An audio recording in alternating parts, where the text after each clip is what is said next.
Tonight on the show,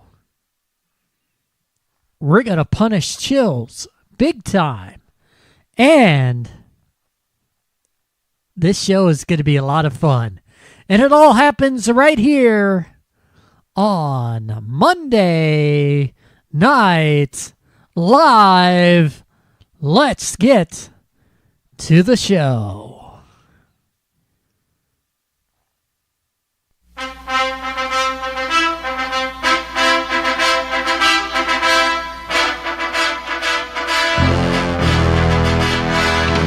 You have to listen to DJ Aaron Radio, or you will suck my balls. Say, everybody haven't seen my balls. They're big and salty and brown. Your computer sucks balls, balls, balls, balls, balls, balls. Oh, no.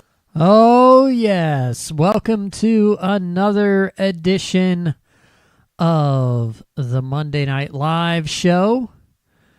And my camera is supposed to be on, but guess what? OBS is taking over that. So we're going to deactivate that. And let's see. We're going to go ahead. I need to slimline my OBS, I think.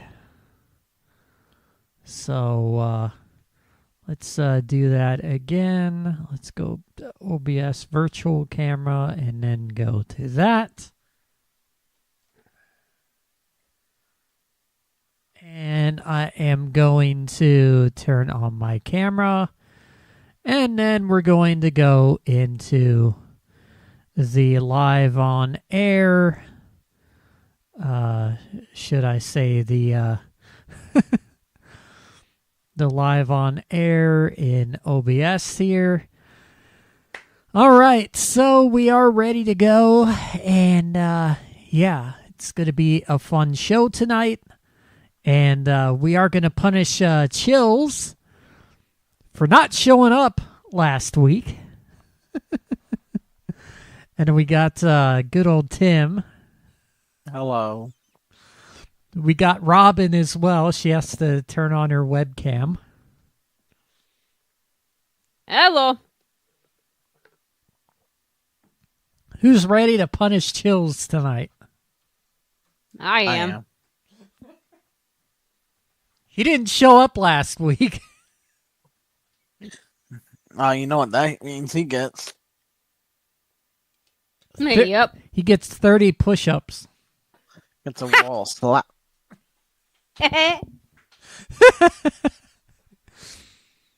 So how are we gonna? We're gonna troll someone tonight. Yeah, I think we should troll Brandon tonight. So I think we should say you're dating someone now. I think. Let's see who can be on the menu. Let's see. I got to do the pop-out chat here. I think it should be Morgan. Well, I know you don't want to do that, but that'd be funny. I mean, Morgan has to be here to attest to that. No, he doesn't. He's at volunteer work. Volunteer work, huh? We could say art.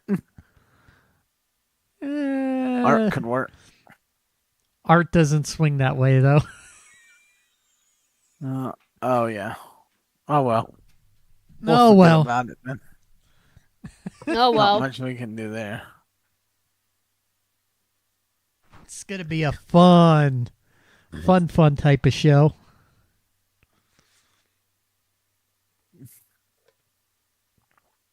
Yep. Yeah, Microsoft rolled out a emergency update today.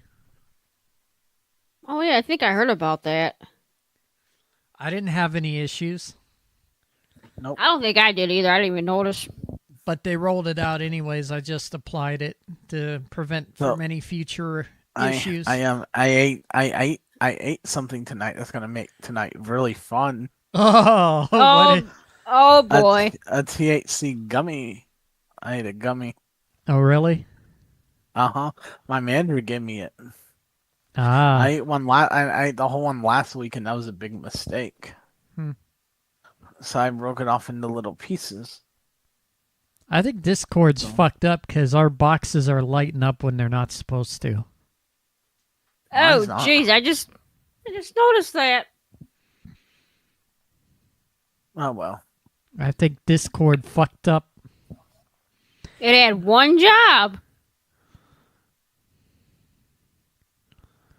I don't think I changed my settings anyways. Oh. It's so weird not having Dottie on the show. Yeah. You I see her know jumping it is. in and out the bed and everything. Yeah. I'm still sad about it. What is going on with this fucking thing? I mean, Discord. and as far as next week goes, like I should be around. I might just be late next week because I don't know like when we're my friend we're gonna start my birthday plans and I don't know what time we're gonna leave or whatever.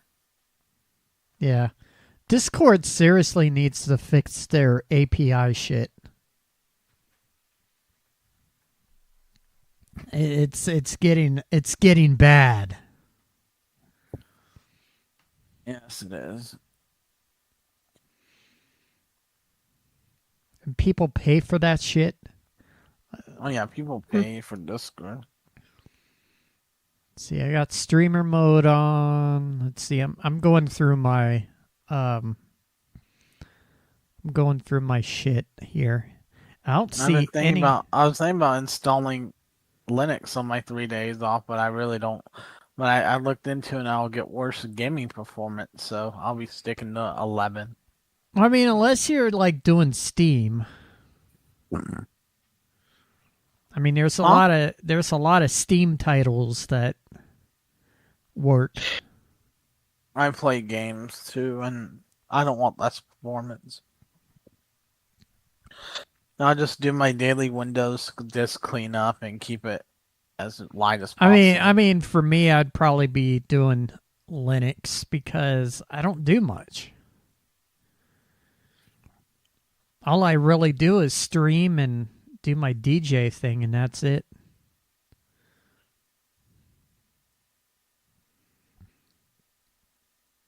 Do.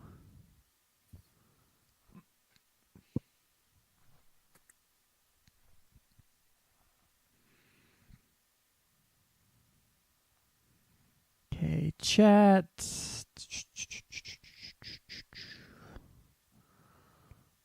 Let's see. Voice and video. I'm on custom. That hasn't changed. It's going to get cold in Florida. Okay, so yeah, and it's already cold here. So my audio. Yeah, but it doesn't get cold in Florida. My audio But stuff it hasn't is soon. changed. It is soon, though, going to get cold enough here. Oh, hell. Oh, there we go. It's going to get very cold. It's going to get down to 21 degrees on next Sunday. All right. Wow. During I guess it's a glitch, so I'll just ignore it. I'm like, as long as Mother Nature doesn't mess up my birthday plans, then whatever. Next week, I don't care, Mother Nature. Just don't mess up my plans. Birthday plans. I go to work on my birthday. Yeah, this year I'm hopefully going to 5 Blood. I'm going to Golden Corral. I'm going to go to All You Can Eat. Yeah. Oh. Let's see. You could. Let's see, Aaron. I'm just gonna say that you're dating someone, and I'm gonna leave Brandon to decide who it can be. How does that sound? That could work. I mean, that would work, wouldn't it? Possibly. Yeah, possibly. Let his mind wander a little bit. Maybe he'll want you even more. Then you never know. That'll get him to. That'll be like, oh wait, maybe I should take Aaron while I have the chance. Well, I don't know. We'll see. God dang, Art's late. God dang it. Hey, I mean, like I said, I might be late next week, so yeah. He's gonna get bopped in the head. You can't punish me next week for being late 'cause it's my birthday, so.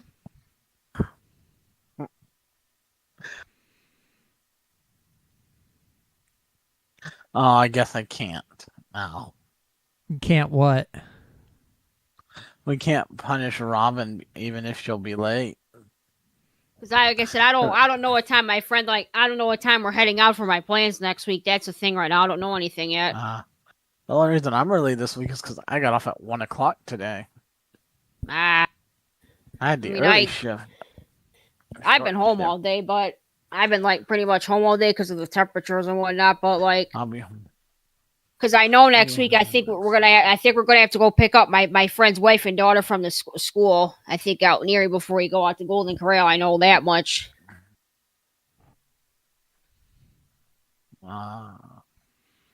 It says set a status, and I there we go.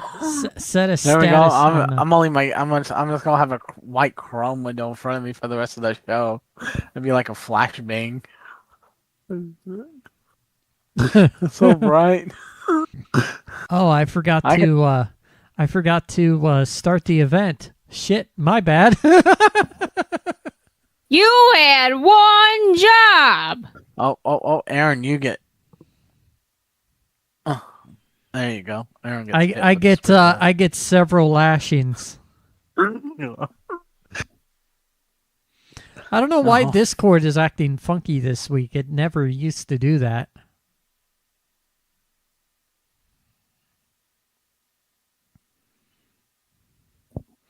Sometimes the boxes light up, sometimes they don't. They need to fix that. It's a bug. Yep. Even when I notice when Robin talks, her box doesn't light up entirely. Oh, there's our favorite Canadian. Hello.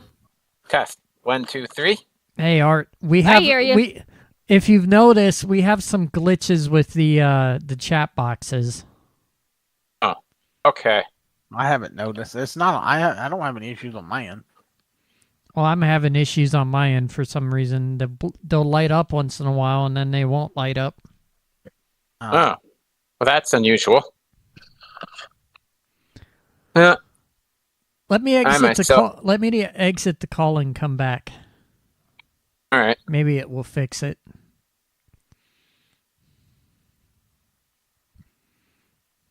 I'm gonna see if this fixes it.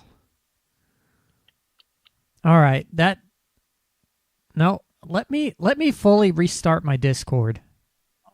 Yep. Were you having trouble with Art? Oh, just. I'm gonna fully reboot my Discord and such here. I've been having some weird issues with it, so let's go ahead and reboot Discord here. Let's see. Let's go back to the server. And let's go down and reconnect. Later on, when I go to church or I go to the store, but that's about it. Other times I'm even on my birthday, I'll shut it off when I'm gone. I mean, well, for me, I've for the past little while, ever since I started using Windows 11, I've been leaving it on.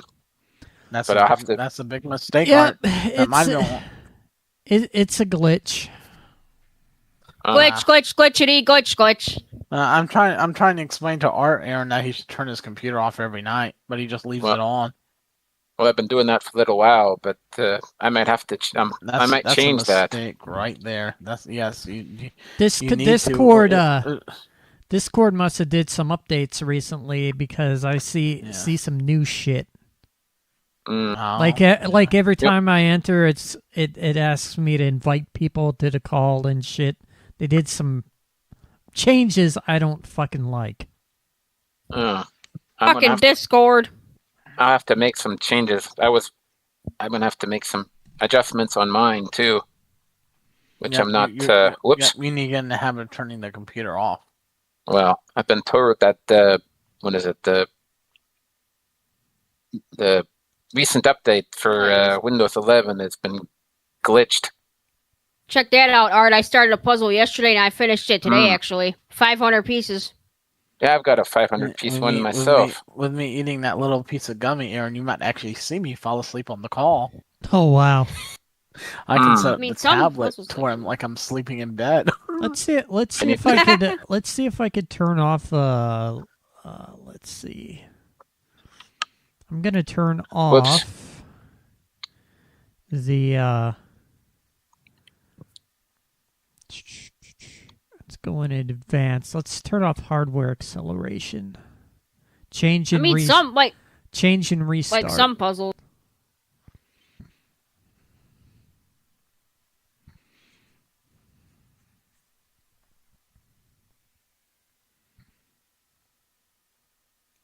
I'll puzzle the one day and then finish it the next day. Like literally, I work on them so fast. Certain ones, it depends on the pieces count and like what the pieces are shaped like. Puzzle-wise, I myself can go for a little bit and then leave it for a month and then come back to it and another month. Yep, I get it. I mean, it depends. Like I said, it depends on the puzzle too, and depends on the picture. Because some puzzles, like if it's 1,000-piece, like I have one, I think it's like 1,000-piece, but it's odd-shaped pieces. So I don't know if I'm gonna try to do that one again because I was struggling. Well, see, when that was gonna take me a while if I try it. I've got two 1,000-piece puzzles. I haven't touched them. I don't think I will. Mind you, the most recent one that I did was has 2 pieces missing, which is unfortunate. But I'm not going to get rid of it.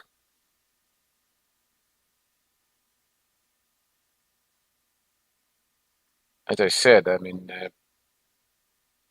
I've got 27 puzzles in my bedroom right now. Oh wow! Not all of them are done, and I think my mother is somewhat reluctant when it comes to that. Having to put them under plastic food wrap. She doesn't really want to do it. I get it. What? Well, I think I noticed a buggy glitch on my end. Oh, well, that sucks. So I even rebooted Discord and checked all the settings and everything, and it's not like. I mean, the other thing about leaving my computer on is that I've been having since I can't really sleep with anything, any mechanical fan going. Mm-hmm. I have, I've been sleeping with earplugs. Although that's nothing new for me. Yeah. So quite a while ago now. It's been quite a while ago now, but because of the person behind the other door over there, I had to sleep with earplugs every night for 3 months straight. He's kind of my, Mr. Well, I can't think of a name now, but he's been annoying me lately. Although that's nothing new. Considering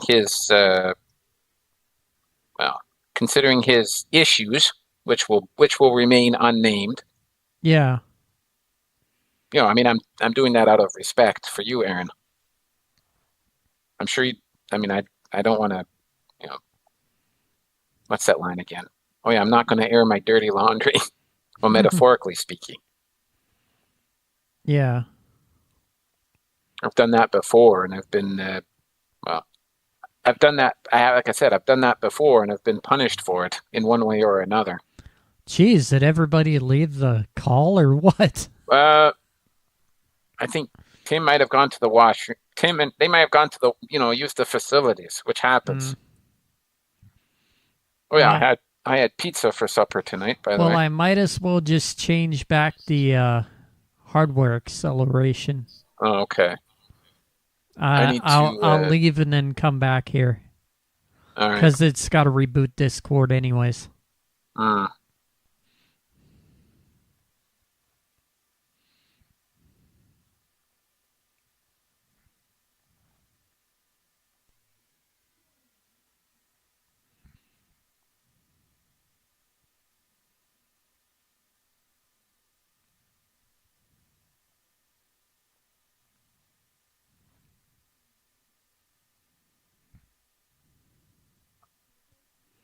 God, I hate like how this is done here. It's like you have to go through every fucking DM to get back into the call. Well, that's gotta be that. I can see how that would be annoying. So there. I guess I'm not going to worry about the glitch. Well,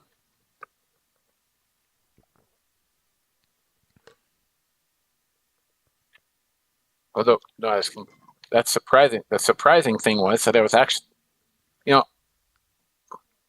number of summers ago, I actually had to have my fan over there turned on. And I managed. I was able to sleep through that. Surprisingly, I'll sleep with 2 fans on at full blast. Well, right now, we're having a. My part of Canada is in a cold snap. So. I still turn on both fans, even if it's 20, even if it was like 1 degree Celsius outside. I still turn on the fans. Yep, I like the noise. I like the noise. Anyway. Oh yeah. So have you thought about maybe getting a better graphics card yet, Art? Well, what I have works. Yeah, but you could do something a little faster. Hey. Sometimes basic is best. Not when it comes to computers. Oh God. Well, it doesn't really matter to me so long as it works. Yeah. And of course, like I said, not having a dedicated computer tech is an issue for me as well. Yeah, well, you got one right here. You got 2 that can be your computer tech. You can only do so much. Like for physical stuff, you can only make recommendations. I mean, that's what Brandon said. If I was there, I'd make you do it yourself, though. So. Well, knowing you, that's not a surprise. Well, like I said, what's that line again? Oh yeah, learn to do by doing. That's not such a bad thing. Art's waffling again. Oh, I think I know what that means. He needs a good old. Stop that. Like a damn old dog, you just gotta hit him one good time and they'll stop. Mr. Waffler. Oh boy. Art's a Mr. Waffler. How's your brother been, Art? Oh, he's been giving me a little bit of grief, but that's nothing new. Well, I mean, you just gotta take it for how it is. You know that. Well, it's not always easy to live with somebody. I mean, you just have to accept it, though, and agree to whatever he says. I'm not in the wrong, but I mean, I think that's the way you should live, artist. Just like whatever he wants, you just gotta do it, Well, I do that to the best of my ability. I know, but sometimes you the can even best put of more his effort in. ability. Oh. It's not exactly easy, but I don't really have a choice. I mean, considering that. Oh, I messed up my camera. Oh well. Oh well. Piece of junk. Considering that, I mean, believe it or not, Aaron, the cheapest single bedroom apartment you can find here in my Canadian city costs $1,000 a month.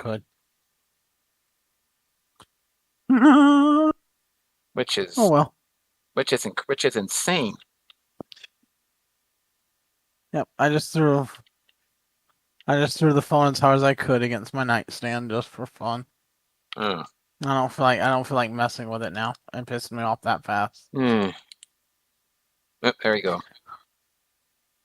I'm kind of sad I didn't break it though. It would have been fun if I broke the crap. to have a chat with my other brother about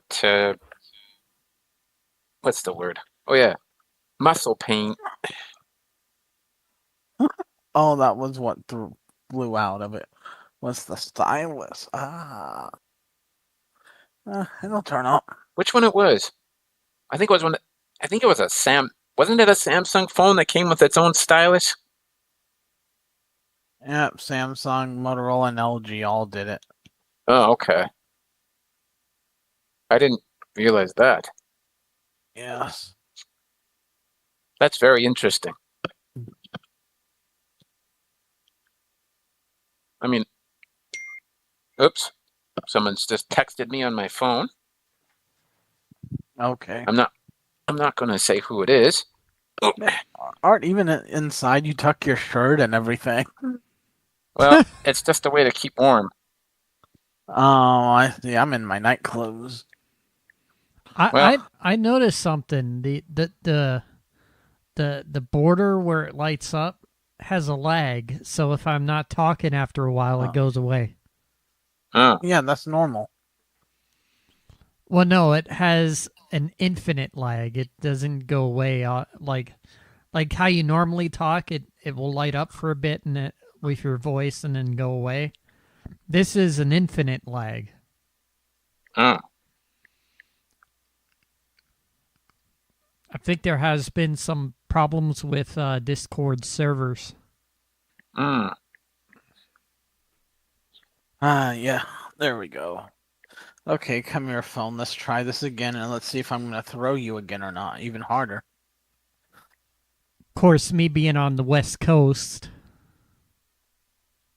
The West Coast is the best coast, right? I don't Probably, know about that, yeah. But I mean, I could see myself light up just fine on the right by my name. Oh, okay. That's working normally. But I mean, the border boxes with the video, it's a lag.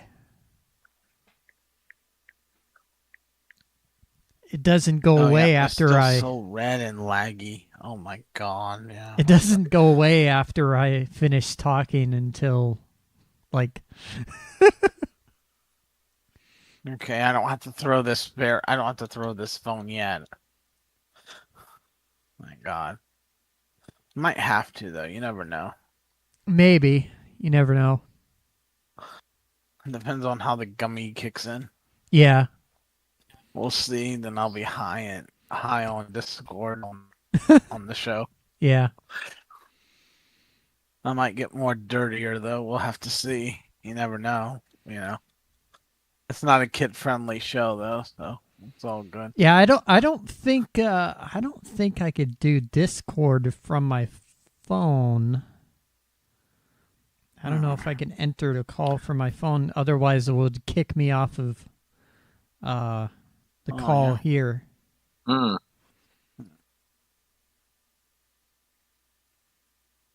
What else have I seen? I could test this theory. Well, what's that no, line again? I wouldn't yet. Yeah, oh wait, I no, was it gonna would say. kick you off this call. If you join the call from your phone, then it definitely kicks you off the desktop. Oh. That I know. Yeah, that. because I'm running OBS and Discord at the same time. Well, correct. I would lose my desktop share if I do that. Mm-hmm.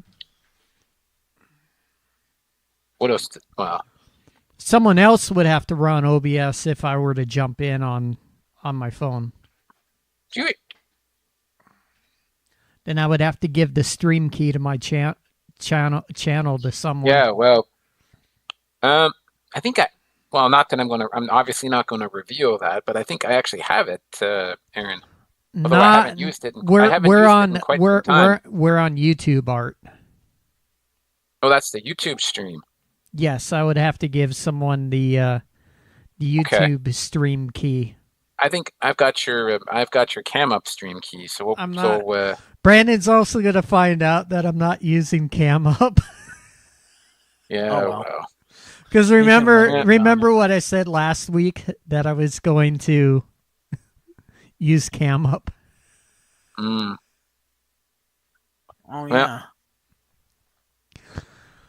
The reason why I'm not using CamUp, and this is a legitimate reason, is frame drops.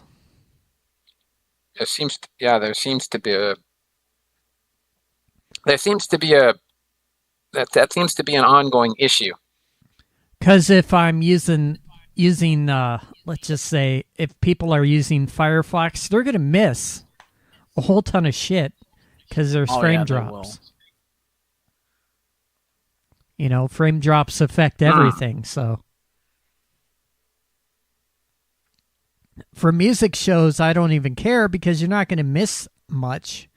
It's just Not really, no. It's just mostly music, and people can just refresh whenever there's a frame drop. Actually, speaking of music, you know, you might find this hard to believe, but I guess, now ex-lady friend of mine said I was playing the wrong kind of music in my BJN show. How stupid is that? Now, Tim, he's not going to notice any frame drops because, unfortunately, he uses Brave, and Brave is based on Chromium. Another one. Boy. Yeah. What else has happened? What else has happened to me I like recently? Brave though. What- Morgan got me to start using it. Which Tim isn't going to notice any frame drops on CamUp. Yeah, he's going to notice a video freeze, but the audio will be fine. Oh, you might find this interesting, but I know just a little, not too long ago, I actually found that a website was taken down. Oh, wow. Again, I'm not going to say which one, but it was the reason why, because it was they were using illegally obtained material. Oh. You know, they say, I forgot who it was, but somebody, I forgot which group it was, but there was a DMCA claim against the website.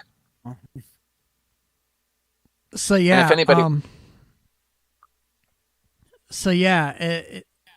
if you're using like Chrome or something, you don't notice the frame drops. Like, you're gonna notice like video frozen or whatever. It eventually comes out of it. But if you're still hearing audio with no issues, as long as your signal strength is green in OBS, let it fly, because exactly. It's not going to bother you. My signal strength in OBS goes to red at times on CamUp. If I mine it's weird. Mine stays green, but I drop frames. It's weird. I've had that happen too. Now, it used to go red, but not so much anymore. I would think that would be. Until Brandon set me other straight. Oh, go ahead. I think it has to do with Larry rebooting the servers every now and then. To make it not go red, not make the stream go piss poor. Like if you keep the if you keep the servers well kept up, and I would say working to a degree to where it's not like too terrible. I mean, it'd be bearable, but it won't be too terrible. Oh yeah. Now, as I said, I was going to say that the reason why you might find this interesting, but I was going to say the reason why I try to keep as warm as I can in here, especially in the winter, the room I'm in right now, is because it's not the wall behind the camera here. That's an exterior wall, right? But the people who owned this house before didn't put the proper insulation in. You know, they didn't use they used like some cheap yellow insulation. If you've seen that, yeah, they should have used. I mean, if they used, again, I think they were trying to, what's the word? Save money. So if they were to use the pink stuff, they probably would have, pink insulation. It would have been would have been nicer in the winter, but it was expensive. Yeah. I mean, you'd be surprised how much money we've my parents put into this place to get it fixed. I so many problems. I think our insulation in this house is pink. Well, that's that. If you've seen the TV ads, with for a while that I don't remember, but that Owens Corning stuff. They were using the Pink Panther as their spokesperson. And the only reason why they still use the pink is because it insulates really well. It especially if you're out here in Arizona, like heat wise, it prevents a heat barrier from coming in. Well, here in Canada, we go the opposite way. I mean, we have something called insulation here in Canada is usually judged by its R value, whatever that is. If it's like, we can have something like, I think the coldest I've seen, I think is -50. Well, sorry, go ahead. In hot places, insulation is used for different reasons. It pretty much to keep the hot air from entering in. Oh, speaking of that, I saw this. I mean, I can't speak to how true it is, but I could, seeing as how I saw it on where. But at some point in 2026, New York City landlords are going to be required to provide their tenants with air conditioning. Isn't that crazy? Interesting. Well, I mean, you have new laws, all kinds of stuff. Yeah. Oh, and then Florida has a new law too about anybody who I can't really say it, but they have the death penalty for a certain kind of crime now, which I'm not going to say. Oh, really? I can't really say it because on the other one, and I think it's best that you don't say anything, Art. I don't. I'm not saying anything more than that. What I already did. Because again, you don't want to get demonetized. I was going to say don't want to get demonetized, but in your case, you get a content warning. Well, I've seen that happen. I mean, for me, I can kind of do that stuff to a point, but if it's like two of like what you say, it's like no, not going to risk it. Well, exactly. Sometimes you're better off. Just kind of know when to say when. And believe me, there was that one point in time where I actually said something, and I actually said something, and I was physically threatened for it. Yeah. Well, again, this was not. It was in public, so I don't say stuff. I'm not going to repeat what I said, but I will say this.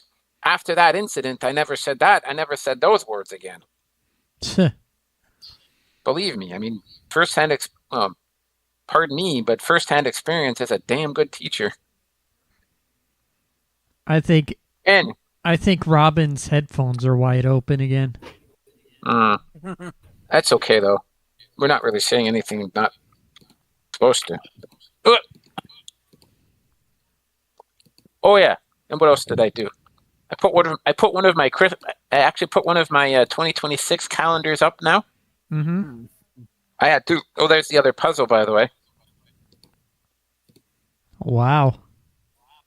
Yeah, I think I got this from my accountant. Although I'm still kind of annoyed with my father because I was perfectly capable of filling out my own tax returns. That's anyway. I'm not going to worry about that. I don't know. Maybe it's a silly thing to do, but past it a while, I was kind of annoyed at myself for losing a pen. Pens are replaceable. Yeah, that's true. I mean, with that one, up until the other one broke on me. I had 8 pens in this place, in my bedroom. Jeez. disc one. As you can see, I mean, it doesn't work anymore, but I still keep it around as a stylus because of that little, sometimes big fingers can cause problems. And of course, autocorrect, can be a real pain sometimes. Hey, Art. Yes.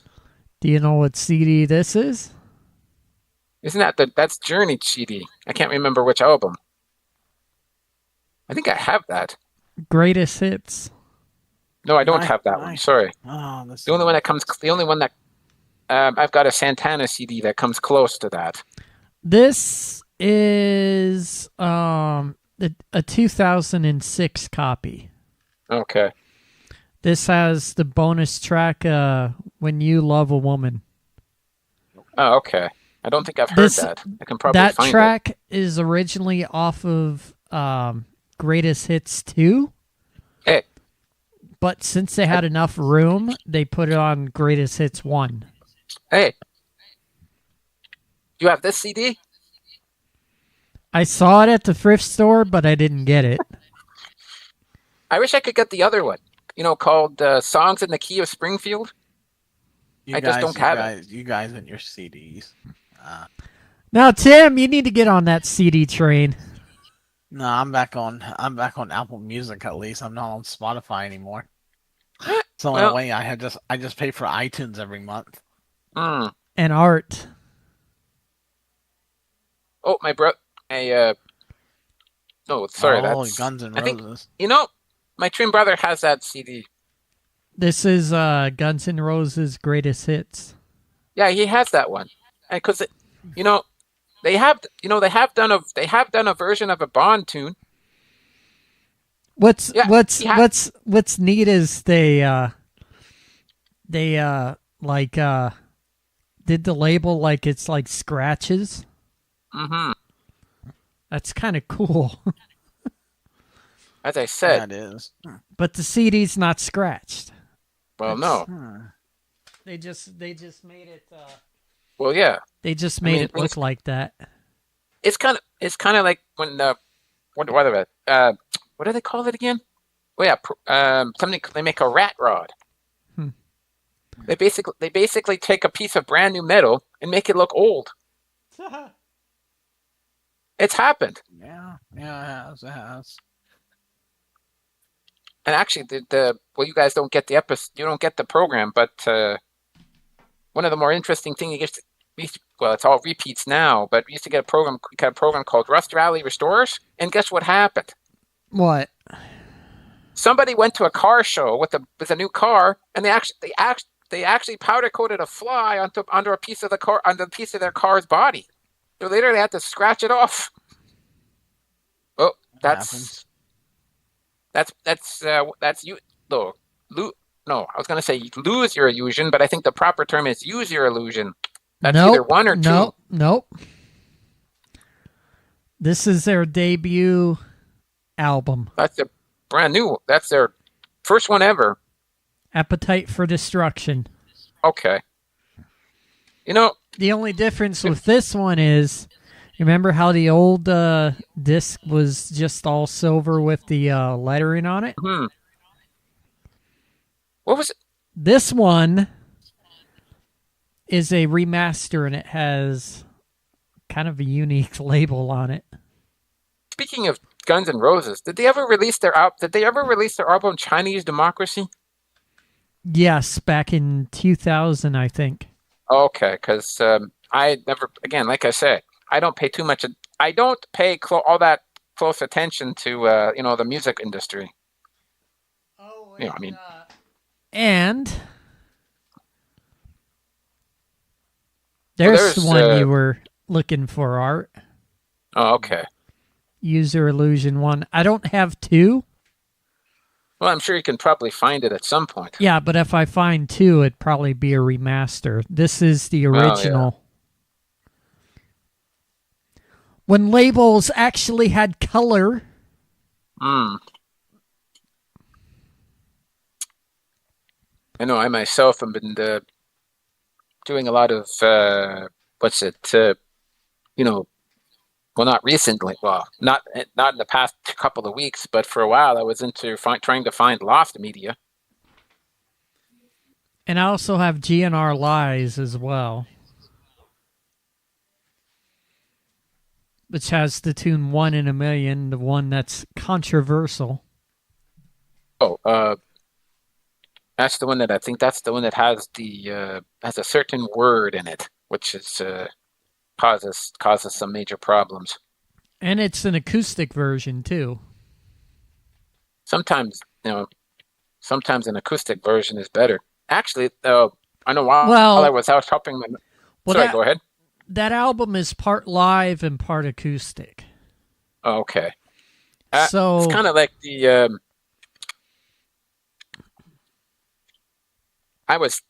Sorry.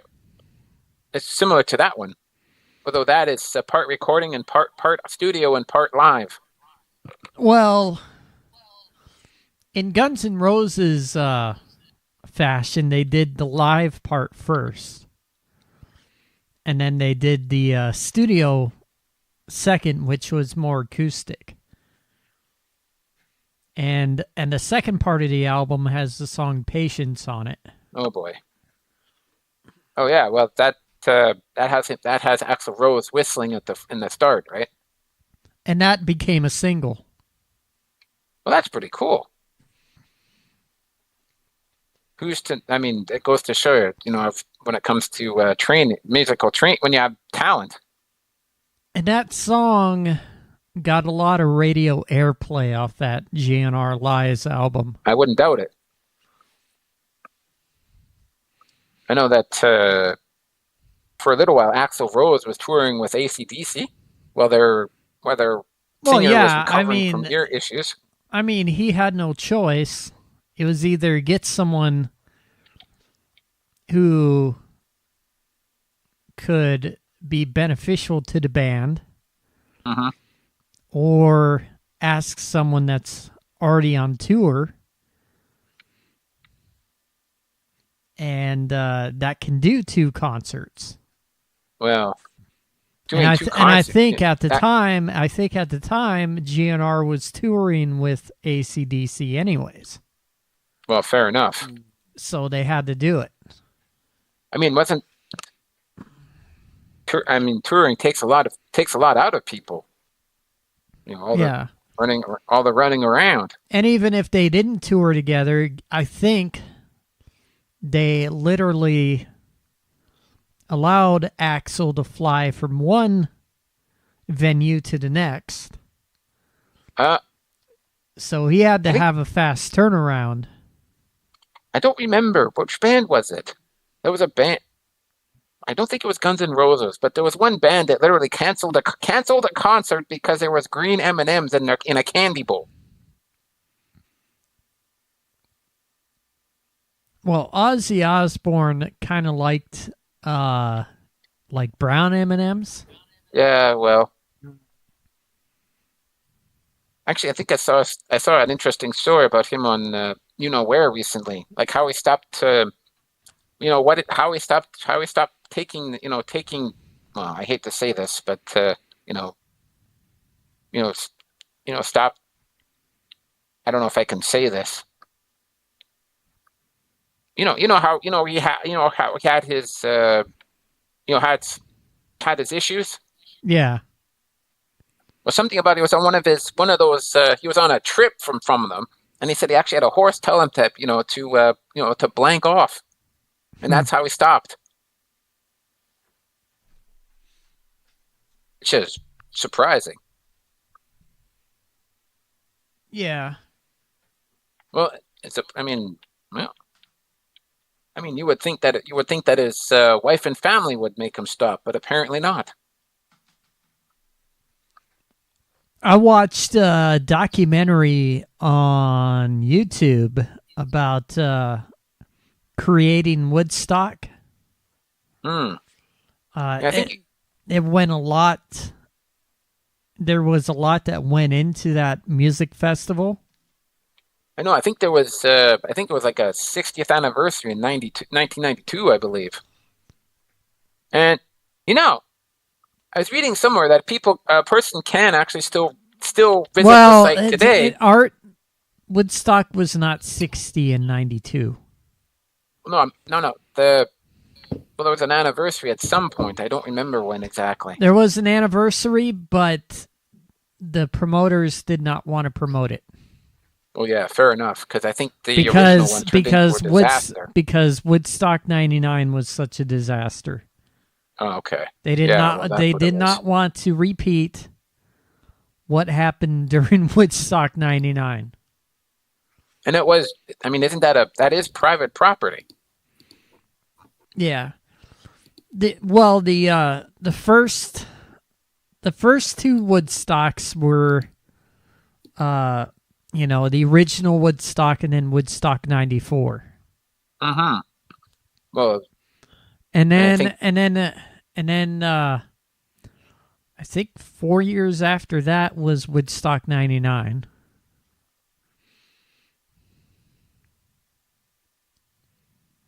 Hello? So I don't know. You all kind of glitched there when that happened. Well, that sucks. That's weird. Why it did that. Another thing too, Discord needs to stop doing servers automatically and let people choose what server they want. Yeah. Because if you do it automatically, if someone's call quality is shit, it's gonna ruin the quality. What was this again? Oh, there we go. As I was saying, Woodstock '94 was probably the best one. Oh, okay. Because they had Green Day, they had like a few other bands. I think I remember seeing a VHS tape recording of that.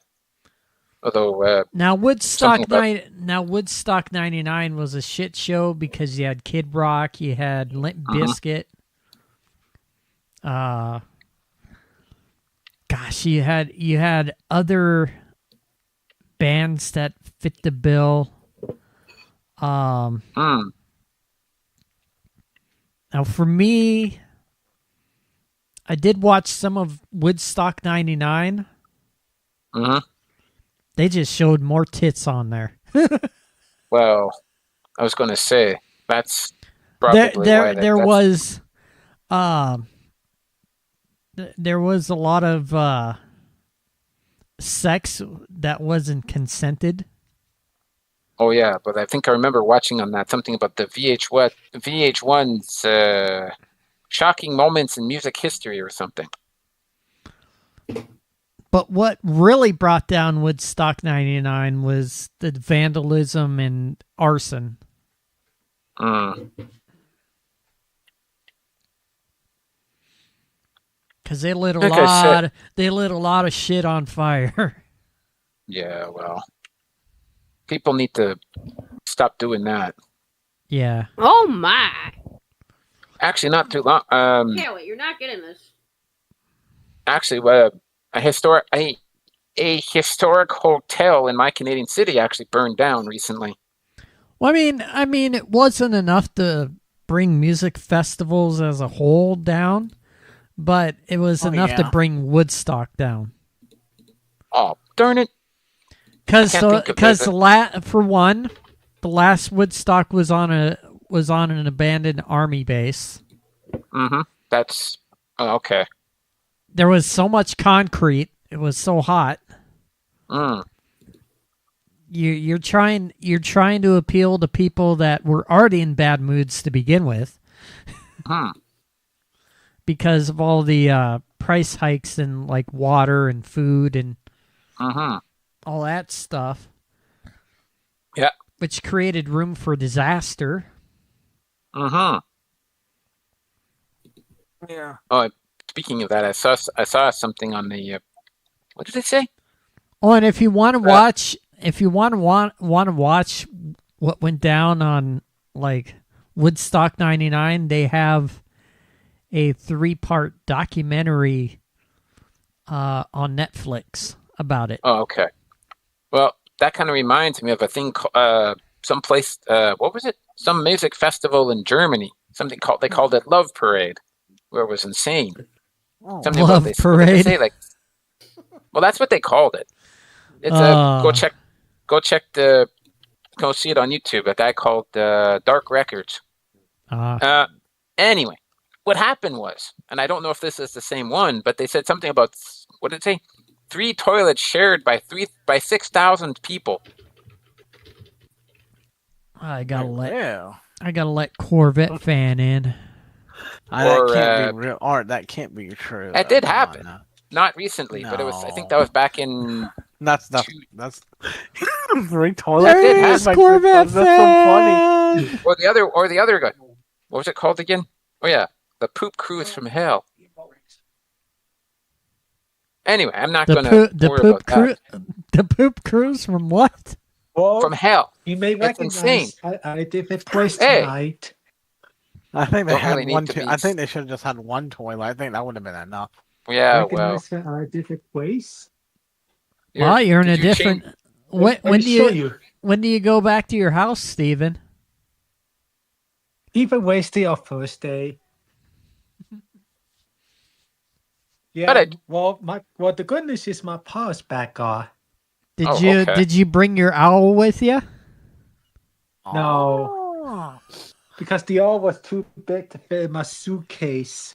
Oh, sucks. well, I guess you couldn't do your owl this time. Jeez, you'll have to wait till you get home to reunite with it. Well, Kelly, as I you're said, not getting my mac and cheese, you little stinker.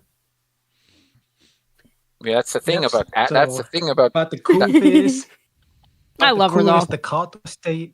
The cool thing is the condo stayed. My bedroom in the condo is actually the master bedroom. Wow, that's very Yep. So interesting. where I stay at, I get the master bedroom. Yep. Lucky so here you. it is. But vaguely, I gotta see that. But you gotta see what's in the master bathroom. like you got, like, You're in a master bedroom? Yeah, because there's actually 2 masters if it's in the condo. I don't know. So I got That's the one weird. upstairs. One my parents got the one downstairs. Master bedroom. Well, that's interesting. What's in the bathroom? Woke up. I see That is a in weird- the bathroom. That is a really weird fan. Yeah, but Well, has 2 it has- inside. It has to be like that, Art. Otherwise, the blades can't. Well, they can't. Yeah, there's not enough clearance. You'd have to have a ceiling fan, so it doesn't hit the wall. Yeah, and then tear itself Yeah. apart. Yeah, I Well, get you. because there's the exhaust fan, but the exhaust fan is broken. Oh boy. So the ceiling fan is now the new exhaust fan. Yeah. That makes sense. Yeah, Well, so this is my favorite type ceiling fan in the bathroom.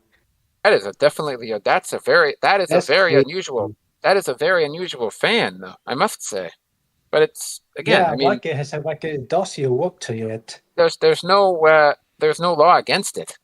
Well, no, there's no law Yeah. against it. I mean, it provides more, should I Well- say, light. Well, as I said, I mean, well, certain, I mean, Oh, I should show you I should show you the big shower too. everybody, every bathroom has to have ventilation. I mean, way back when it was only just a simple window. Nowadays, that's just not enough. I look at the Uh-oh. big shower. That's Hey. a nice shower. It's got a wash here, and it's got up a shower head over here. Oh, that's And interesting. it's got a white too. That is very interesting. Wow, Steven's got it made when he goes there. Yeah. No. Robin, you're muted. Oh, sorry, I forgot about it. You had one. Sorry, you had one fucking job, and you ruined it. People Sorry, think- Anyways, I was saying, I finally tried the Velveeta pizza flavored mac and cheese. How is it? It's actually really good. I like it. Yeah. I have to admit, there are certain things I myself, but like I said, I had pizza earlier. I only had 2 pieces though. Oh wow. Well, the carbs and the carbohydrates in the crust push my blood sugar levels way up. So I'm trying to keep them down. Well, not to the point where I pass out, mind you, but even so. It sucks being diabetic, don't it? Oh hell! Well, excuse me, but fuck yes. There's certain things that I can't have, and there's certain things I can't have very much of. Well, no, let me rephrase that. There's certain things that I can't have very much of, and there's other things I just can't have at all. And not so much anymore, but if I were to have something and then mention it to a now former specialist, they'd flip out. Yeah. Who is There's that? Oh, no, Callie. that's okay. That's Callie. Yeah, Okey-doke. Roxy's right there on my bed. Yeah, I see that. Roxy's the one with the rotten, stinky farts, huh? Oh my. Yep. Well, no such happen over here. Call her rotten, stinky. Yeah, well. Yeah, I mean, Callie's aren't like Callie. Like even when she farts, are not as bad as Roxy's. Trust me, Roxy's are a whole lot worse. But I love her though. I love both of them. I mean, lately Roxy really hasn't been going after my feet and toes in bed. I think she tried to the one morning. She was like, "Nope." Like, nope. Well, not doing that. Yeah. Actually, what the heck was that guy's name? Oh yeah, it was a YouTuber called Walter Santy. He's got, what did they say? Oh yeah, it's 2 indoor cats and 7 outdoor cats. Oh wow. Wow. Although I have heard that he had a cat. He actually had a cat called D'Artagnan. Although that cat has since passed away, sadly. That's a lot. I just have the 2 cats. Yeah. Well. I mean, I tell people I don't want any more cats or any more animals, and then I found out Tanya, they actually decided just to keep the guinea pig, I guess.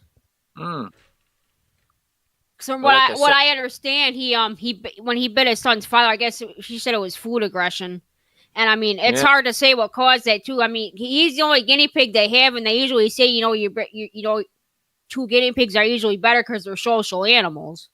Well, the only thing is that, as I said, I mean, you want to have it. You can do 2 males and 2 females, but if you do a male and a female, guess what happens?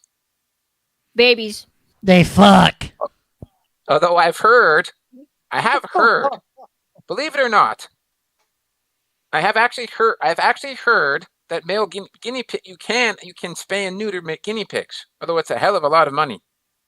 Oh wow. Yeah, just let them fucking procreate. Yeah. Well, that happened. That happened with a friend of mine several years ago. Where I mean, well, they had dogs. Sorry, but at one point in time, there were 8 dogs in that place. Wow. Although they were small dogs. Now if I didn't have Roxy and Callie, then I probably would have told Tanya I'll take the guinea pig then. But as I said, I don't want any more animals, because even if I was to take in the guinea pig, it'd be more money out of my pocket having to buy stuff for that too. Well, food and toys. Yeah, and all that. food. Well, yeah, food, the toys, the bedding, and I mean, I can thankfully I can afford my cats because even like with cat food, I only have to buy a bag of food like maybe every other month, and I mean, I do have to buy cat litter a couple times a month, but it's not that bad. Because my friend will still sometimes buy the cat food too. Yeah. I've forgotten now. No, that was in the number of years ago now, where some somebody must have been a cat collector or something. Cat collector. Well, no. Basically, I think they were an animal hoarder because in the Canadian city of Toronto, somebody at one point in time found 300 cats in a single bedroom apartment. Huh. Damn. Too many for me. I know that. But needless to say, I think that I never did see what happened, but I'm pretty sure that person got hit with animal cruelty. I just saw something funny on Facebook. Grandma, has anyone seen my dentures? I can't find them. Our snowman outside has the dentures. Okay. That's funny. Yeah, they got all kinds of interesting stuff. The most recent thing was I saw in there was something about a I think a sports enthusiast actually being adopted by a stray cat. Oh wow! Yes. And that cat, literally asked that sports enthusiast to take it home, and that's exactly what happened. Aw. There was the other one too. No, I mean it has happened. Damn, like you're just taking a random cat home, like yeah. Well, sometimes. Seems kind of nasty because it's a stray animal. Again, I mean, it doesn't. I mean, I remember there's a couple of occasions where there's been at least 2 former stray cats in this house, although not at the same time. Oh yeah. Like I said, I would. I mean, whoops. Well, like I said, well, not always, but the benefit of having 2 or more cats is that they can, but don't always. They'll play with each other. I mean, that's what happened with me. Now and keeps the small dog whines at me every day. Aww. It's so alone. Oh yeah, they get used to it. I mean, I've heard of it before where what can I do though? I'm just alone now. Thank you. Was it no? Where I've seen it before, where where a dog would. That's a little while ago. I think earlier this month I saw something about a Great Dane rescuing 2 orphan kittens from a bush.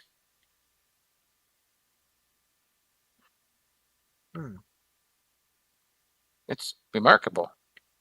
Or the other one. Well, I also saw something about. No, never mind. There was some other thing about CNN covering talking about a video about a commercial about a skydiving cat, a cat that was skydiving, although it turned out to be fake. What's the other one? Oh yeah, it's called. There was also one called "Remove Cat Before Flight," although that wasn't actually an airplane. It was one of those ultralight aircraft, if you know what those are.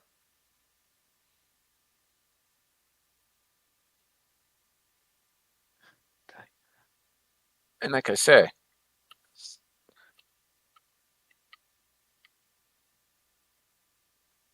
no, never mind. My all of my dragons are behaving themselves. Well, they're not actual dragons. Most of you guys know what Beanie Boos are, right? Yeah. Yeah. I think my twin brother has 8. No, my twin brother has 9 of them. Isn't that crazy? I myself am good with what ones I have. But something's going on outside. Oh, you might find this interesting, Robin, but every so often I see a rabbit in my backyard. Oh, that's cool. I saw one in my yard. I think like one time. It might have been last year. Well, as I said, it doesn't do much, and I do remember. a number of years ago. I remember being scratched by a rabbit once too. You know, their claws. For some reason, the rabbit that scratched me didn't like being kept in its cage. Ouch. Hey, Aaron, check this out. Check out this picture I found on Facebook. Look at this. This snowman has her dentures. Oh my gosh. Oh, there's nothing wrong with it. Bleh. There's nothing wrong with some good-natured humor. Oh, anybody remember Archie comics? Kind of. You know, there used to be a live-action TV series that was based on them. Yeah, although turns out that what the hell I've forgotten this. One of the Sprouse brothers was in it. You know, from if you remember the TV shows, Sweet Life. Mm-hmm. Yeah, I remember that show. Yeah. Although I don't remember which. No, I think it was Dylan Sprouse that's in there. And unfortunately, and I don't know why, he's actually taken up the habit of smoking now, which I don't agree with. But they're adults, Art. They can do whatever the fuck they want. Well, considering, I mean, I'm not big on it because considering what's happened. They're big boys. They can do whatever they want. Yeah, that's true. I guess so. Anyway. No, never mind. I was just looking at a cane here. Like I think the Sprouse brothers was actually in the movie Big Daddy with Adam Sandler. Well, it's like I said, that's Cole and Dylan Sprouse. Most of them know that. They are twin brothers, by the way, Art, and I know that they can play the same part. Well, that's what's so good about it. I mean, it's nothing. It's nothing. It's nothing new. I mean, relatives have been in TV shows before. I mean, look at the only other example I can think of is Full House, obviously, and Little House on the Prairie. Well, for Michelle, it was easy. All they have to do is just change out Mary or Kate. For whatever episode. If one of them wasn't willing to do something, the other one would. Yeah. Well, the reason why we didn't notice, Art, is because again, they're identical. The episodes are shot in advance. Well, yeah, that's pre-recorded, and they had a lot of time. Like if one of them didn't want to do it, the other one would. Well, I know. Actually, you might find this interesting, but one of the British shows I used to watch called Doc Martin. You know how the son in there called James Henry. He got 7 different kids playing him. But like I said, again, there's certain laws. Like I said, they can only and the beauty part about biological twins, Art, is you can't even tell the difference. Well, especially if they're identical. It wouldn't work with me. It wouldn't work with me and my twin brother. I'll tell you that. I mean, Dylan and Cole Sprouse, they're identical, but they have different hairstyles. Well, as somebody I used to do theatrical puppetry with, just because 2 people look identical doesn't mean they're the same person. One of them one might like to play sports and the other might like to read. Just like you call Charlie your twin brother. Well, because it is. Because you both look similar. Well, again, biologically speaking, we're fraternal, all right? But we look very similar, especially when I don't have my glasses on. At times, people probably couldn't tell you 2 apart. Well, we used to do that quite a bit. When we were in high school, or my twin brother was in the hospital after his motorbike accident. But believe me, the joke wears off. The joke wore off. Here's that cane I was telling you about, by the way. Oh wow! Isn't that neat? Yeah. It's all American flag and all that jazz. This came in. Now you have a cane for when you get older and can't walk. Well, that's one of my. I was actually using this thing when I strained my calf muscles, Aaron. How do you do that? Oh, well, I think it was. It's either. I think I left. What it was. I think what it was is that I had finished. It either had something to do with moving a heavy metal cabinet, or I must have slept wrong, had the wrong position. I've never strained my calf muscles. Well, it was the first time for everything. I wake up in extreme pain. Well, I've had Wi-Fi thought. I've had cramps before. Yeah, well, don't we all? Fuck cramps. They're not fun. Well, no, we're talking about leg cramps, Robin. Yeah, that's what I was just about to say. Aaron, I've got leg cramps before. You ever wake up in the middle of the night with a leg cramp? Oh, I have. I have. I don't know how many times. That shit is not fun. Muscle spasms aren't exactly all that great either. You get the ones where you barely can even walk. Mm. Yeah, I've got up at times when I've woken up, so I'm like, ah. That's one thing. That is a bitch about getting old. Yeah, that's unfortunate. Yep. You got that right. I think about it. I turn 35 next Monday. Holy shit. Well, this December, my twin brother and I will be 46. So. Yeah, and you turn 46 before I do. What's the big deal? You can't. That's one of many things in life you can't control. Well, I'm only a year difference from you, Art. You were a little bit younger. I thought you were a little bit more than that, like a year and a month or something. A year. I think a year and 6 months. Oh, okay. So it wasn't that far off. No, I wake so up. remember, my birthday is in June, so it's a year and 6 months for you. Oh, right. Okay, yeah. Fair enough. I wake up with severe hip pain every single day, but I will never tell my doctor about any of my pains. That's because if you tell your doctor, like I said, if you tell your doctor something, it'll end up, makes it worse. Makes it worse. Well, yeah. I mean, you have to go through all these diagnostic tests and then medication I'd rather and all, just and not all say that. anything. Well, sometimes. God, I'm already on various medications. Well, that's different. I'm lucky. I'm only on 2 meds. One's for ADHD, the other one's personal.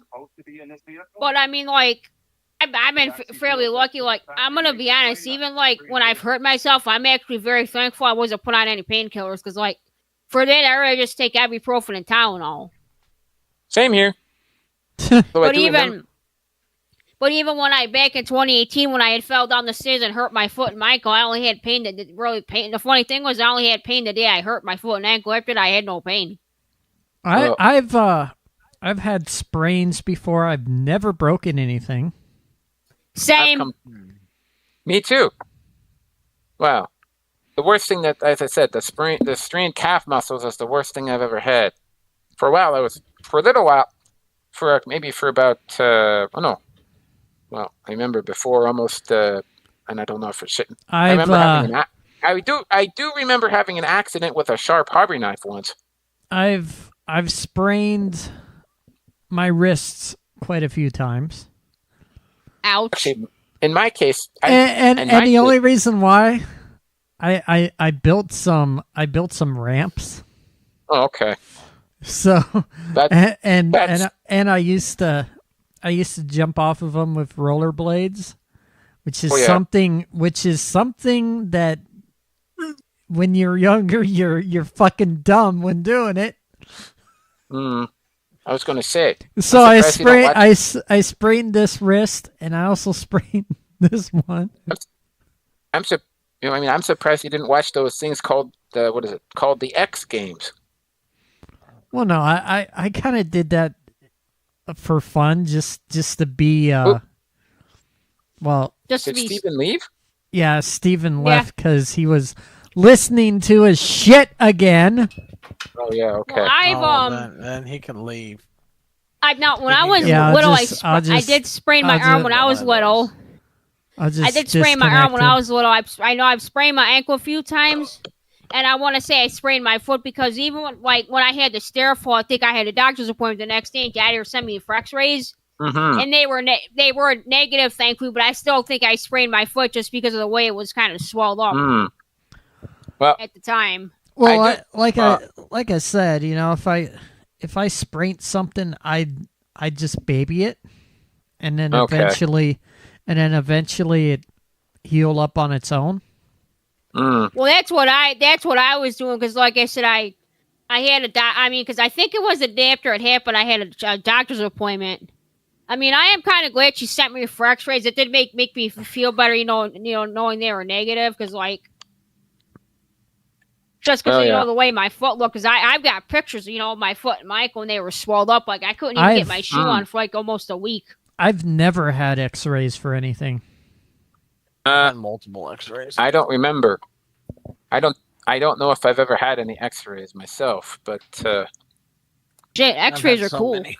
well, again, I mean they've been X-rays have been around since the 1930s, I think. Wow. Although back in the 20s and 30s, they weren't fully understood. Yeah. Because I mean, there was the effects of radiation weren't understood because they used to have, because there is not that I don't encourage this, but you go to look. I think you can do some research into something called the Fosse girls. Because So what they did, since a thing called radium glows in the dark, they literally had girls painting numbers onto watch faces, Robin. Oh wow! And the thing was is that the people would encourage them to use their own, to use the saliva in their mouths and then dip it into and tip the paintbrush into the container of radium. That sounds good. There's nothing wrong with that. I mean, hell. What happened was it ended up with a lot of people having mouth cancer. Oh, I see. Oh, jeez. I mean, it can happen to anybody. I know, but like I said, I mean, and what happened was, I don't think they should bring it back. No, I don't think. Well, what? I think as it'd I be said, safe. I don't. That procedure won't come back anymore. We'll never see that come back ever. Oh, damn. Because what happened was I saw something maybe last week about one of those girls being buried in literally buried in a lead-lined coffin. Oh, nice. And the mourners, the people, the crowd at the girl's funeral was told to stay back at least 20 feet. I think, anyway. Yep. But that goes to show how dangerous radiation is. Hello, Brandon. Has there ever been any dispute about how dangerous radiation is? Except for the scientists and politicians of Mother Russia during the Chernobyl meltdown? Well, that was... it's about as much radiation as a chest x-ray. That's an... what's that? Everyone who is involved in the cleanup died within weeks? Oopsies. Last I heard, there was... I heard that radium was actually good to be around. There was something called... I heard you can build up immunity to it. In small doses, yes. Has Brandon noticed the shirt I have on? Oh, that's cool. Yeah, it's exactly the same shirt you wore on Saturday. That's something I need to look into. Something called I don't know how true this is, but something called the Black Bird of Chernobyl. Although it's supposedly the same thing with not Jersey Devil. This is the shirt with the crosswalk. The road crossing. I think I have that. I think mine is slightly different than that one, but it's close. I have it. I actually have that on CD. Yeah, I mine don't. is different. It's a little different. It's slightly different, but it's close. I mean, Same picture, slightly different design. Yeah, your lettering is different than mine. Well, there's also this on the bottom. Oh, let's see. There's letters on the bottom. Oh yeah, yours has Abbey Road. Mine doesn't. And the picture quality's a lot less good on mine. Yours has got really good quality. Mine has got that cheap Walmart quality. Oh, yeah, well. I think mine's an official Beatles product. Yeah, we all got a lot of shirts. Sometime, like I said, I mean, Yeah. well, I've noticed. Well, I collect T-shirts, so. Like if I want to go out, I only have 2 shirts I can wear, and that's it. I've got, I actually have maybe, I myself have got 2 drawers full of shirts. I got to get rid of some of my clothes there because they're either too small now or I just have way too much more than I'll ever wear. Well, so it's one always- day I got to go through and find some that are good to donate and others that are just going to go into the dumpster. Well, that's what I do all the time. Oh, and I also have an old Sgt. Pepper T-shirt. Nice. I was going to say, there's, as long as, so long as there's, as long as they're official as long as there is official merchandise, there will be knockoffs. So I am happy to announce, guys, that the snow in the parking lot has officially been cleared, so my car can now actually get to the street. Good. All right. So that means you can go to work now. Yeah, well, I mean, I went to work today at my house. Oh no! You see I go to the actual job site. Have you seen? Did you see? I my stayed cane home before, all day. Brandon? Oh, nice. Yeah. There you go. I You would- can, I would you, do you, it. you can bonk someone on the head with that. Well- the entire office worked remotely today because Actually, the that's what crews I'm- around here needed more time to clean up because we had the phenomenon that you can only have in Jersey with bipolar weather, which was that it snowed and then it rained, and then the rain, it was freezing rain, so the second it hit the ground, it instantaneously would freeze. And then the temperature dropped again, so then all of that rain that didn't freeze, which was not a lot of it, then froze. So then you had like a foot of snow, like 10, 11 inches of snow or whatever it was. That is just now a big brick of ice if you didn't All right. clear it. And Oh, it was just a slip and slide everywhere. Hey, Robin. I feel you. Robin. Yes, Aaron? What's guess up? guess what they made Boogie do on Locale Live? What did they make him do now? Sit outside and do water balloons in the cold. Oh boy, not such a good idea. His beard was like all icicles. Oh man. Actually, I mean, I will say this. Now, that is kind of funny. Now, I will say, I do not like how they told me he had to fake a stroke for views. I understand it's part of the script, but that's just not funny. well, If you want a good show, guys, come on over here to my YouTube channel where we don't fake shit. I mean, it's no offense to any of them, because I do really like Boogie. But it's like, I feel the same way. I feel the same way. It's like people with fake seizures. It's not funny. actually, But yeah, Speaking we got it all for you, but without the silly petty drama, because we don't, if you want drama, you can you can stay over there and watch Boogie and Drama Alert. Okay, you can stay over there on that terrible side of the internet where people create drama over the tiniest of petty bullshit. Over here, all right, we are unfiltered, we're unapologetic, and we are unscripted. If you want your tech talk, we got it. And I think I had You got seizures as a baby, but I can't remember for sure. I think I had seizures as a Excuse me. baby. But it's like, even then, I wouldn't sit there and fake that or fake a stroke, like some people do. They think, oh, this is funny. No, it ain't.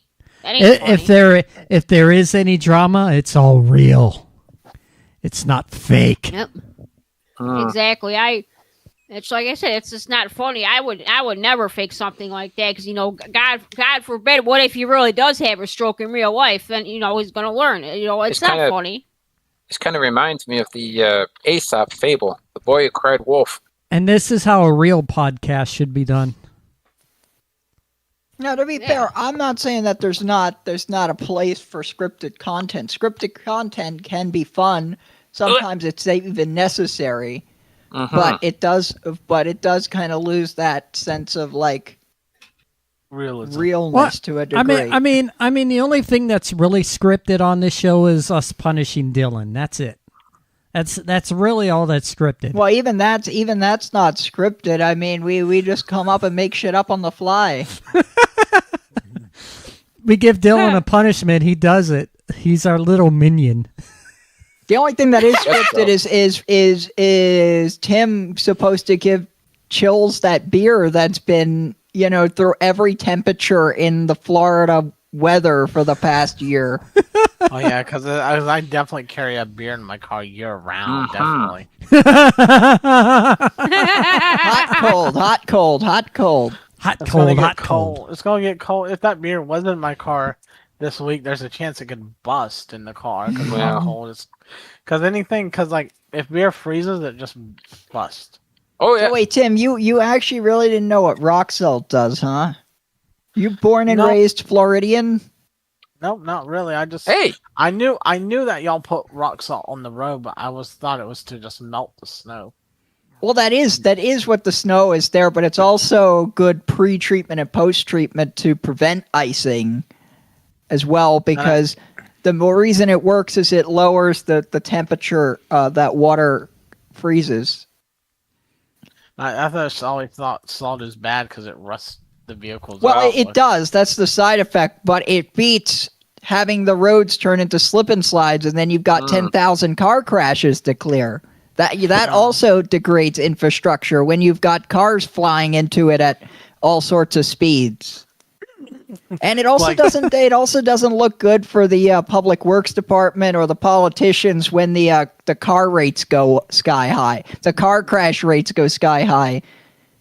Yep, I also hear it's not very popular with insurance companies either. So it's just the salt is just a unfortunate consequence. But you know what it does mean, Tim, is that they can't ignore our roads for 40 years. They have to redo the roads every so often. Otherwise, they would literally crumple to pieces under the salt that it goes in there. So they have to. You mean like when I get a slight rain and a hole just opens up? Well, Tim, we've actually had there's one road on my commute that actually has had, and I don't know why, but it's had some pretty good sized potholes open up lately. And there was another road, Tim. I got to see with my own eyes the guy on the back of the pickup truck dumping the asphalt, like on one of my drive home on one of the on my way to work. The major roads. Now, this guy, it was just a single guy, and the truck was stopped, and he was out of the truck. But it was literally, I looked by, there's this huge-ass crater. Like, I'm talking like probably like this long, Tim. This thing was big. And he's sitting there with a shovel, piling whatever that stuff is that they put on there. And this guy probably was like, man, they don't pay me enough for this.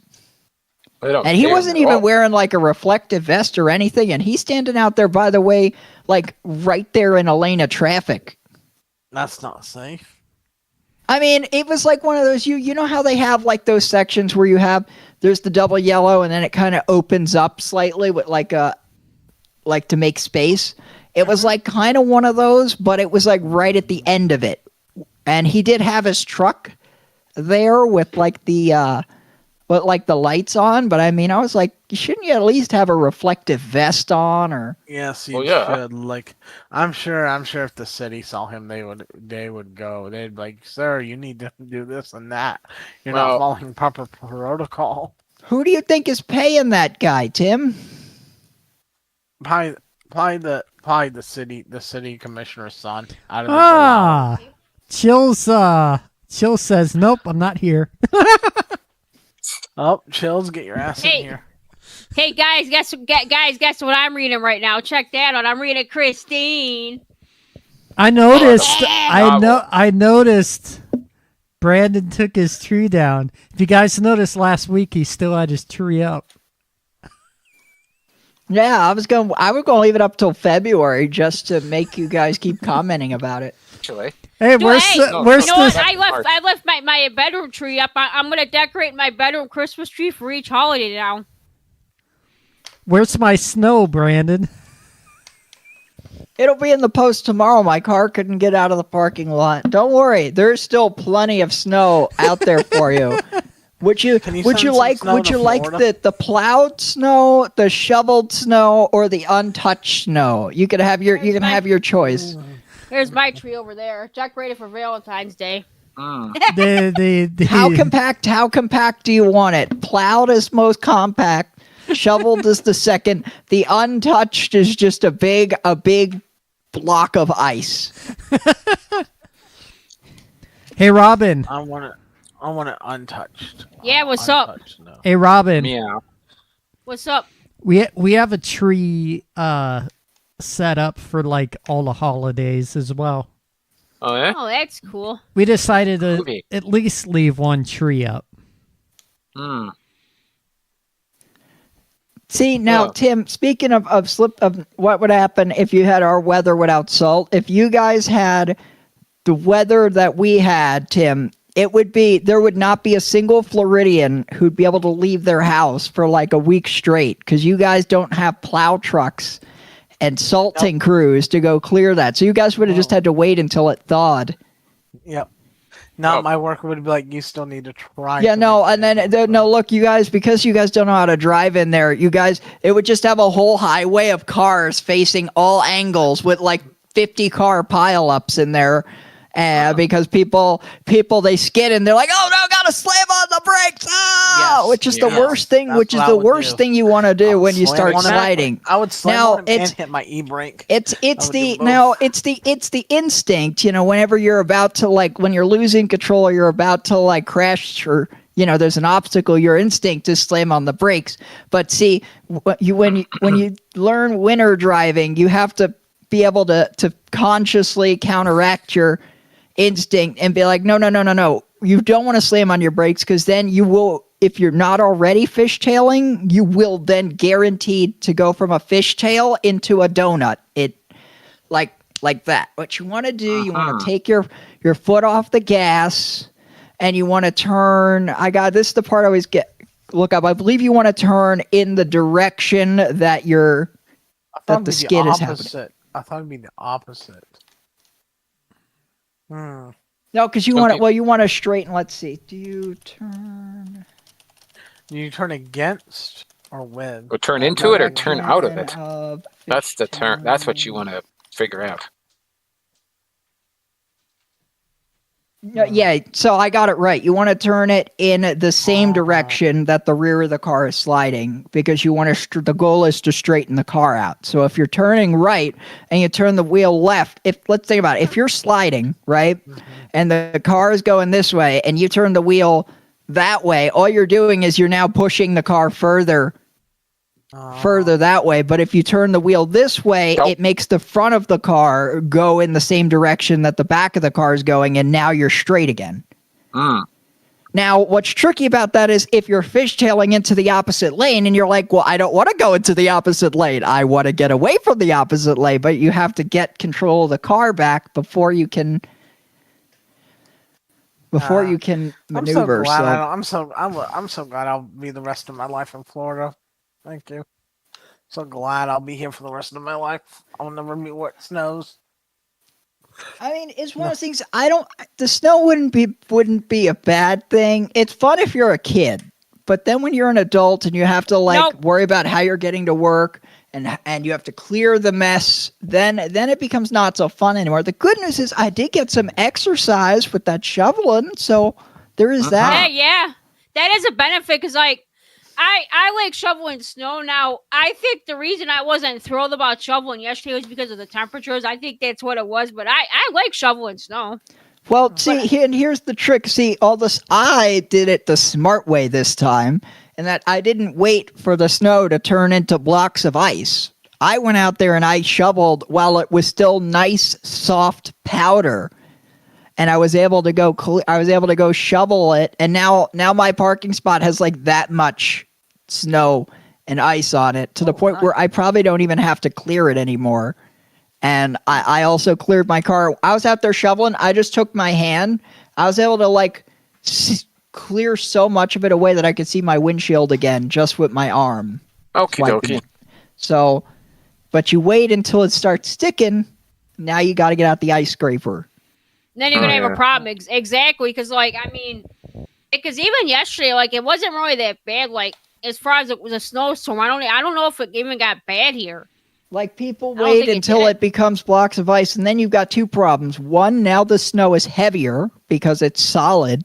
So now you're straining your muscles, your back, everything, trying to move it. And two, you're more likely, now you got to get out the scraper part of your shovel, which you're more likely to break your shovel if you get a big enough chunk of ice. There were literally people who apparently broke their shovels trying to clear snow in this storm.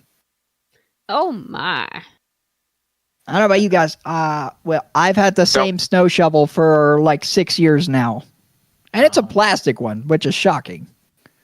You know, I don't know. I think might have. No, never mind. I think we've had ours for about for about 5. I don't know how long I've had mine for. I don't know if it's the same shovel as I used last year though, because like I didn't really start properly shoveling till maybe like. You know what? It's been longer than that because I think I bought this shovel when I was at Walmart still, when I was still working at Walmart. So almost, I think I've had that shovel the better part of 10 years at this point. And I remember, the only reason I think I was still at Walmart is because I distinctly remember when I grabbed it, there was a smart aleck, who was like, oh, you actually think we're going to get snow, huh? Because it was one of those, it was going to be a mild one. And I was thinking to myself, well, see, the joke's on you, sir, because I'm going to buy this shovel, and then I'm going to have this shovel for every snowstorm for many years to come. And look at that. I still have that snow shovel. It has served me faithfully for many snowstorms. Wow. Plastic. Why don't you want to use like a flat metal shovel? Well, hey Tim, all right. Plastic is about all you could really find. However, recently the metal shovels seem to be making a comeback. I recently saw some metal shovels in a store. So I would say the next time I go shopping, when I'm in the market for a shovel, which I'm not, then I would buy the metal shovel. My grandfather had several metal shovels. That's what we shoveled with when I was a kid. But then everything basically became plastic. And I think part of the problem is that for whatever reason, and I don't understand this mindset, people started treating shovels as disposable. You buy it for the snowstorm, and then you throw it out, even though it's perfectly still good. Like me, I'm like, I want to use this shovel until the damn thing breaks in half off of its handle. Yeah, because we use like a flathead metal shovel to scoop up dirt and stuff. It's not that big, but it works. Yeah, but you're not doing snow. See, with snow, it's a little different because you want to have a long surface to get as much of that snow as possible. You want to get in there flat. Like, let me tell you, the bottom of it is also curved. So, for instance, Tim, here's where this comes in handy. So you get snow underneath your car, right, in that hard-to-reach area. You take the shovel, you put it upside down, and you use the curved part of it, and you pull the snow out to where you can reach it. Then you take it, you pull it out. You pull it out. You pull it out. So the snow shovel is part ice scraper and part scooper, and, well, it's mainly scooping. But it's all part of, like, you want to get as much of that snow in there as possible. It needs to be long enough so that you don't have to, like, bend over because it's very bad for your back. And it needs to be sturdy enough to be able to get through ice. So it's a whole thing. You don't want this tiny wimpy little metal shovel, because then you're going to be able to shovel like that much snow per scoop. You're going to be out there shoveling for hours.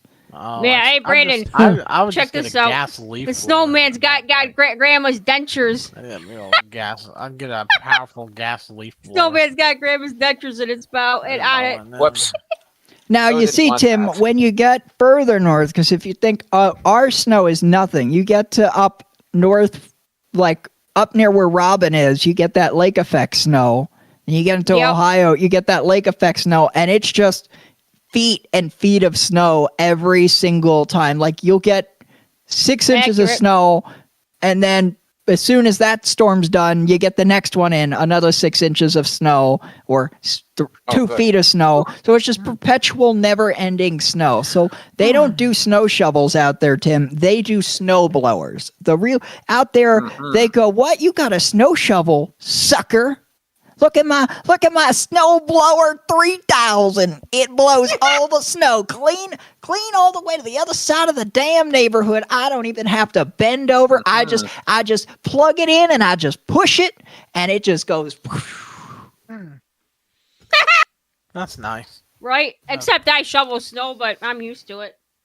But see, well, look, if I lived up where you were up where they had lake effect snow, I probably would invest in a snowblower. But for me, there's no point because with Jersey, you're not guaranteed to get snowstorms like this. Like you could have a winter that's like mild and you get like 2 inches of snow the whole year, or you get like this where it's like 8 inches of snow and then it all freezes and turns to solid chunks of ice. So it could be unpredictable, but also I only need a shovel to clear maybe the sidewalk, clear a path to my parking spot, and then clear any snow around my car. That's the and maybe in the emergency that it gets stuck to get it unstuck. That's what this shovel needs to do, and the shovel is better equipped at this job than a snowblower would be. You ever try to get your car unstuck with a snowblower? Yeah, it doesn't work that well. Wow. You are all the weakest link. Goodbye. Good night, Robin. Whoa. What the? All right. So I ate some weed gummies. Oh boy.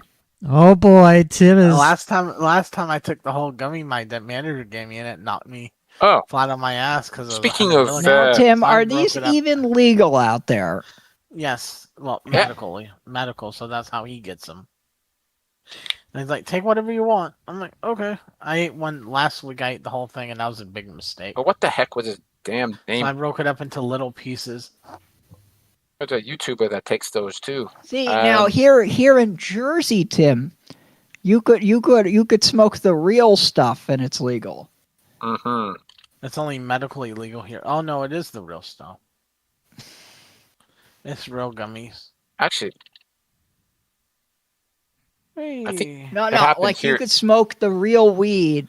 And it's completely legal over here now. I know. Oh, okay. It's becoming more and more common. That was a big push of the previous governor's thing, was that he was going to legalize that, and it still took a while, Tim, to get this done. Like it got to the point where they actually had to put a ballot question because, despite the Democrats controlling the House and the local state house and the Senate and the governorship, they all couldn't agree on the bill to get it done. It just kept getting gridlock. So eventually they're just like, you know what?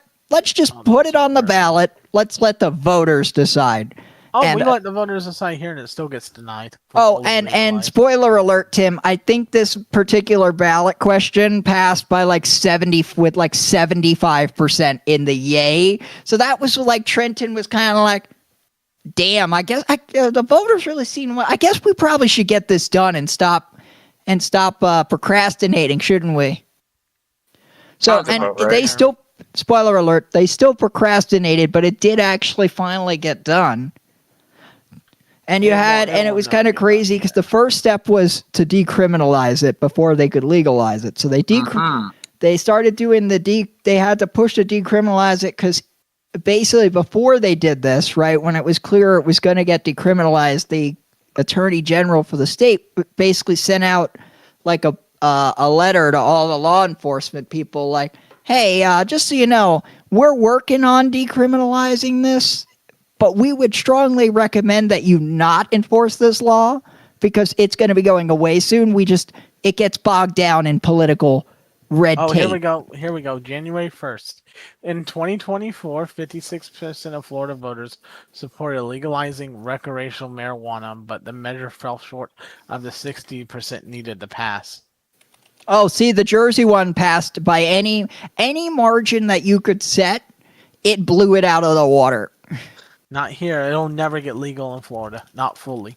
So that's because you got all those old folks who are too boring. Not that I smoke any weed. The only thing I want in my lungs is air. That's it. I want cigarette smoke. Oh, damn it, Aaron. I can't smoke my weekly cigarette on the show. Oh, fuck. I'm not at work. Oh. When he's at work, he smokes his weekly cigarette.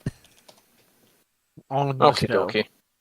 Here we go, Tim. The 2020 New Jersey public question number 1, the constitutional amendment to legalize marijuana. Let's see, what was it? So, yes or no? Yes vote, 67.08%. With a whopping 2,737,682 votes. Damn lucky. And look, even though you may see it kind of weird because I don't even personally, like, if you ask me, I don't even think cigarettes technically should be like a legal business, where you make a profit off of this. Like, if it was up to me, if I was like a trillionaire, right? Like, I could, and I had the power to basically do anything I wanted, because when you have that kind of money, you basically have the power to do just about anything. I would buy some tobacco companies just to shut them down, like shut the doors instantly. Factories are being shut down like that. The offices, everyone's laid off, and we're bulldozing these factories, and we're putting up some cancer treatment centers in their place. Or something like that. So that would be my big thing. Now, I'd probably be one of the most hated trillionaires in the country doing it, but I'd sleep soundly at night. Well, I'm sure of that. Yeah. But that would be what so like me, I'm not super pro smoking of any kind.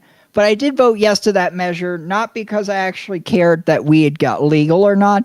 My thought process was that it was being used as a method to discriminate against people of color, as a means to do like traffic stops and all that stuff. So that would put a stop to that. And my thought process is as well, if people are going to do it anyway, you might as well at least regulate it, and then you can make it safer. Per se, I don't know, but I would still, if you ask my advice, don't smoke anything, cigarettes, cigars, anything. I don't smoke anything either. Well, I tried cigarettes once, but I said no.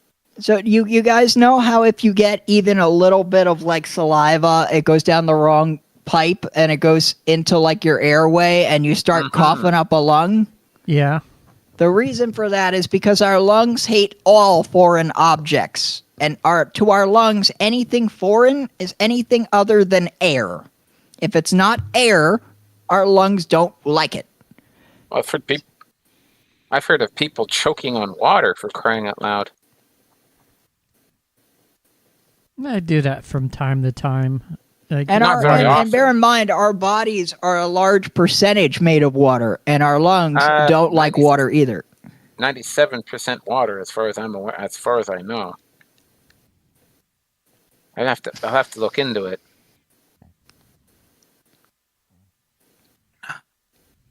Pardon me there. All right.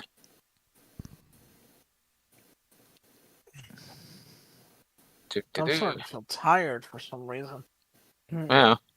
Why do I feel tired for some? Why? Wait. In other news, folks, Trump has been forced to start backpedaling on the ICE stuff. The final bad shoot from ICE was the straw that broke the camel's back. Well, that doesn't surprise me. Well, because the problem they had is that no matter what angle they tried to cut it or spin it, there was no angle where you could spin it and be like, yeah, that makes it better. Or that makes it justified. It's like, no, it's just that makes you an asshole. Like that's the spin. Oh, and then they tried to do the whole, well, you shouldn't bring an armed gun to a protest, which, by the way, coming from the Trump administration is the most hypocrisy thing ever after January 6th. It's like really, you are going to try to make that argument. Jeez. Okay, we're not even gonna pay attention to that. But then also, that got all the Second Amendment people pissed off. And bear in mind, Trump is supposed to be pro Second Amendment gun people. So the fact that they even had people that support them that are pissed off at them, that was really, I think, the straw that broke the camel's back at that point. Think so? I mean, they have everybody in Minnesota pissed off. They got the whole country up in arms about it. They've got the gun people breathing down their necks. They've got Republicans breathing down his neck. I mean, he had to do something. I don't know. I don't pay attention to any of that, of course. I try not to myself. I don't pay attention to politics. Exactly. Well, it's not even about politics. It's about constitutional rights is what it's all about. Oh. Because if you turn and look the other way and pretend that constitutional violations don't happen, then the Constitution might as well just take it and put it in a paper shredder. Because then you've turned into Mother Russia, North Korea, and China. Because that's what happens when you let government have unchecked power to do whatever they want with no consequences, no pushback. You get China, Russia, North Korea. That's what you get. So the only way we defend democracy and our rights in the country that we have is by paying attention, and when something is clearly, obviously not right, you have to push back, whether you like the person who's in charge or not. You have to push back and say, enough is enough. Like, the way that you are operating is not legal. Mm-hmm. And if you, Mr. Trump, are going to defend these people who are breaking into the homes of U.S. citizens without warrants, kicking down their doors, kidnapping them, and all this other stuff, then you are just as guilty as the people who are actually doing it, because that means that you actually endorse this un-American practice. So it's not even about Republican versus Democrat as far as I'm concerned. It's a matter of, do you care about your civil liberties? Because doing now. Because when you sit back and don't do anything, then it'll just start getting worse and worse and worse and worse until eventually it'll get to a point where all the civil liberties are gone. But we've gotten to a point where you can't get, where it's already gone too far down for you to do anything about it. Well, I see where you're coming from there, Brandon. Whoops. Watch Chills skip out on us again tonight. What the? Oh yeah, so are they still doing that alligator Alcatraz thing over there, Tim? I don't know. I hope not. Alligator Alcatraz. Yeah, well. I wonder if Trump is still trying to bring back Alcatraz. I don't think that'll ever happen. If he is, that sounds like a good idea. That's be up to him. That prison has been out of use for quite some time. Well, except now.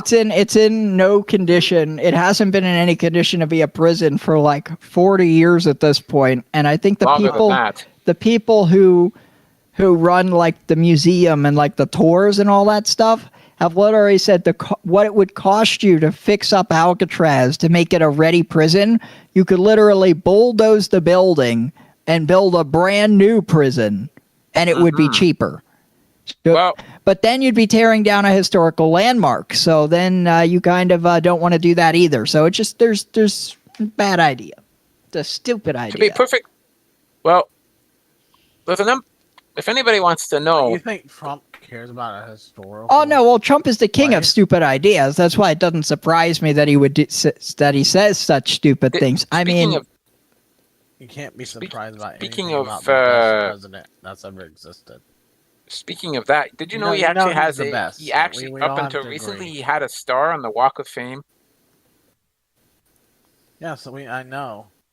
They've the thing's been vandalized for like maybe the 5th or 6th time now. Jesus. It's insane. That's like gold right there. Why would anybody do that? Well, again, people don't like him. All of California don't like Trump.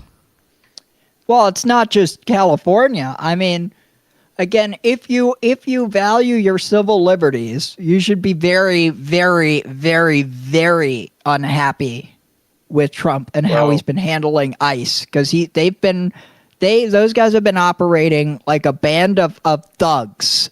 They are literally worse than organized crime because organized crime, they don't kill people unless they have to. They don't commit crime unless they have to because they don't want to draw attention. ICE just literally just goes around Larry. doing whatever they want, acting like thugs. It certainly seems that I way. I think of joining ICE. I hear you get some good money if you join ICE. Well, You said what, Stephen? People were talking Marco and we was didn't. here. The what? That's what my uncle was here, so that's why I went because my uncle was here. oh, okay. Oh. Oh, Are you back excuse home me. yet there, Stephen? No, we're going back. We're going back either Wednesday or Thursday. Oh, you hear that, guys? There'll be no ceiling cam or fuck owls today. Nope. No, he doesn't have it with him. No, Sam, I still have a seatbelt right here. Oh, come on. Oh, can you put that on camera for a while? I don't mind it. As far as the Stealing- fuck owl, I think Stephen kind of fucked us all on that. Well, he forgot. He forgot to bring it. No. What did he say? Big, he was too big to fit in my suitcase. Yeah. Sorry. Did you just Oh, say you hear he's that? too You hear that, big? guys? The fuck owl is a he. Oh my God. Good Lord. He likes to hump it. Apparently. And we're actually. Wow. Anyway. Well, the good news is my power's back. Oh, Well, that's a good thing. So my power went at 6. So my power went about 6 p.m. and it came back around 12:30. So my power went at 6 p.m. last night and it came back around 12:30 today. Well, how do you guys Oh, know it okay. actually went out if you weren't home? Well, because I still get more vacations. All right. What? Because I still get more vacations because my dad still gets more vacations for the power company with his Alright. outage. Oh. What state do you know? Do you live in course- again? South Carolina. Oh, I've been South there. Carolina. And you're a Well, Green Bay, and you're so how I does live in the a South upstate. Carolina person become a Green Bay Packers fan? No. Packers fan? Oh no. well, I used to live in Chicago. So I went you for the Midwest. So instead of joining the Chicago Bears cult, you decided to join their sworn rivals. Got it. Yeah. Well, that's unusual. Yeah, so I went you for the Midwest, but we moved to South Carolina almost 7 years ago. Oh. So where with okay, the South doke. Carolina, we with the upstate. So where with it, we live close to the mountains, but says we but this past weekend we had an ice storm. So we knew Really? what's We gonna didn't get- notice. Yeah, so that's what. Yeah, we live close to the mountains in South Carolina. Mhm. We actually are like 30 minutes away from North Carolina, where we're All right. at. Stephen, I believe that the mountains did not play a role particularly in this particular storm. I believe it was something like over 65% of the country got hit with this storm. Yes, it did, but not. So that's why we decided to escape the ice storm and go to Hilton Head to get away from the storm. All right. Should have went to And plus, Tim's house. You I'll won't go see with no you. ice in Florida. Well, plus my other uncle with because my other uncle they live at the house where my grandma used to live at. Oh, very interesting. Yeah, so I stay in the condo, but today I got to see my grandma's old house again. That must have been Brett. Yeah, Well, so obviously. we decided. So when my grandma passed away 10 years ago, we decided to keep the house at the ferry. That's nice. Fair enough. I see my grandma's house every day. This is right next door. Yeah. Well, of course we Yeah. rent it out. So, Tim, did you get any of those CDs yet? I'm not going to be able to get anything for a while. I have to pay over $1,000 in taxes. Wait, I thought they didn't do those in Florida. They do. It's because of my health insurance, the tax credit thing with how I get the discount. All right. Apparently they made a mistake now to just have to pay like $1,000. But oh well, it's still cheaper than what most people pay monthly for it if I were to divide it. Oh, I see. Oh, and Tim, you went back to Apple Music again. Yeah, I did.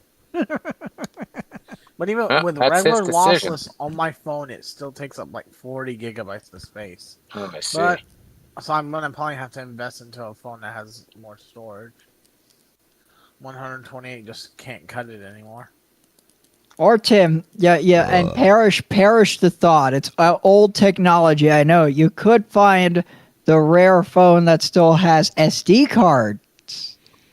I don't know about You can't that. transfer music. Like Sure you that can. with You can app. store No, basically anything on those. You can't store an app to it. Not app, but you could store app data. Spotify will let you pick where to put your offline files. Yeah, but Oh, that's yeah? a budget phone, and I hate budget phones because I sell them every single day. I will not even use an S25 FE because it's too budget orientated. See, meanwhile, I will ride my budget phones until they die. I've never had one that lasted me less than 2.5 years. Oh, really? Once you touch the high end, it's over. It's the sad truth. Once you taste it, it's. I just can't. I can't get behind paying almost as much for a phone as I do in rent. I mean, I paid $470 for this.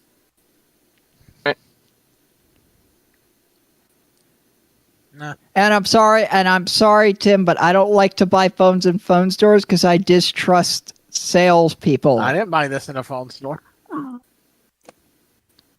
I bought it used off Facebook, open box off of Facebook.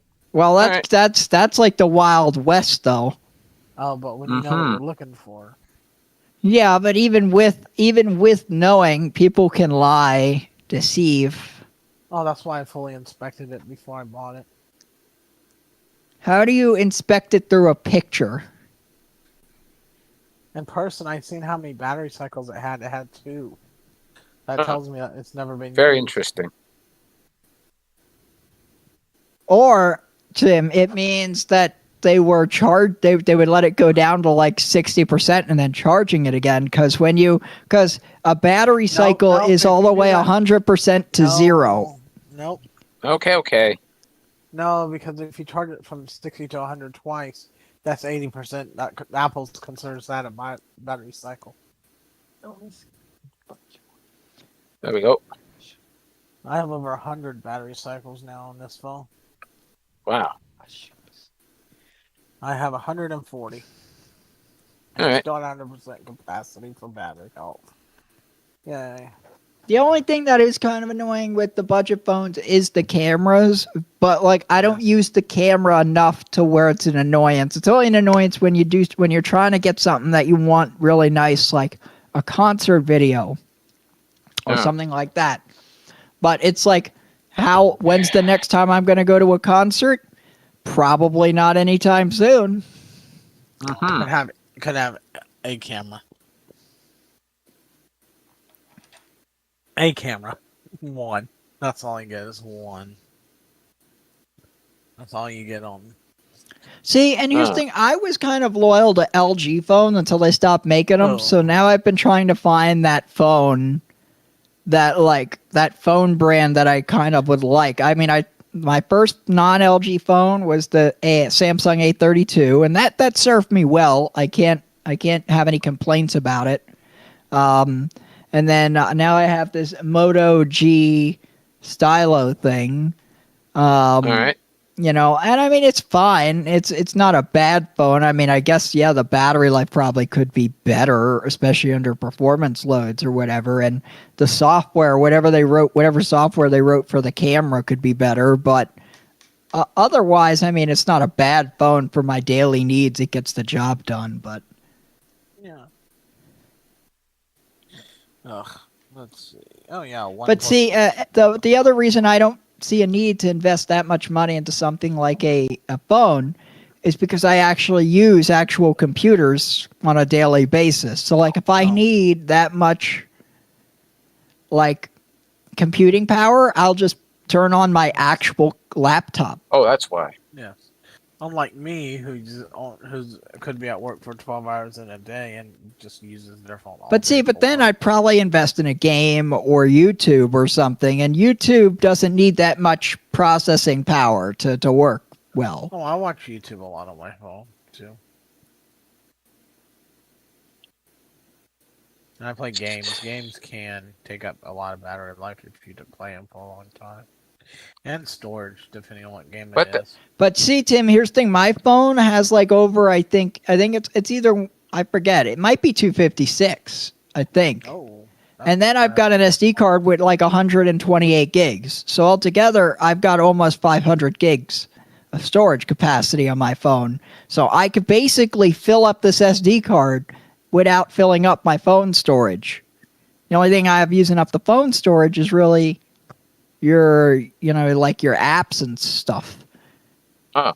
Like I could go to Metro's website. I can get a prepaid phone for free and cancel that account out and use that phone if I wanted to. Like I know all the tricks. Which is funny, but true.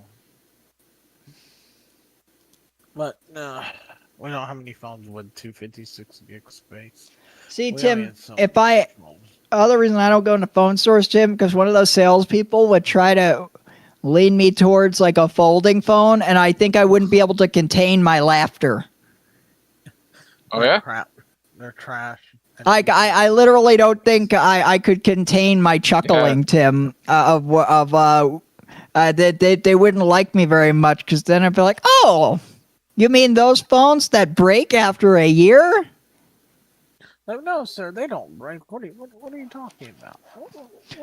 And then I'd be like, look at me in the eye. All right, I have a degree in computer science. I work in IT.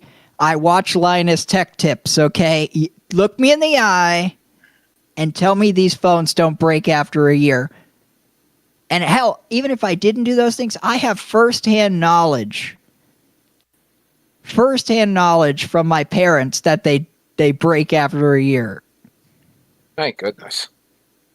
Oh, and guess who warned my parents not to buy them, and then what salesperson talked them into buying it anyway? Lovely. Yeah, so. Lovely. You know, that's not what salespeople do. I steer people away from the flipping the phones. Mm-hmm. One thing about going to buy a phone, I'm like, do not go buy that.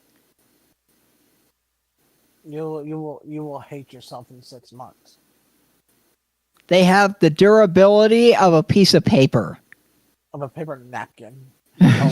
A wet paper napkin. There was one of my coworkers who bought one. He said he dropped a plastic screwdriver, not a metal screwdriver, a plastic screwdriver from a distance of like that far away, and it dented the screen. Yep. Boy, that's cheap. And it's a permanent dent. That's major cheap right there, I'll tell you. Yeah, you can write if you can brush your fingernail in it and dent it. Meanwhile, I could probably fling this pen at my phone screen like 10 times, and it probably wouldn't. It maybe would leave a tiny, tiny little scratch. Maybe. But. Oh, yeah? It's hard, but it might. But my point is that the screen is going to take a beating because it's actual glass. Mm-hmm. Whereas those screens are plastic, and they're not even good plastic. They're like the worst plastic. Oh, well, that's kind of annoying. They're like picture plastic with no give. Like this pen, which they probably made for what, 25 cents or something like that in China. I wouldn't know. This type of pen that you buy like 50 of them for like $2. So they probably made this pen for like 5 cents, a crisp nickel, right? This pen's plastic has more durability than the screen on those phones. Yes, it does. Apple should be coming out with a fold this year. Yeah, but see, I don't think that's going to go well. I don't think it's going to go well with the Apple brand at all. It will, because if it's similar to an iPad when you open it up, it'll be pretty good. No, but here's the problem. No, here's what I mean is Apple in recent years has actually done a good job of making their phones more durable. And they've invested heavily in that. Now, there was a time when they weren't so durable, but I will give kudos to Apple's R&D department, whatever they've done with their screens and the bezels in the past like 3 or 4 Apple generations. They have improved it wholeheartedly. The only mistake that they make is putting glass on the back of the phone. That's a stupid idea. I mean, we know what solves that problem, right? It's just yeah, but I've seen people who had a case and it still cracked. It's because they buy shit cases. But it's besides the point. Like, if you're gonna have a case on it anyway, why does it need to be glass? Just put something more durable there. Excuse me. Because Apple has to keep up with the typical white girls with a premium phone. But like going to a foldable phone, Apple's gonna go from super durable phones to super crappy grade stuff like. A foldable's not gonna be for everybody. Either. Yeah, and also let's be honest, Apple is gonna probably charge like $6,000 or something absurd for this thing. I can imagine. I can put that. I bet the starting price will probably be between $300 and $2,000. That's where, yeah. Between what and what? $1,700 and $2,000. I would put it more than that because that's what Samsung charges, and whatever Samsung charges, it's going to be Apple's guaranteed to charge almost double. It's a possibility. Well, you'll have to see. It depends on what they put in the phone, like how much storage is going to be the base. Well, I suppose so. Well, as we know, the Apple math, like, what is it? Like the extra, however many it is, however many gigabytes is worth like $200. So. Starting to feel tired. I think I'm going to get on my Samsung tablet and fall asleep in bed. Let's see if I can get Discord going on this.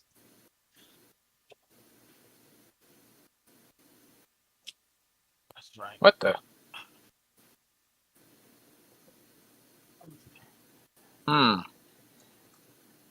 Be fully charged up. Yeah, charged up.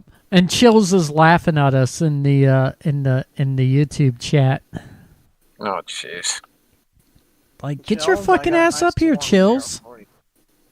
Chills, I got a warm beer for you. Come on in.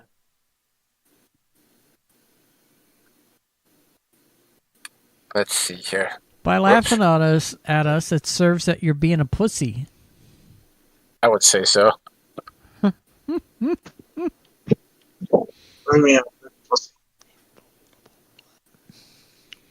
Oh, there we go. Is that the camera on your tablet? Well, of course. Why? It's a Samsung tablet. A Samsung tablet I got free. You can say, literally. It doesn't look bad at all. No, and it'll probably get worse once I turn off the lights. We shall see. Mm-hmm. To see what I can Meow. get your product.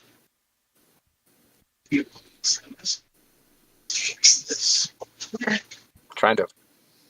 Yeah, under my pictures on my iPhone, it tells me what iPhone it's from. It says Apple iPhone SE 2nd generation. How about that? I know, and I got iOS 26. Wow. So is Apple still on that liquid glass kick? Oh, they'll be on that liquid glass kick for a while. Really? Because I still don't know why so many places started copying Apple with that. Because I kind of found the liquid glass idea to be stupid. Even Mac OS has liquid glass. Okay, now. look, Aaron. I would expect Apple to copy Apple. Okay, that's not even really copying. That's just them taking their design concept and streamlining it across their OSs. But I'm talking like YouTube copying the design, like not even that long after it came out. And I'm like, what is this obsession with it? Like, it's hard to see shit. Why do people like this? Like, why is no color the new style trend? Don't ask me.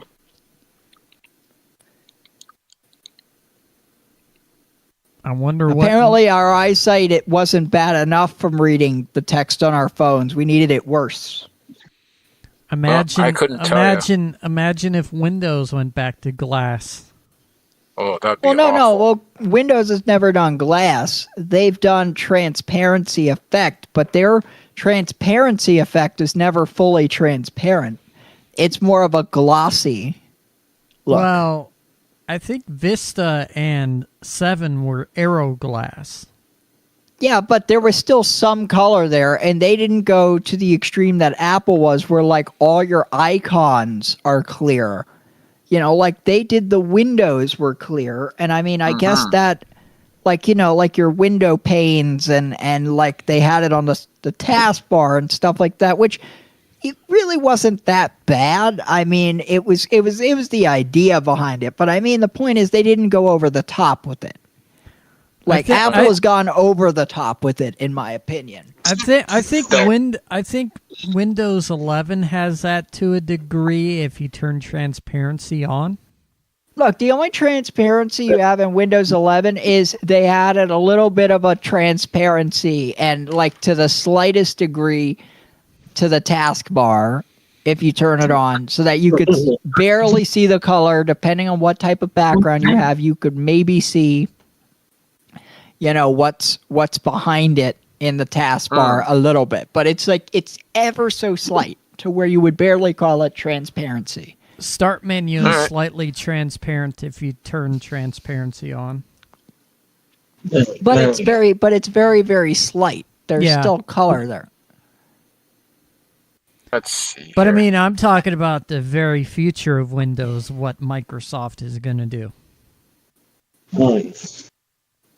Well, everything Microsoft has planned is very unpopular, and the fact that the Microsoft CEO has been so defensive lately tells me that the tech world is doing its job and finally pushing back against them to the point where they now feel like their feelings are butthurt. Well, don't call me Microsoft. That's not nice. What was called You're supposed to love the AI. Well, the thing is, AI is coming out way too early. Well, and also here's the other thing, Aaron. And there are some people who have found some uses for it, But I think most of those people don't actually truly understand what it is that they're getting. Like, they just hear AI and they just think, oh, cool, I can get computers to do all my work for me. But they don't realize that the quality of said work is garbage. I mean, I could see way into the future AI would mean a thing, but like I said, the only thing I would trust AI with is nothing meaningful. Like, I take everything that AI tells me, unless it's like Google AI, and even then it makes it hard to trust sometimes with the accuracy. But I try to take everything AI tells me, this could be wrong. Right? But some people just blatantly trust. Like, whatever AI spits out is what they will trust. And it's even gotten lawyers in trouble because they'll have their paralegals will just use ChatGPT to spit out a brief and they don't fact check it. And then next thing you know, you have made up case law that didn't exist. Which is a big no-no. Yeah, you don't want that to happen. And then you have people wanting to ditch Windows and go to Linux. But so that's kind of my thing. Either you have people who are totally against the AI, you have the tech people who know that it's all hype for the most part. Then you've got the people who don't really know what AI is, but they like the idea of having something else do all of their work for them. So they just want to do it. And then there was the people who think it's a cool tool, but they don't really understand what it is. So, and trust it too much. And those are the categories to where I think we are. And personally, I don't think they have figured out the use case for AI in its current form. And quite frankly, I don't think we want the general AI that ChatGPT wants to get to, or OpenAI. We don't want R2D2s and what's the translator yellow bot guy called? C3PO. Yeah, we don't want C3POs. We don't want droids that do armies. We don't want any of that shit, because that's when it's like when you offload all of the work to robots, how do any of us humans actually make a living? Well, exactly. Microsoft is already in deep shit with Windows 11. People are already making jokes every time there's a big outage at Microsoft that they let ChatGPT code the update again. Let's see. Now Chills has tried to bribe me with money. Like, are you paying me to do push-ups? I just said maybe. Now, there, like I said, there are some use cases for. I don't even call it AI. I call it machine learning, because that's really what it is. You feed it a data set, and it will learn that data set, and it can make educated guesses based on that data. That's what I would say. It can make an educated guess based on a large data set, and it can consume data at a pace that humans could not possibly do. So, like, let's say you had like a ton of data, right? You just have like tons of data from like 50 years or something, and you wanted to go, okay, using this piece of data, does such and such thing actually, is this more likely to happen? Is that less likely to happen? Does, this increase the risk of, say, something like cancer or something like that, right? Now, you don't trust fully in it, but you could take 60 years worth of data, put that into the computer, and it could spit out an educated guess that would take a human hours and weeks and months and months and months and months of trying to consume that data to digest. So there is a use case for it, but the problem is it's not the use case that tech is pushing currently. See, when I was still in college doing the computer science thing, the very end of it was when the ChatGPT thing started popping up and teachers were already getting paranoid about it.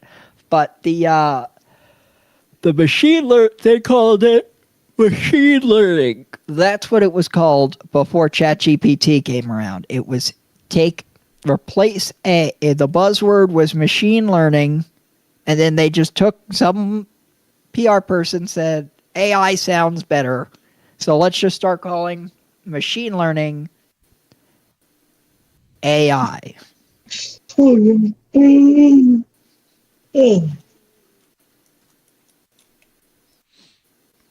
So yeah, now you get these people like, oh, I'm gonna ditch Windows and go to Linux. It's gonna be a lot better than micro slop and blah blah blah. Well, see but it's only the tech people saying that, Aaron. You don't have any non-techie people looking to ditch Windows. They just want to turn their computer on and use it. They don't really give a shit about the AI or not. And it's like have fun trying to get app support for Linux. It's there. It's there. I mean, Aaron, you really expected someone who can barely work their Windows computer to go sit there and fight with Linux? Hell, Aaron, when I don't even like fighting with Linux, and I'm a nerd.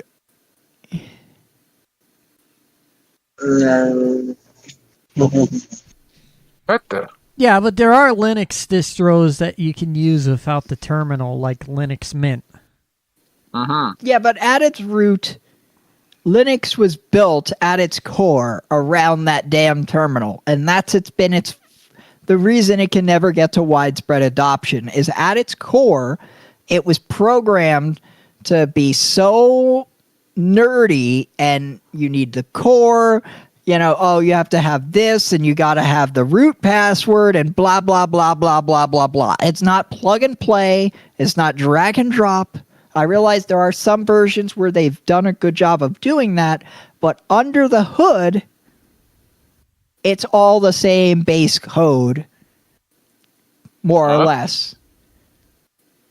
Now, I do like Mint, though, because it's pretty close to what Windows is. But you realize what they've done, all they've done with Mint is they've taken your nerdy, like Debian, like your hardcore Debian distro, which requires you to be a nerd to use, and they've put a nice coat of paint on it and made it look better and easier to use. They basically have taken the behind the scenes stuff and they've put a nice little bow on it and made it look all pretty.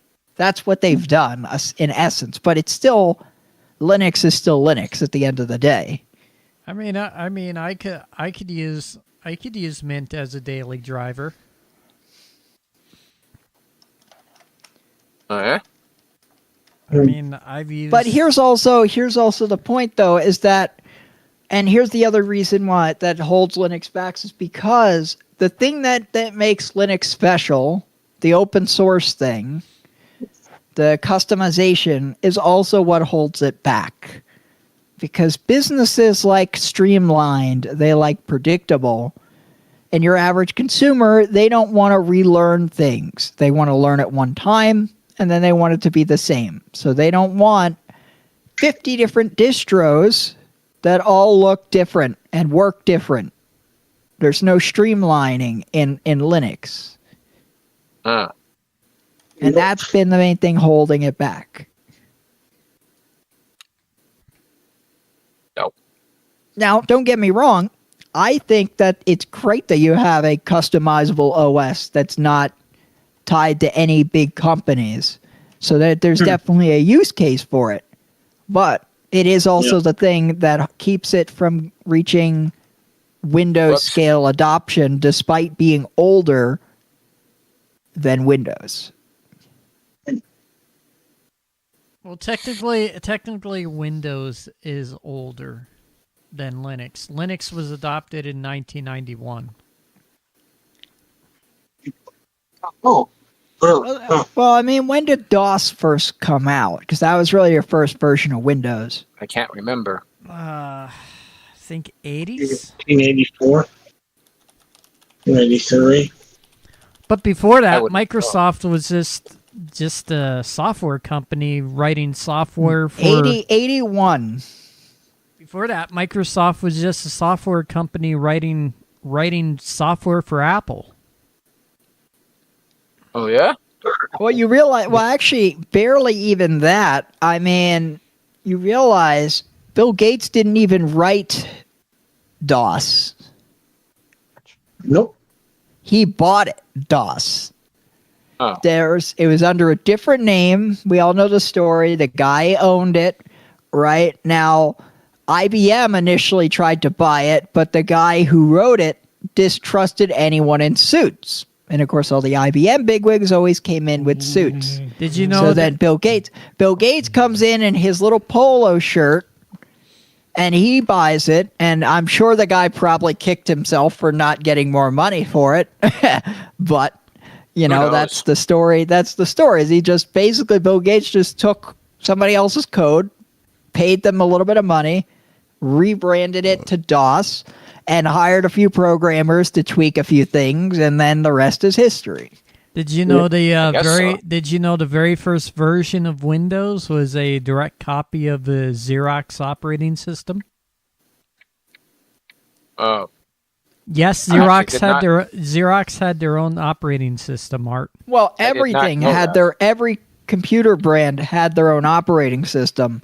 That's part of what drove Windows into the popularity is partially, remember how I was saying how Linux being so fragmented with the different distros is holding it back? Well, that's what computers were before you had Windows and streamlined OSs that streamlined everything. Is every single computer brand had its own OS. Picture having HP OS, Dell OS, Lenovo OS, like it'd be ridiculous. You'd have to relearn the computer, every single brand, but that's what you had back then. Then Windows came along with the sales pitch of, hey, we'll just make one operating system and it will just work. You learn it once and it will just work. There was and you'll have all your software and all that stuff. There was another operating system. It was called OS2, and that was owned by Microsoft. Oh, yeah. I think I vaguely remember that. It was briefly owned by Microsoft. But I think they sold it. Well, yeah, because they stumbled on the gold mine called Windows. No, OS2 was made around the same time as Windows. What it's called, Aaron, is they were trying out different branding to see what would stick. All right. And also, did you know that Bill Gates and Steve Jobs are fighting over who got the Xerox OS first? Well, of course, because they were the natural competitors. Because, I mean, who's the only other big OS in the space at that time, aside from, like, IBM? It's Apple. Oh, Yep. okie dokie. Oh, look what Steven's got. He's got something else besides out tonight. Looks like he's got a fuck doggy or whatever it is. Oh, my God. No. Really? Oh, okay. He flipped us off. Okay. Yeah. I mean, it does say XOXO on it, so... That's a waste of They may be kissing it. But Miss Missy. And we needed to know you that. Better not you better not be thinking what I think you're doing. I can't remember. Oh, but I just saw a video also before I came on the show. I haven't actually watched the video yet, but based on what I saw from the thumbnail, it seems Microsoft might have released an update that apparently might be breaking Notepad now. Oh, that's good. Great. Good job, Microsoft. You know, I kind of miss back when they left things like Notepad alone and it wasn't changed for like 10 to 15 years because it just worked. It just worked. You forget it needs Copilot in it now. I guess you forgot about that. Shame when you bring in, shame on you. You should know that everything needs Copilot. Don't get me wrong. There are some things about the new Notepad that I find cool, like that they actually did bold and italicize and shit, but still, I think I would trade them breaking shit that has been a staple of the OS, the most simplest parts of the OS. And they now turned it into, we got to add all this crap to it. You know, it's just like, no, just leave Notepad alone. Like, Notepad has always been, nobody opens Notepad because it's shiny and pretty. People open Notepad because they want a quick thing to jot something down. They just want to throw Copilot in your face. It seems that way. And now they want to do I it. don't understand why won't anyone use fucking Copilot? And now they want to do it to File Explorer. And like they've already ruined File Explorer. I mean, they already did that. So why not just break it more? Sure, go ahead. They might as well just fucking ruin it entirely. Can they give everything? What if they managed to break in the past 6 months to a year? Let's see, they broke Task Manager. I don't know how the fuck you managed to break Task Manager of all things, because they had Task Manager absolutely perfect since Windows freaking Vista. They've had it perfect, and then you've had probably Windows 7. I don't know. Did they still have the XP style thing in Vista? Or was it more the 7 style that was... I couldn't tell you on that one.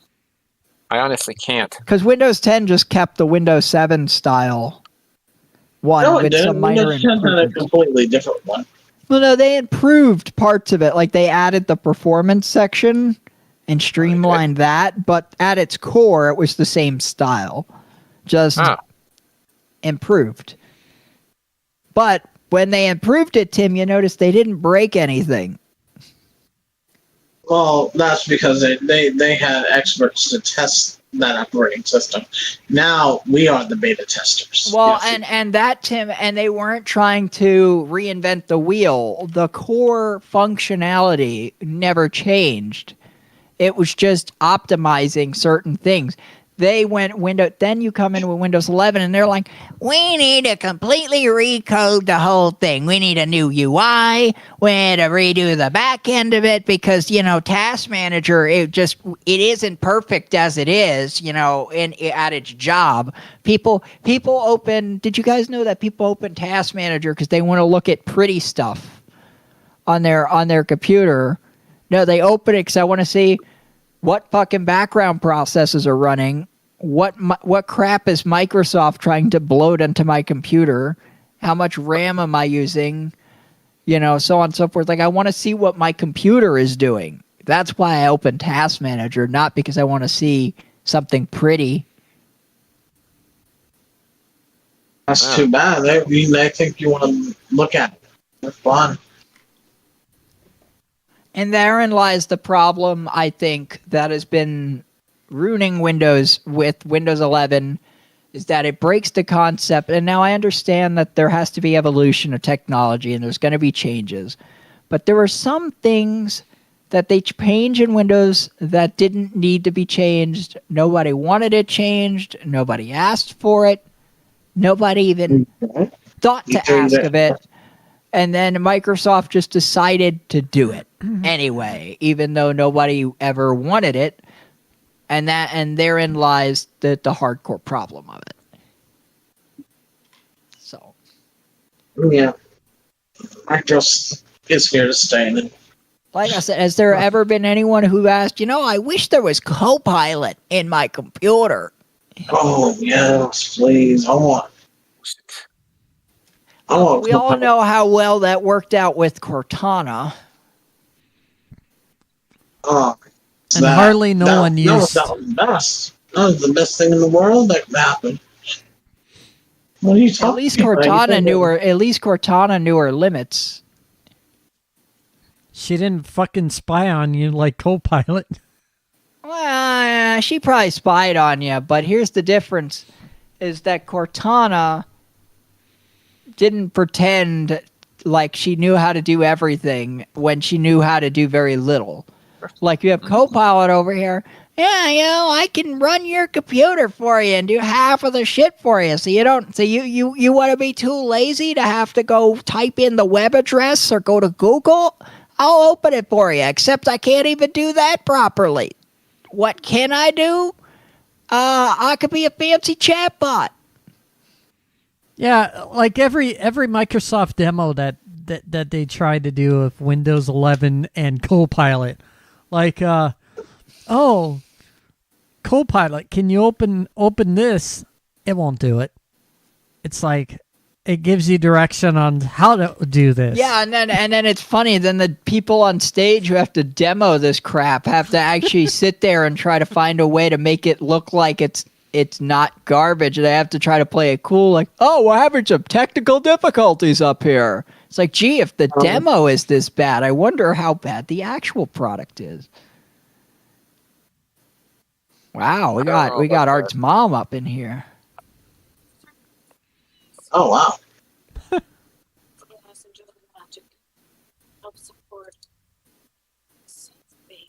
I hope she knows that there is a microphone on in here. Is this Friday? I think I'll have to think about that.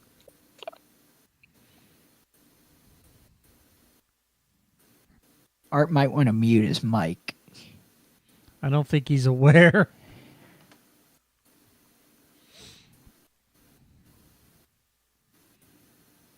Oh, I think he was aware that his mic was hot.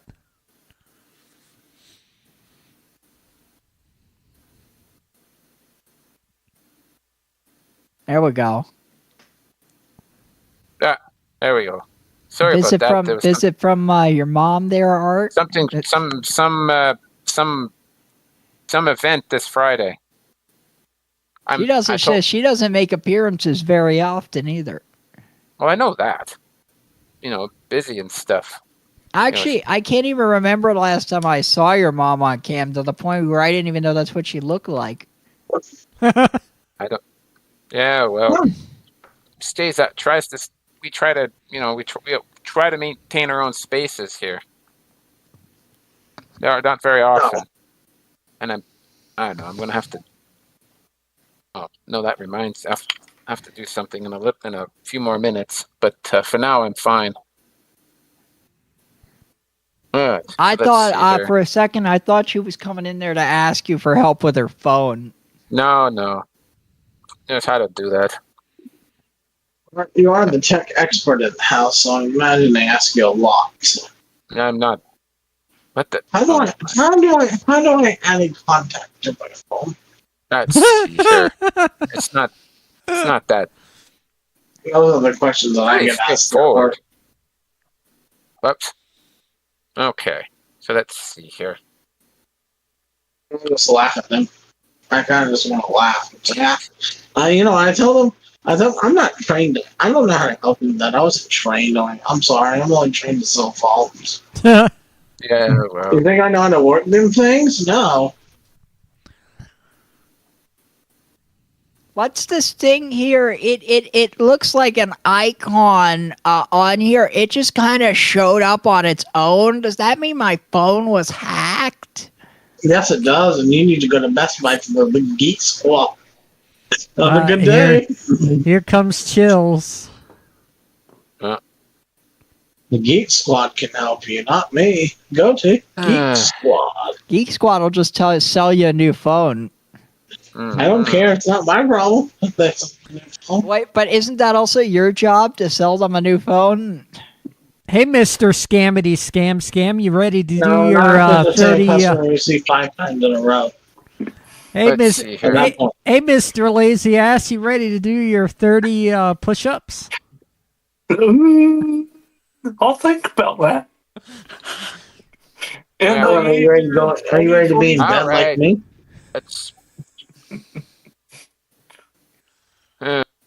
Hey, Tim. I think you should fall asleep on the cast. Okay. Let's see here.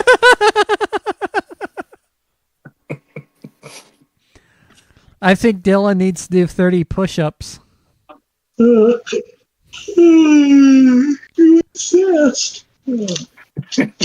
Let's see. Where's your camera, lazy ass? It's broken. Just kidding. It's broken. Damn. It's right there. Okie dokie. Oh, Aaron. Yeah? About Friday night's cast? Oh, that's interesting. I don't think you should play that song again. Hey guys. I think either there is a spider web under the chair that's like on the other side of the room here, or I've got poltergeist because there's like a tissue or something that's like floating in midair, and I'm not exaggerating. You might be haunted. You may want to get the fuck out. Oh, brother. Where is it? I got spiders in the house myself. I used to. I don't anymore. Yeah, I think he'll be fine in there. Yeah, we don't even right see there. it. You see it? Oh shit! Right yeah. there. How are you feeling there with that happening?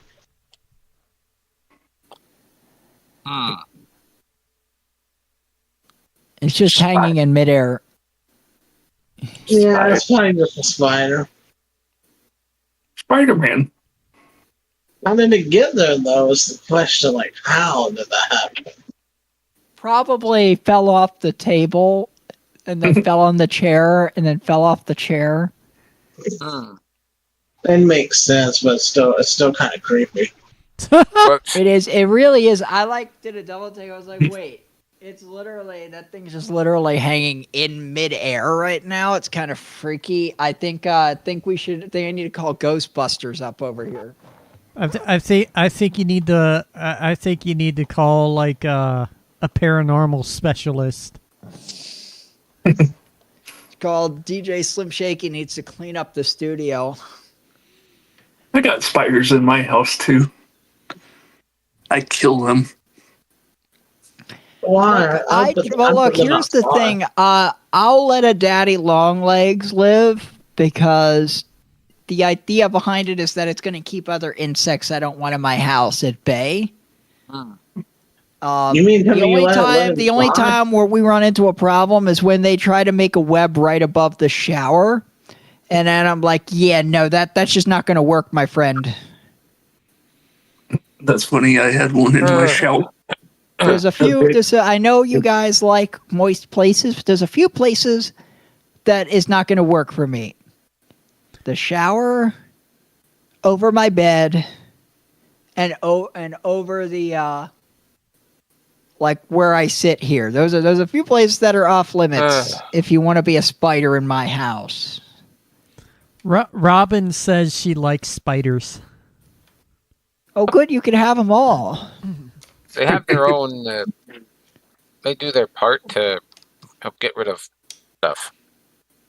She hasn't been times lately. That's but good. See, in my bathroom, I'll clear out a spider web, and then it just comes back like 2 weeks later. So then after a while, I just get tired of clearing it and just say, fuck it.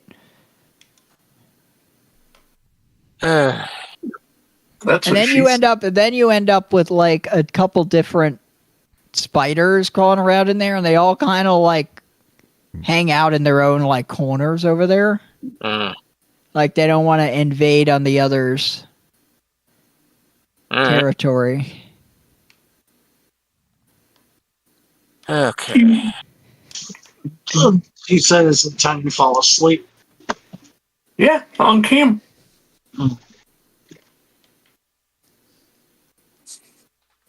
It's now time for sleep. Somebody mentioned that I've run into something similar.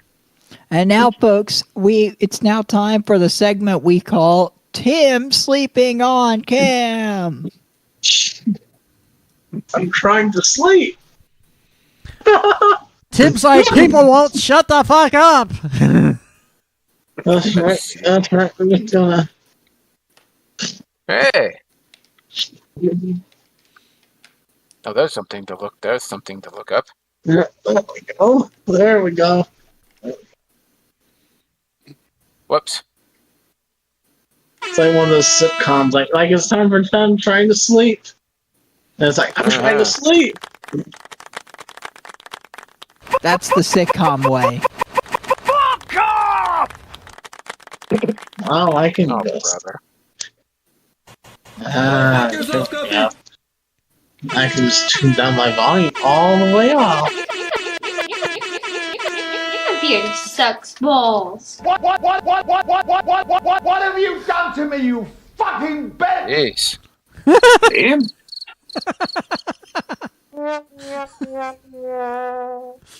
Anyway.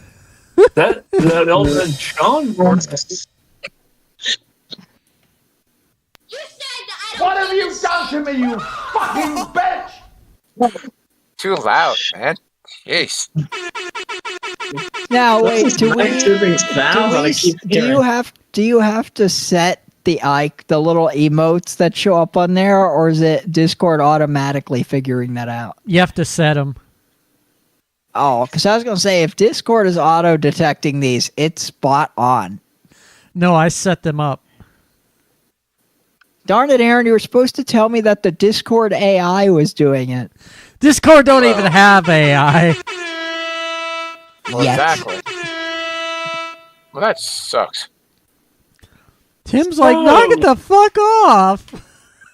What? Did you like my vote for the no answer on Saturday? I voted no. I voted no for the jingle. Too bad the jingle still won out. and no one else is gonna play it besides Brandon. I wouldn't be so sure. I'm not gonna play it over my dead body. Arthur will play it. He's been loyal. I might and I might not. We'll see.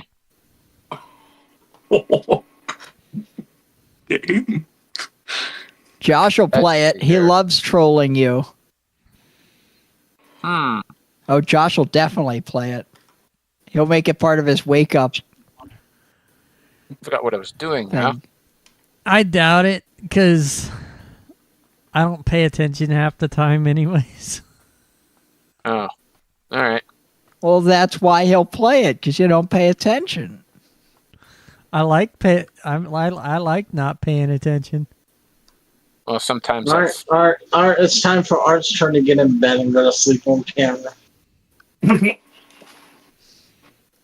Well, all right, Aaron, get in your bed. No, I'm not getting in bed on cam. My cam, fucking nuts. My cord. Your bed is literally on the cam, so my cord. You know, yeah, but if I were to do that, my headphone cord wouldn't reach. Look, all of you guys could lay in your beds on cam with very little adjustment to your system. My bed is behind a wall. Whoops. There we go. I can just do this, you know. I can just be like.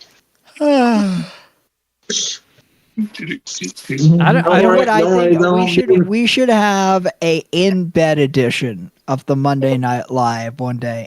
Well, I don't know about that. Well, you want me to shout through my microphone, because that's how it's that's how it's gonna be. You can move the boom arm. Yeah, I don't know where to move the boom arm to. Oh yeah. That's the problem. Hang on. What are we hanging on to? You just move it over your bed, obviously. Yeah, but I have to clamp it to something. I had to. I see a perfectly good shelf right there next to your bed. Yeah, but my mic cable don't even stretch that far. Good right. thing they make longer mic cables. I have the longest one I have, and it still doesn't, like... What the? Aaron, if there can be bands that can go all over a stage with these mic cables, I think they make them plenty long enough for you to get the 10 feet to your bed. I forgot what I was doing. We're not doing an embed edition of the show. You can get that out of your... Yeah, we should. You know what? You could get a Bluetooth earpiece and use that as your mic. Actually, I completely agree with Aaron. Actually, but yet your bed is 2 feet behind you, Art. Yeah. Well, again, my headphone cord won't reach. You could use your webcam mic. That's fine. It'll sound like shit, but it's fine. There's limitations. Well, that's what I was. Exactly. There's no limits here. Aaron said that exactly. No limits on this show. Now, if I were to use my phone, who's going to run OBS? Well, Aaron, you could be in the call twice. You can't do that. It won't let you. You have to have you have to have another account. Oh well, if only the account's for free to make.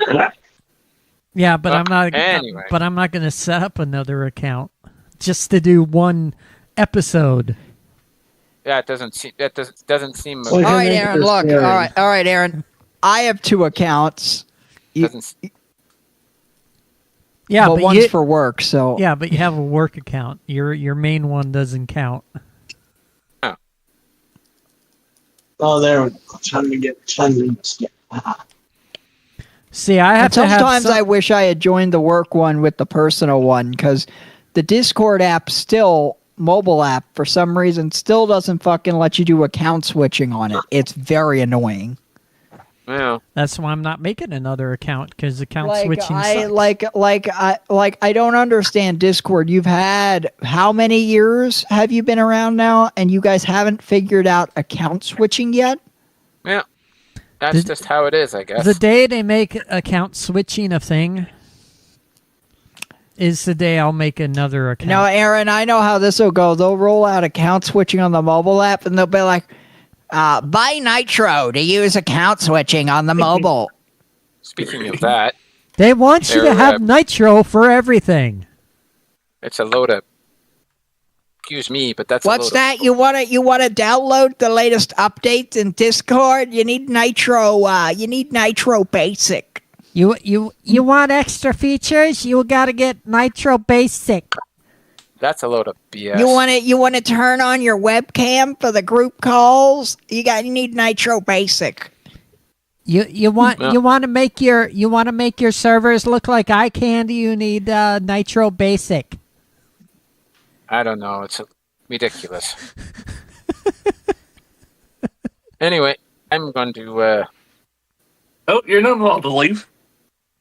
I'll stick around for a little. You have to stay all night. I'll stick around a little bit longer. You want your video quality to not look like Zoom? You guessed it. Discord Nitro. You got to get everything with Nitro. I swear they don't have free. They don't have a whole lot of free options.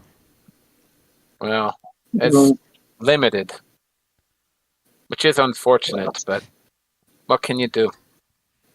I mean, it's like you can't just customize your servers without having to get Nitro Basic. What the fuck is that? No, I was looking at something. It's called servers aren't free.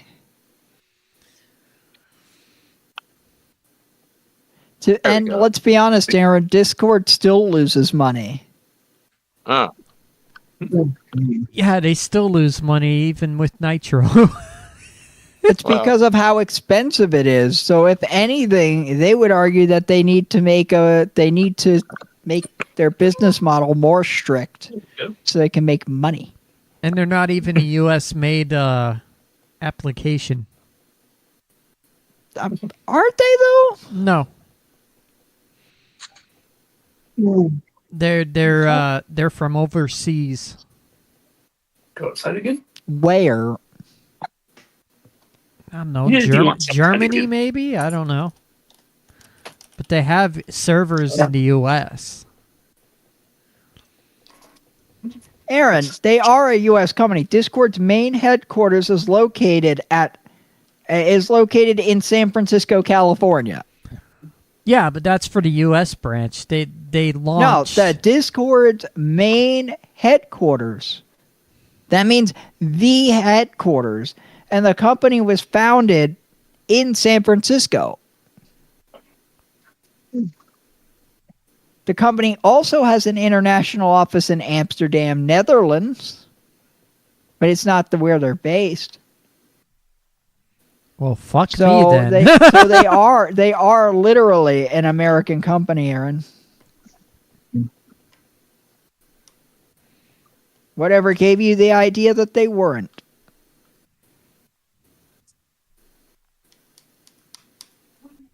Now their CEO doesn't have like a very American sounding name, but that's most corporations these days. But the founder's name is Jason Citron. I don't know how to say it. I think it's Citron. Lullaby Tim on camera. No. Get down and do your fucking 30 freaking push-ups. How about pay me first? Well, I was. There we go. You think Sorry about that. think I'm gonna pay you for a freaking punishment that you need to do anyways? All right. I'm out of shape. You weren't here last week, so you have to do a punishment. I was hiding. You were skipping out on us last week, so you do your punishment. Never mind. I was recovering from the sunburn, which is finally Excuses. Well, it takes. I can't say anything on that. I'm actually back to normal finally. Remember the poll from a couple weeks ago? How many excuses Chills is gonna make before he does a punishment? So guess what, guys? What? I just got word. Apparently tomorrow will be another remote day. Oh. Yeah, you must be loving those remote days. So that means I've now had 3 remote days in a row. And by the way, last Thursday and Wednesday, I was in the office for all of exactly like 5 minutes because I was out in the field all day, which means the last time that I've actually properly sat at my desk at work was on Tuesday. Ah. Which means your work PC probably hasn't been Now logged in. Oh no, it's been on, Aaron. See, when I work remote, I can actually remote into my work computer and do a lot of the work on it. Yeah. I only use my actual computer. Basically, my actual computer can use the VPN. It's a special VPN that's like for security. And then it's kind of like an authentication thing. That lets me remote into my workstation computer. I'll have that computer up on this monitor. On the little monitor, it's just the ticket system. And I'll have Discord open on both screens, like the web version on this one, the app on that one. And then I'll have like a calculator open over here. I'll have my work email opened over here. And a couple other little things, but most of the work is happening over here on the big screen, remoted into my work computer. So yes, my work computer actually does get work, even when I'm not at work, Aaron. Nice. So really, your home computer does just as much work as your computer Now, at work. When I had the other laptop, I used the actual laptop more. Because before we had the VPN, I only used the other computer sparingly, but we've now improved the way the way I can remote into it. It's almost the same as if I'm actually at the office, minus I don't have 2 full-size screens. Yeah. But and they said take an extended lunch to clear your cars during the warmest part of the day. Hey, newsflash for you. My car's been cleared since yesterday. Except for like a layer like that small that I could just wipe off. My car's ready to rock and roll. My car's like, hey, you haven't started me since Friday. Do you want me to do something around here? All right. Brandon probably go to Wawa on his lunch break. Seriously, I gotta like start my car just to make sure it's still alive out there. You know, did it survive the blizzard? I don't know. I haven't been in it. Watch Brandon go to Wawa on his lunch break. All he has to do is just drive down the street a little ways. Look, and I even called the management company and had them get a plow truck to go clear the parking lot so I could go to work tomorrow. And you're not going into work I'm ready to rock and roll. And you're not going into work tomorrow, so what's the point? Okay, dog. I mean, hey, I'm not complaining on free remote days over here, but so look, guys. So assuming that they let me keep my normal remote day, also, guys, that would mean I'd be remote. I was remote on Friday, remote today, remote tomorrow. Presumably, we'll be in the office on Wednesday. Then I will be remote again on Thursday and in the office on Friday. So that would mean out of the past week, I've been physically in the office 2 days. Which I'm not complaining. Look, my old car needs a rest. I guess so. Your old car needs a rest. And, we were supposed to have a meeting tomorrow, like all of us level ones. I'm going to guess that's getting postponed again. Oh, no, guys, the meeting got postponed. Oh, no. I'm so sad. I think somehow I doubt that.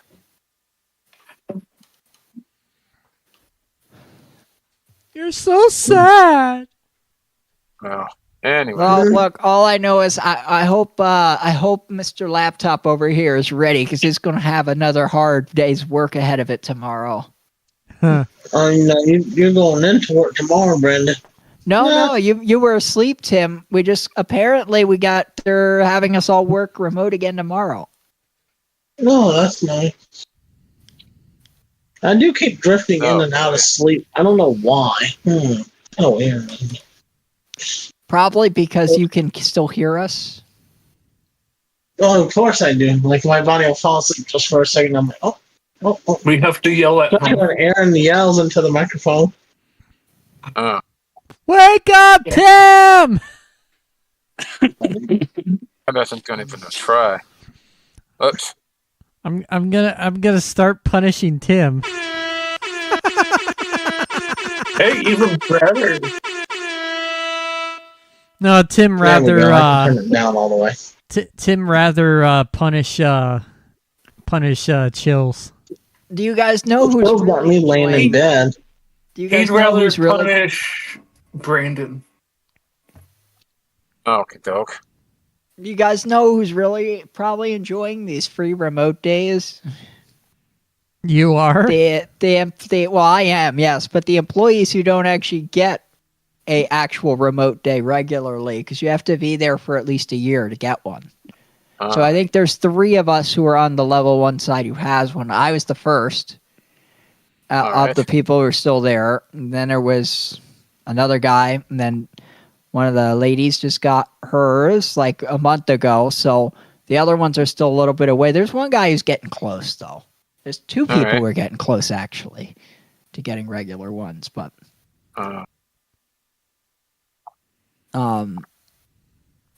but yeah, remote days are nice. Personally, I wish I could do this job from here every day because I could easily do it from here. But, some days it is nice to go into the office, though, and actually see people's physical faces. And then, there's a ticket you can't solve, so then you go bug one of the other techs, and it's hard for them to ignore you when you're physically standing in their presence.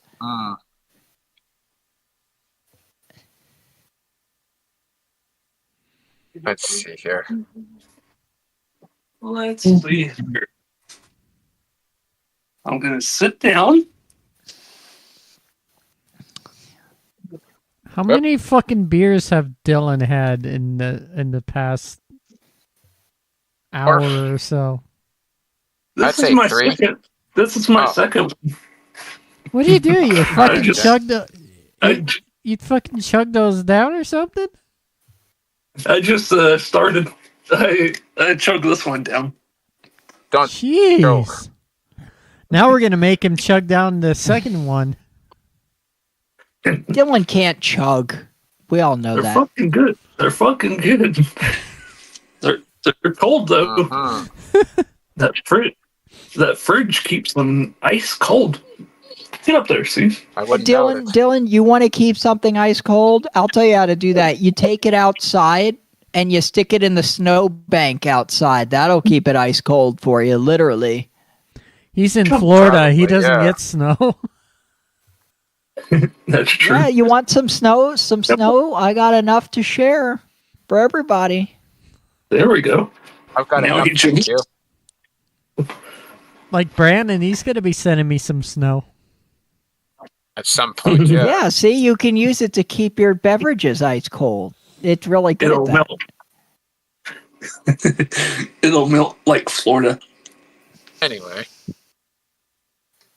Guys, by the time I get back to my physical office, there might be cobwebs growing on the computer, No, there is that. There's a. I would say 50. I would say it could go either. It could go either way. I wonder what that lava lamp looks like without the light over there. Probably be too dark. I forgot what I was gonna. Oh no, never mind. Well, at least I know the roads will be good because they'll have had 2 full days now at this point. I remember what I was doing. I remember what I was doing now. See, Dylan doesn't know what rock salt looks like. Wow. Poke. Damn it. Your dog is like, what the fuck are you doing? Watch this. His dog's like, fucking leave me alone, damn it. That's a weird looking lava lamp. Too dark or yet? Well, we'll turn that off. I'm keeping it on. No, the meeting is now been rescheduled to Friday. Oh, I'm so sad. That thing's hot. Be fine. I'll turn that off when I get ready to go to bed. I got that for Christmas. Watch them cancel it when Brandon comes in. Wow. You know what merely makes me sad, guys? We're supposed to get another snowstorm over the weekend. Every weekend, it's either raining or snowing. It never does it during the week. It's always on the weekend. I think that's the cold front coming here. Yeah, that's right. We're going to redirect the snowstorm. We're going to send it down to you, Dylan. They're calling for 20-something degree weather next Monday and Tuesday. Oh, that might as well be negative 100 for you guys. Right. I mean, you guys consider 50 degrees cold. I love it. Now you guys consider 60 degrees cold. That's true. Over here, 60 degrees qualifies as shorts weather. I just wear long pants and a regular shirt like this. Actually, we get 60 degrees and we're like, oh, it's nice out here. I like it. Yeah, I told Brandon if he ever comes down here, it's completely shorts weather. See, you guys are in the too fucking hot category over there, though. Not in the winter. We're just right. We're just right in the winter. That's funny. So Arizona and Florida, not hot in winter. It's a good thing though. We get really hot in the summer though. That's how we work. I can. So for my extended lunch tomorrow, that I'm supposed to be clearing my car that's already cleared. Maybe I will go down to Wawa, make a Wawa run. I gave you that idea. And you don't even have Wawa. Well, no, we don't have a Wawa. I wish we did though. I wish it stretched out to the western states. Well, you know, they have started expanding west, but right now apparently there's a big turf war in Ohio because that's where the 4 big chains that are like in that category, they all converge in that one area and compete for like territory. Eventually they're going to have to move further out west. I don't know. Look, well, the thing is, for the longest time, each of these companies, they kind of had their territories, and they each kind of like, you can have your territory, and I'll have my territory, and we won't compete. And only recently did they start going full corporate America and be like, no, now I'm going to encroach on your territory, asshole. Imagine I'm better. No, I'm better. No, I'm better. Imagine how much money Wawa would be making if they had one out here in Arizona. Trust me, Aaron, Wawa's making plenty of money out here in Jersey. Let me assure you of that. Did I mention the town next door has not 1, not 2, but 3 Wawas? Good grief. One on each side of town. Does California have a Wawa or no? No, they're all East Coast, Aaron. Jeez.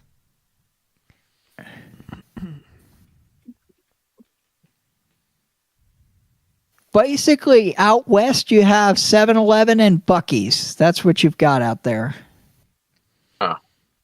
Oh, and So Quick Trip, I guess. Arizona's finally getting a Buc-ee's. Nice. You get Quick Trip out there. That's what you get. Arizona hasn't had a Buc-ee's until recently. What I didn't know, apparently Quick Trip is actually one of the ones that is. Apparently, I didn't know they go pretty far east. That they're now the ones fighting Wawa for territory. All right.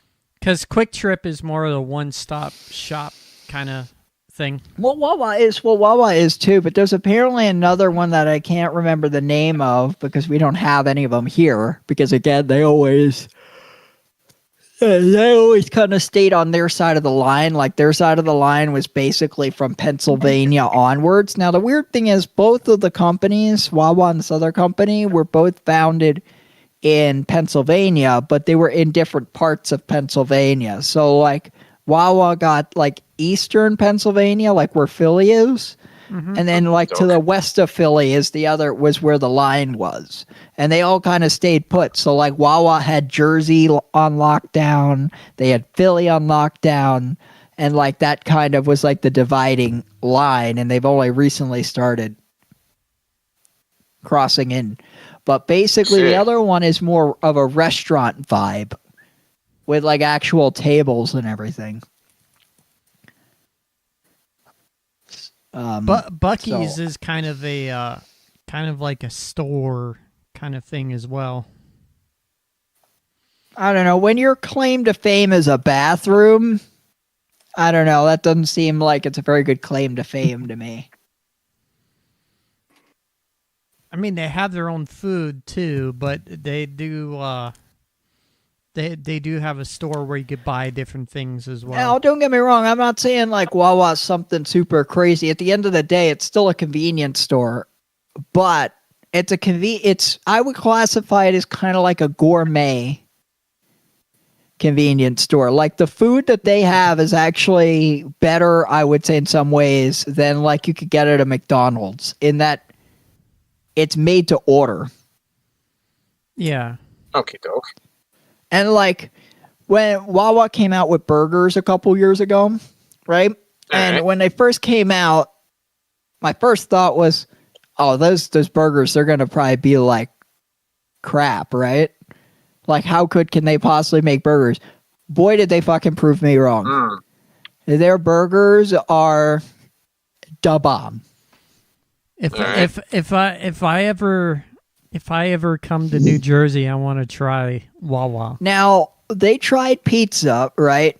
They do pizza, and I was skeptical again on that one because bear in mind, here in Jersey, we love our fucking pizza. There's like 5 pizza places probably in this town alone.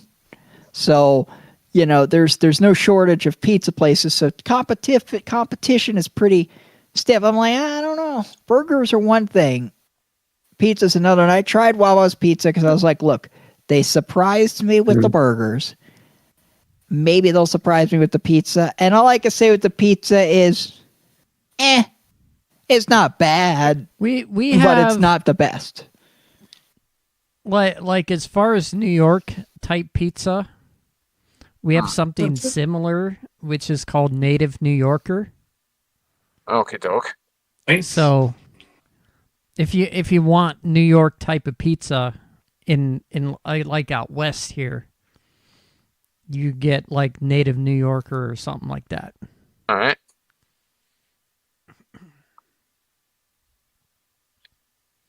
Okay, dokie. And Ready, set. We have several pizza places. There's Barrow's Pizza. There's Domino's Pizza.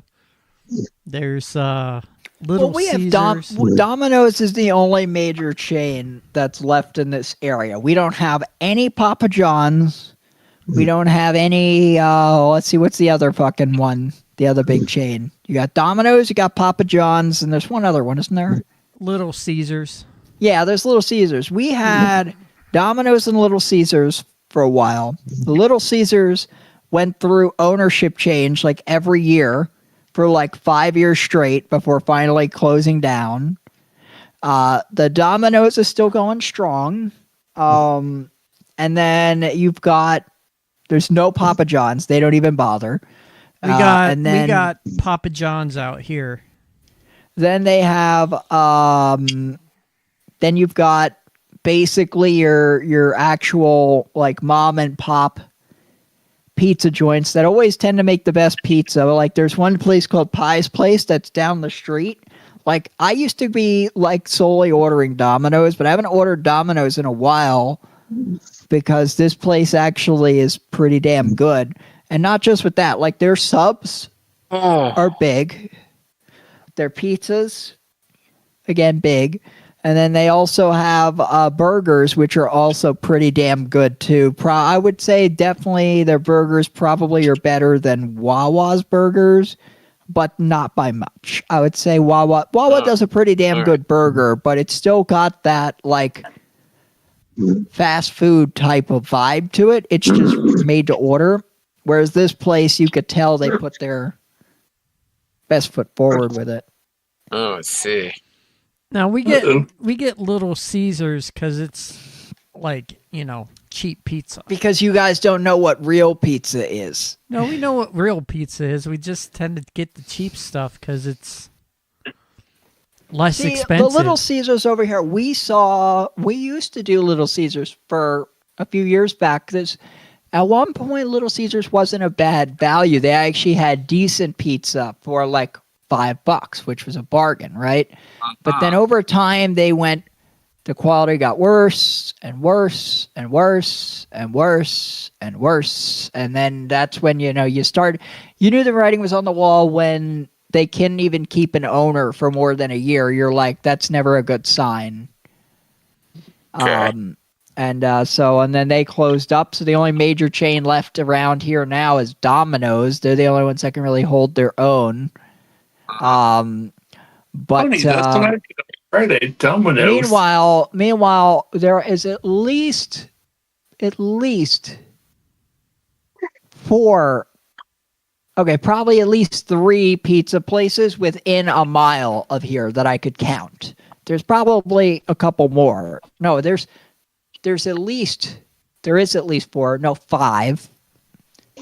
possibly 6 within a mile of me. Mm-hmm. That are like mom and pop style pizzas. That's how big the pizza. Hey, who just left? Tim.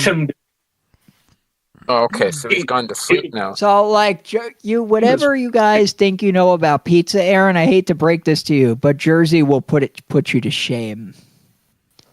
The only ones who claim to have better pizza are New Yorkers, but they're wrong. They will fight us on that. But Jersey's like the freaking pizza capital out here, okay? Well, you'll have to get me out to Jersey so I can try that famous Jersey pizza. Well, anyway, just make sure you kidnap him and delete Barbie Girl off of his computer. Well, I don't. Well, that's up to him. And Aaron's CD with that copy on it might just magically, go missing as well. Well, throw it in the water. Don't give him ideas, Dylan. You're punished. There he goes again. I'll go feed it to the scorpions. Anyway, I'm going to take. Scorpions wouldn't care, Brandon. I was going to.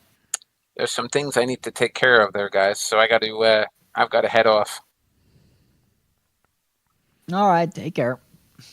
Good night, everybody, and thanks once again for including me, Aaron. Hope the rest of your evening goes well, guys. Mm-hmm. Like I said, good night for now. So see, Aaron, you wouldn't even know what happened. You would just be looking for that CD one day and be like, "Where did it go?" The only problem is that now that's what I call music volume 1 is very rare. That's okay. It's a good thing you've got it ripped in there, and I'll leave every song except for one. No, you should leave that song. It's better than the fast food song. The fast food song sucks. I agree. Kentucky Fried Chicken and a Pizza Hut. Shut up. McDonald's, Kentucky Fried Chicken and a Pizza Hut. See what you started, Dylan? I blame you. Hey, no. Everybody sing it with me. McDonald's, Kentucky Fried Chicken and a Pizza Hut. McDonald's. Should sing Linkin Park instead.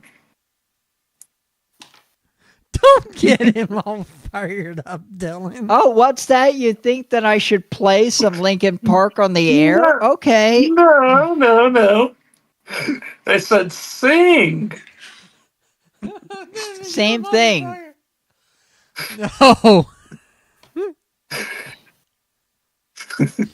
I didn't say play. I said sing. It's your fault, Dylan. 30 push-ups now. Let's see if he sings.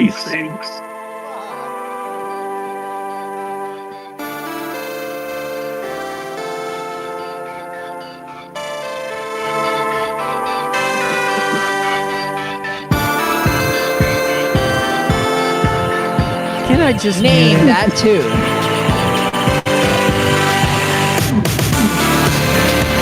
Burn it. Link Park.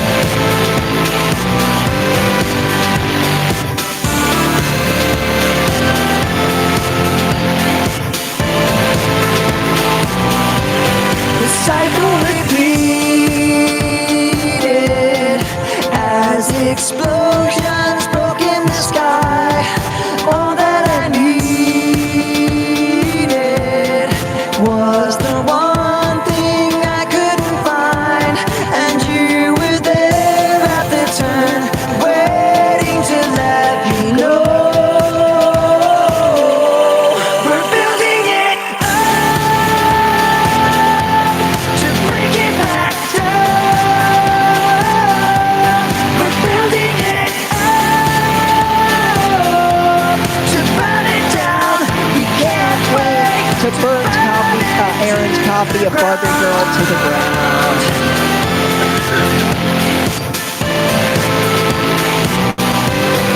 Drivers conflicted as the flames climbed into the clouds. I wanted to fix this. There, is that good enough singing for you? Yeah, that's good enough. I fucking hate you, Chills. I hate you. Hey, did you guys notice YouTube doesn't get cut off every 30 seconds like Spotify? Now I know the new way to do this. Why do you hate me? I just suggested that he sing. Do 30 push-ups. Come now. on, Aaron, sing it with us. Stop from tearing it down, and you were there at the turn. Take it away, Aaron. Go, and I was there at the turn, waiting to let you go. We're building it up. Singing sucks. Let's break it back down. We're building it up to burn Aaron's show down, to burn it to the ground. You held me high, and I believe when you told that lie. I played soldier, you played king. You struck me down when I kissed that ring. You lost that right to hold that crown. I built you up, but you let me down. So when you fall, I take my turn and fan the flames till your places burn. You were there at the turn, waiting to let me know. We're building it up to break it back down. We're building it up to burn it down. You can't wait to burn it to the ground. Take my turn and fan the flames till your places burn. You can't wait to burn it to the ground. Take my turn and fan the flames till your places burn. You can't wait to burn it to the ground. Who thinks we should play the live Emily edition now? Nope. My ears are bleeding. All right, who sings that better, me or Chester? Don't answer that question. You. You suck. You suck. You're chasing away my viewers. Knock it off. No, he's not. But hey, you got to say that wasn't bad. I nailed almost every lyric there. Can you tell I've listened to that song 1,000 times? Your singing is not as good as Emily's. Sorry. Well, no, it's not. Of course it's not. But what I mean is, in terms of being in perfect sync with the lyrics, I think I nailed it. Notice Robin's number 2 in the chat. Yeah, she's number 2 in top fans. I'm number So 1. yeah, it seems that YouTube is not in cahoots with Discord like Spotify is. It's because Spotify's not. It's because YouTube's not an app. That's why. But you can actually download YouTube as an app.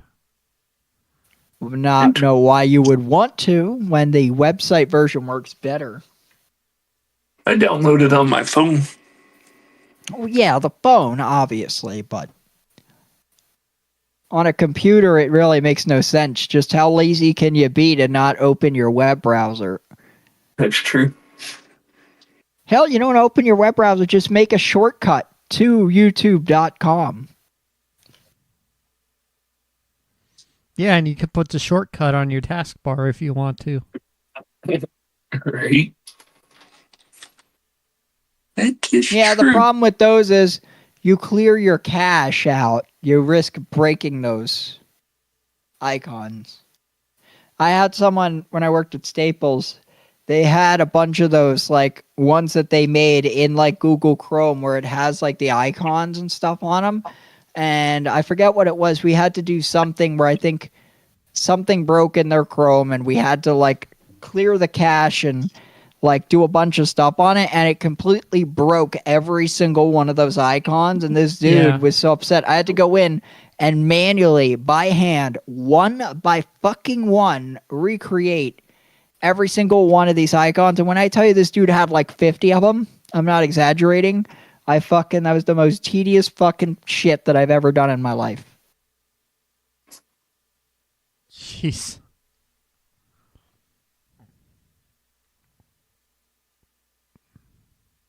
But yeah, I think I was in perfect sync, though. My singing's not great, but I was in perfect sync.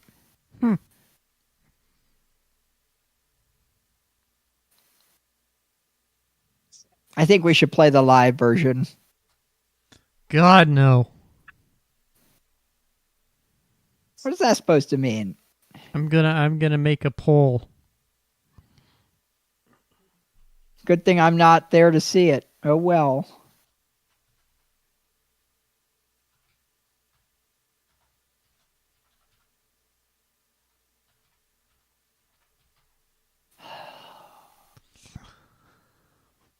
Should Brandon keep singing, yes or no? Who said anything about singing? God, the new YouTube thing fucking sucks. I have to scroll all the way past all the subscriptions in order to get to my playlist. It's like, what the fuck, YouTube? Oh, what a night. Let's see, Linkin Park. Oh, here we go. Linkin Park Live, 8/3/25. No, let's not. Hey, and I can even play the video on this, and we won't get hit with copyright because I filmed it. I don't think you should play any video. Hey, I paid money to go see that concert. I paid my dues. True, I paid mine too. Well, actually, my dad paid. Well, you paid. Well, no, you paid. What was it? That venue, technically. Yeah. Oh, by the way, the feature on YouTube channel is now up to 93 subscribers somehow. Oh, let's see. Who wants to take a guess? How many views does Burn It Down, my live video, have?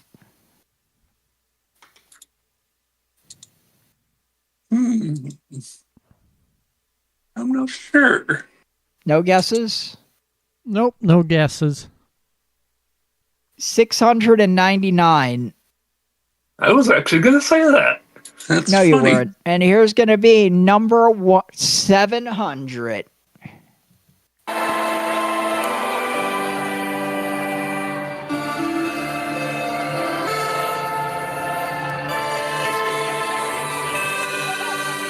This also is the one that's got that vocalist Lynn Gunn from Paris.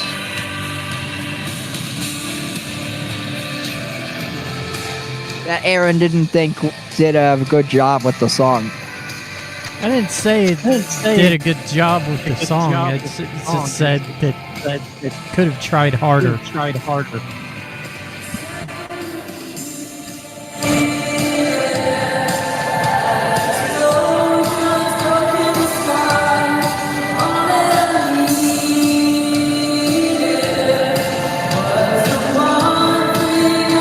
Emily wasn't very good at this song either when she first started.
Emily dancing all over the stage.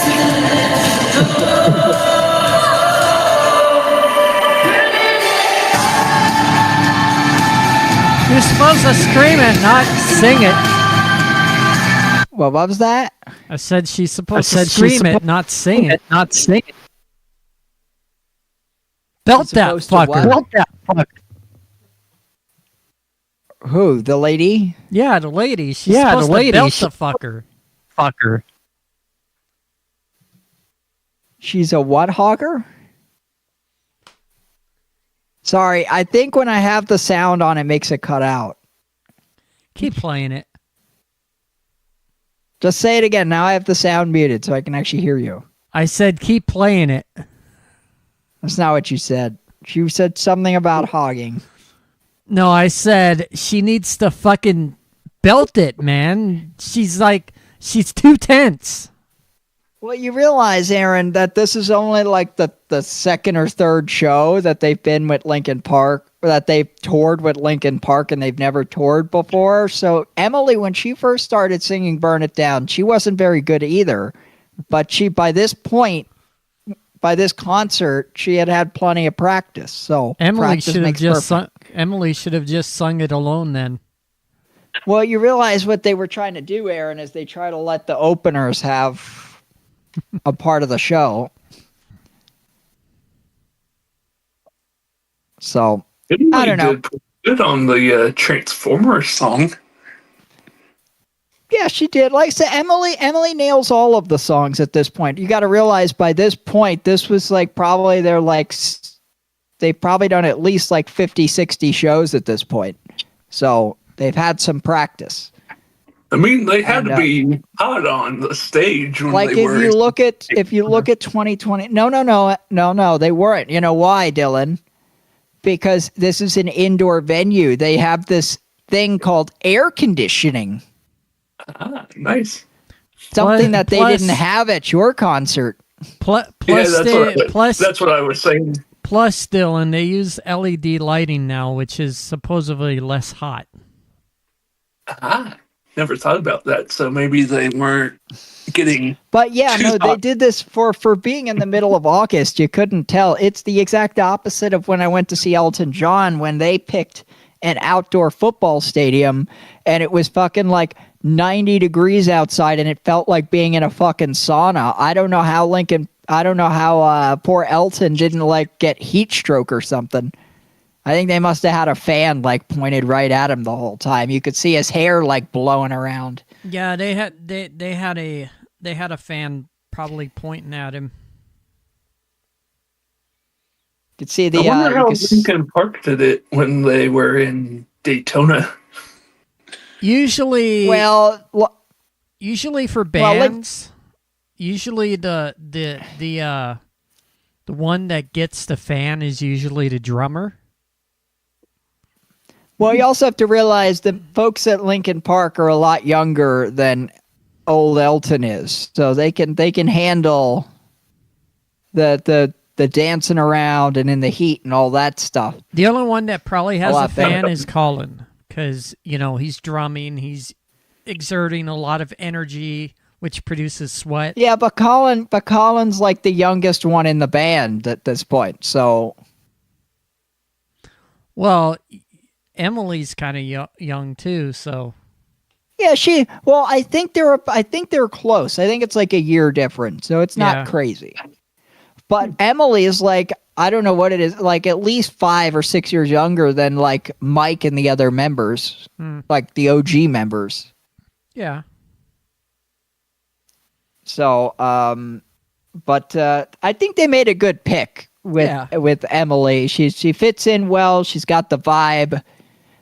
She's got the voice. And as much as we loved Chester, we all know he did have his troubled, like with his like depression and like all of that dark stuff that he had to deal with. Yeah. Unlike with Soundgarden. That Emily's just a ball of energy. So I don't know. But let's see. Let's hopefully this Linkin Park will be a long, prosperous, endeavor, at least until I want to see Emily dancing on the stage when Mike and them are all old geezers up there on the stage like the Rolling Stones. Right. They're all going to be old. Mike will be old and she'll still be young. I don't know what's in the fucking water. Keith Richards, he still looks the same. Let's see. Mick Jagger, he's still up there doing dance moves. Now, the thing they have to be careful with Emily, though, is how much screaming she does on some of the songs, because you have to be very careful with how you do screaming. You have to do it properly. Yeah. Because a lot of people don't know, but a lot of people think, oh, screaming is just bad for the voice box, but there is a way to scream where it doesn't actually damage the voice box. Like, you got to do your vocal exercises, you got to build up to it, and then you have to do it in a certain way where you don't completely blow it out. You know what I mean? I wonder what Alice Cooper looks like right now. Alice So that's Cooper? the only concern I really have for Emily is how will her vocals age. You said Alice Cooper, Dylan? Yeah. He probably looks the same as he always does. You know, he wears the makeup every once in a while. He is older than everybody else in his band, so that's true. He's older than Johnny Depp. I know that. I would say Emily is the most energetic person in the band, but it may just be because of the fact that she's a vocalist. It's easier for her to dance around on the stage. Yeah, especially when they're like, what do they call that? When you're in between the vocals and it's just the instruments. Oh, and you do know, Dylan, that Johnny Depp is Alice Cooper's guitarist. Oh, really? Johnny Depp, like the actor? Yeah. Since when does he do music? Maybe I'll see him. Well, if he's part of the band called the Hollywood Vampires, then yes, it is possible that you're going to see Johnny Depp. But I don't know when the next time that I will go to a concert will be, because the last one I went to before Linkin Park was Elton John. And then I made a point to go to the Linkin Park one because I never got to see them when Chester was alive. I wasn't going to make that mistake again. And it was I'm a fun going to make time. a point to... But there's really no other bands that I would be like, I'd go out of my way to really listen to. I mean, maybe Green Day, maybe, but listen to Foo Fighters. I mean, a Green Day I don't concert consider is myself a Green Day concert is few, far, and in between. It depends on which city they go to. No, they've been touring like crazy. This tour, Aaron, they've been doing 2 full albums each concert. The entire thing, start to finish. Sometimes they do their 1994 classic Dookie. And my favorite, what I love about Green Day is they're not shy of making fun of Trump while during their performances either. You know that's going to stir up controversy. Oh, I'm so looking forward to the Super Bowl halftime show. All the MAGA people are going to lose their fucking minds. That's going to That's stir all up Green Day last year. That's going to stir up so much controversy. Not as much controversy as that Puerto Rican dude who's reportedly going to wear a dress on stage. What, Bad Bunny? Yeah. That's what the rumor mill has it, is that he's going to wear a dress up there as kind of like a representation to like queer artists or something. And I don't think the dude is queer, is he? I have no idea. I don't speak any Espanol, so I wouldn't know. There's only 2 people up on up on Discord that are queer. Anyway, we got to finish this song with Emily here. I think he should finish it. He should finish it.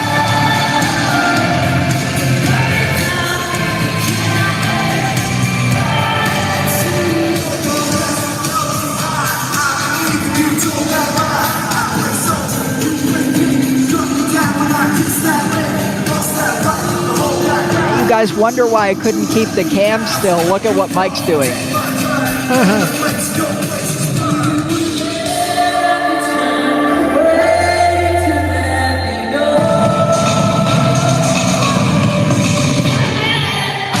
Look at all that energy. She really loves showing off her dance moves.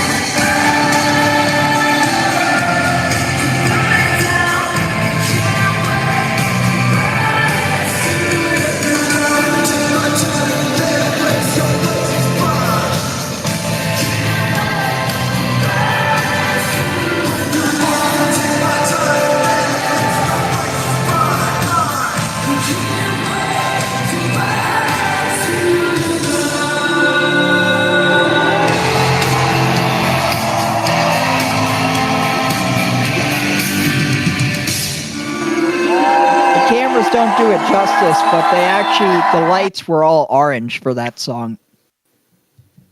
You know, I think I may only stick around for Guns N' Roses because of Slash. But see, also, Dylan, that's right. So Linkin Park, for your show, they were all solo because there was no opening act. No, I'm not sure who was before them, actually. No, but what I mean is because of it's a back-to-back-to-back type of thing, like they didn't have an official opener like they did for my concert. No, I will say I don't know who did the acoustics or the soundboards for the Paris folks, like that where Lynn Gunn is, the officially a member of, but I couldn't understand half the fucking lyrics she was saying because the acoustics were just so terrible. The acoustics at the festival I went to was amazing. They also had like 3 people for that huge ass stage for no, it was her and one person. She had one other person out there. And they had 3 instruments, and for one song, she was playing 3 instruments while singing.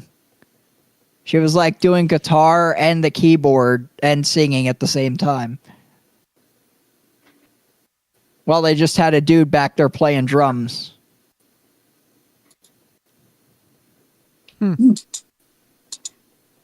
Interesting. And then meanwhile, she leaves the stage, and you just got a straight 15 plus minutes of the Linkin Park, stage crew setting everything up. Making sure it's perfect. Here it is. Then I still thought it was perfect. I don't know how many shows they did it for, but they actually had a song play kind of as a opener. The song I'm kind of forgetting now, but shoot, what the hell was it? I can find out what it was. Hold on. Being since they had the Octane stage, there was one band on that stage before Linkin Park, and then Linkin Park fired up after. The band ended on that stage.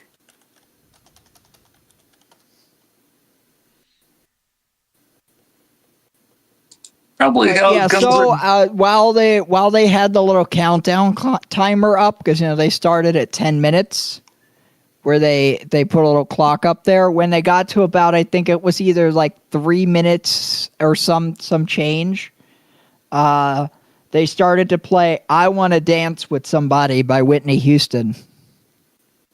I think that happened at my festival. And that played right up until they basically went on stage almost.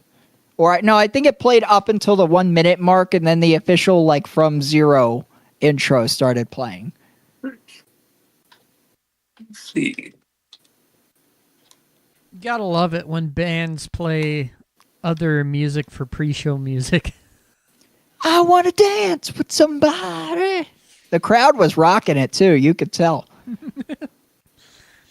Imagine if BGRN sponsored freaking Linkin I Park. will tell you, Elton John didn't do that. It was just, from what I remember, granted, I was too busy fighting with my mom over her fear of heights that I missed. Elton was already like halfway into the first song by the time I got to my seat because of it. See, but basically, from what I remember with Elton, it's just like 1 second there's just nothing, and then he just comes on the stage, and it's just like straight into the song. No intro, no talking. It's just straight into it.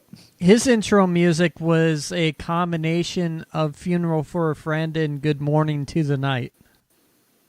But I don't but what I'm saying is for the actual start of the actual show, there was no theatrics. No, there was not anything. He just comes on the stage, and it's straight into the first song. But he did have intro music, though. It was whereas Linkin Park, as they have like the intro to the first tune, "Somewhere I Belong" playing, right? And they have this light show, and then the one by one they come on stage and take their spots. Because from what I remembered from the Disney Plus broadcast, is Elton's intro music was "Funeral for a Friend," "Good Morning to the Night," and part of Benny and the Jets. But you also have to remember that show was a special exception to the rule because it was the final show in the U.S. So they, like, every part of that, Aaron, was perfectly orchestrated ahead of time. He did that intro music for every show. Like, Aaron, they even had Brandi Carlile and other guest artists who he collabed with on the tunes actually there. You think Brandi Carlile was on tour with them? No, she came out for that one show specifically. But I think every single show up till then was like a countdown to the big final show. Don't get me wrong, all the shows were good, but like they weren't going like over the top, like the extra mile, like what you did there. Even for Cold Heart, right? They had who's the other girl who's the girl who was with him for Cold Heart? Dua Lipa. Even had Dua Lipa physically performing it live with him. We didn't get that for the Jersey show. We didn't get no Dua Lipa. We got the recording track of Dua Lipa. Elton barely did any work on that song. It was just like he'd sing like four lyrics, and then Dua Lipa takes over. The only reason for that is the track isn't Elton John now singing; it's Elton John from the past singing. Huh? Well, no, he sang his parts, but for her parts. For the track that's on the lockdown sessions, those were mishmatched from the actual studio tapes. He didn't actually. Yeah, but I'm talking about the live version. Yeah, but I mean, for the live version it was Elton, but for the original recording it was a like a mashup of the studio tapes. But even still, Elton kind of looked a little bit bored during Cold Heart because half the song is Dua Lipa. So like he's singing a little bit, and then it's just waiting for Dua Lipa to finish so he could do his next line. So really, the only real vocal track that was added for the lockdown sessions one was Dua Lipa. Well, I forget what tune was Cold Heart a remake of. It was like a remake of one of his older tunes. Let's see. I can't remember. One of them was Kiss the Bride. Sacrifice. That's the one I'm thinking of. I can't remember. It was Sacrifice. That was the main inspiration. Where's the Shira is another one. I mean, there's different elements in there. Yeah, but the main one is Sacrifice. Like if you look at the early intro part of it, it's the Sacrifice melody. That's crazy. But I mean, it's a mishmash of different song lyrics. I know that. But yeah, I don't know when the next time I'll go to a concert, but it was fun to see Linkin Park, but I'm sure they won't be coming back to town here for a while because they got to finish up the From Zero tour, and then I'm assuming there'll be a hiatus, and then they'll work on whatever their next album's going to be, but that'll probably take them a year at least. And then they'll do a U.S. tour off of a new album. No, they'll probably start like they did. Well, they started in the U.S. for a couple shows, but it was also different this time because they were building back up. The first couple shows were arena, like smaller-ish venues. Say small sparingly, but then you had and then they built up to the bigger and bigger venues as they went on to like full stadiums.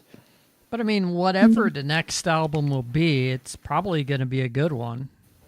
But I am curious to see, do they continue on with the same vibes they did with From Zero, or do they try to mix it up a little bit like what they did in the first iteration, you know, the Chester era, where every album they added a little bit something new to it? I mean, if you count from the Chester era stuff, like, there wasn't much of a difference from Hybrid Theory and Meteora.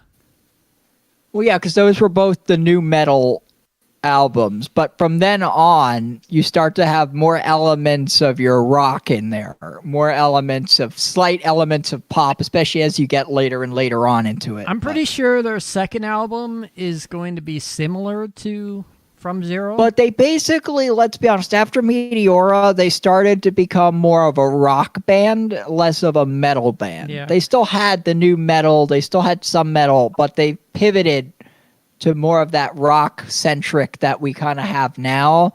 And then they added little bits of the pop, of course, until we built up to One More Light there, where they went all in on it. And now we know how well that worked out. This is just my theory. They probably want to not soar too high at first.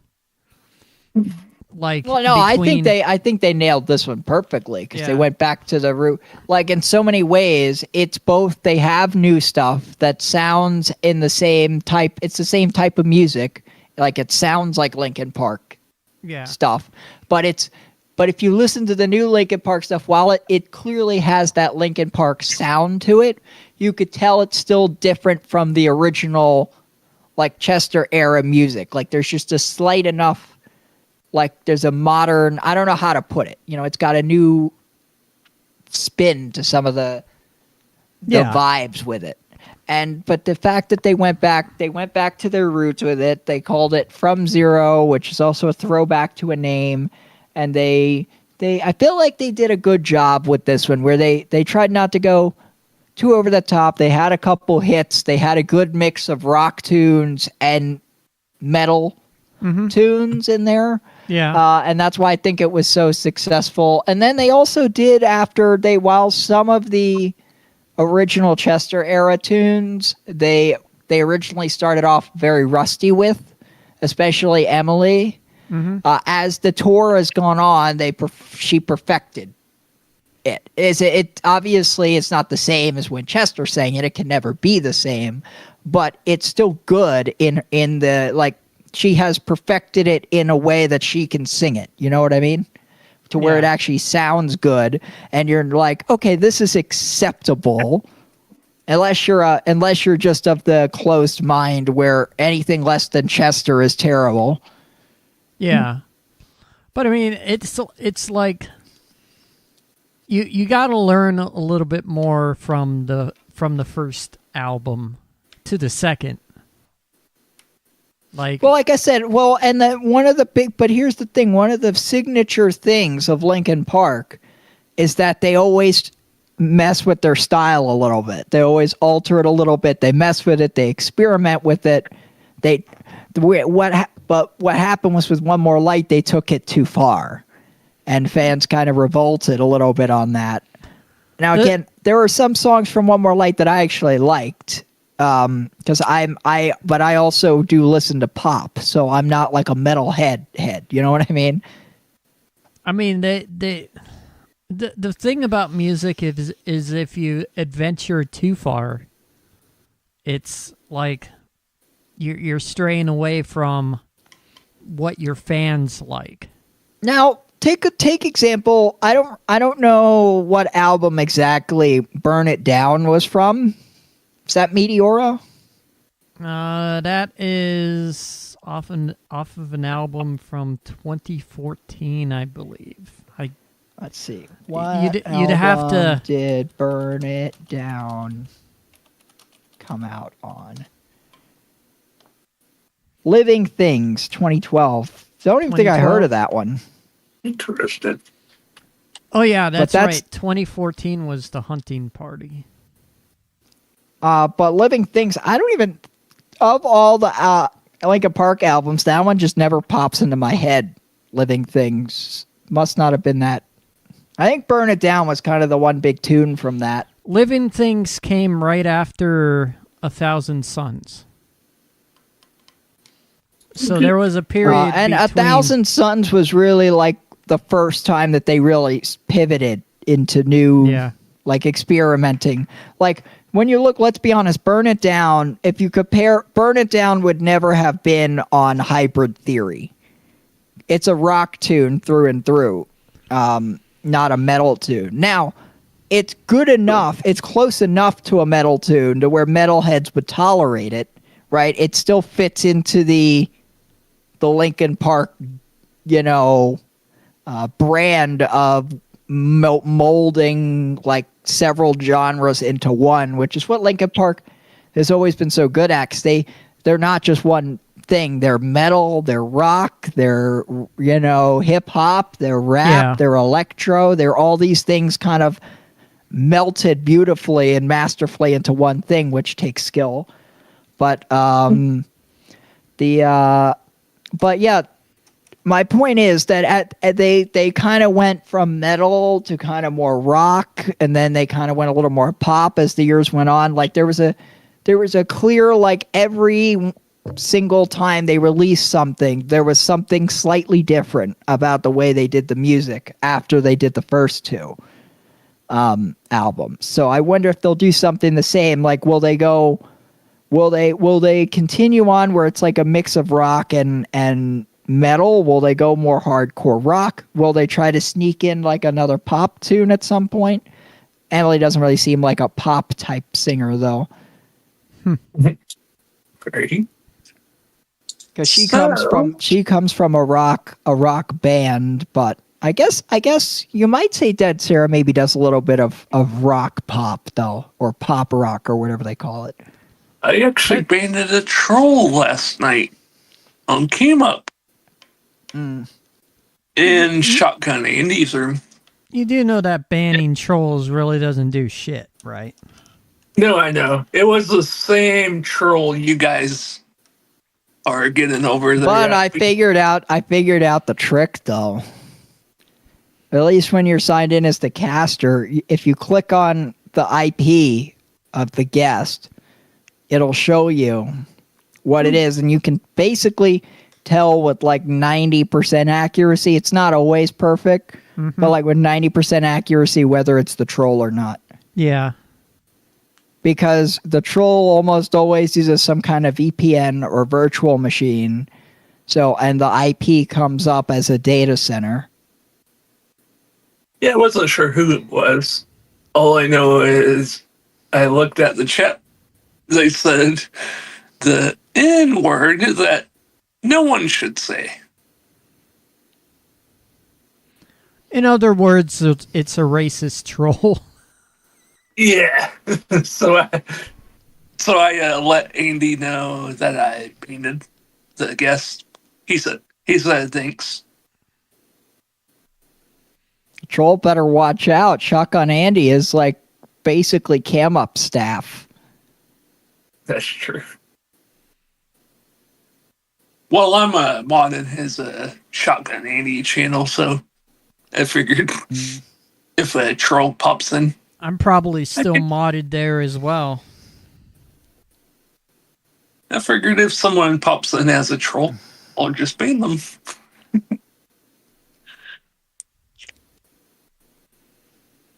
Because I used to tune into Shotgun Andy's shows all the time. Nice. I mean, all the time, even before BGRN.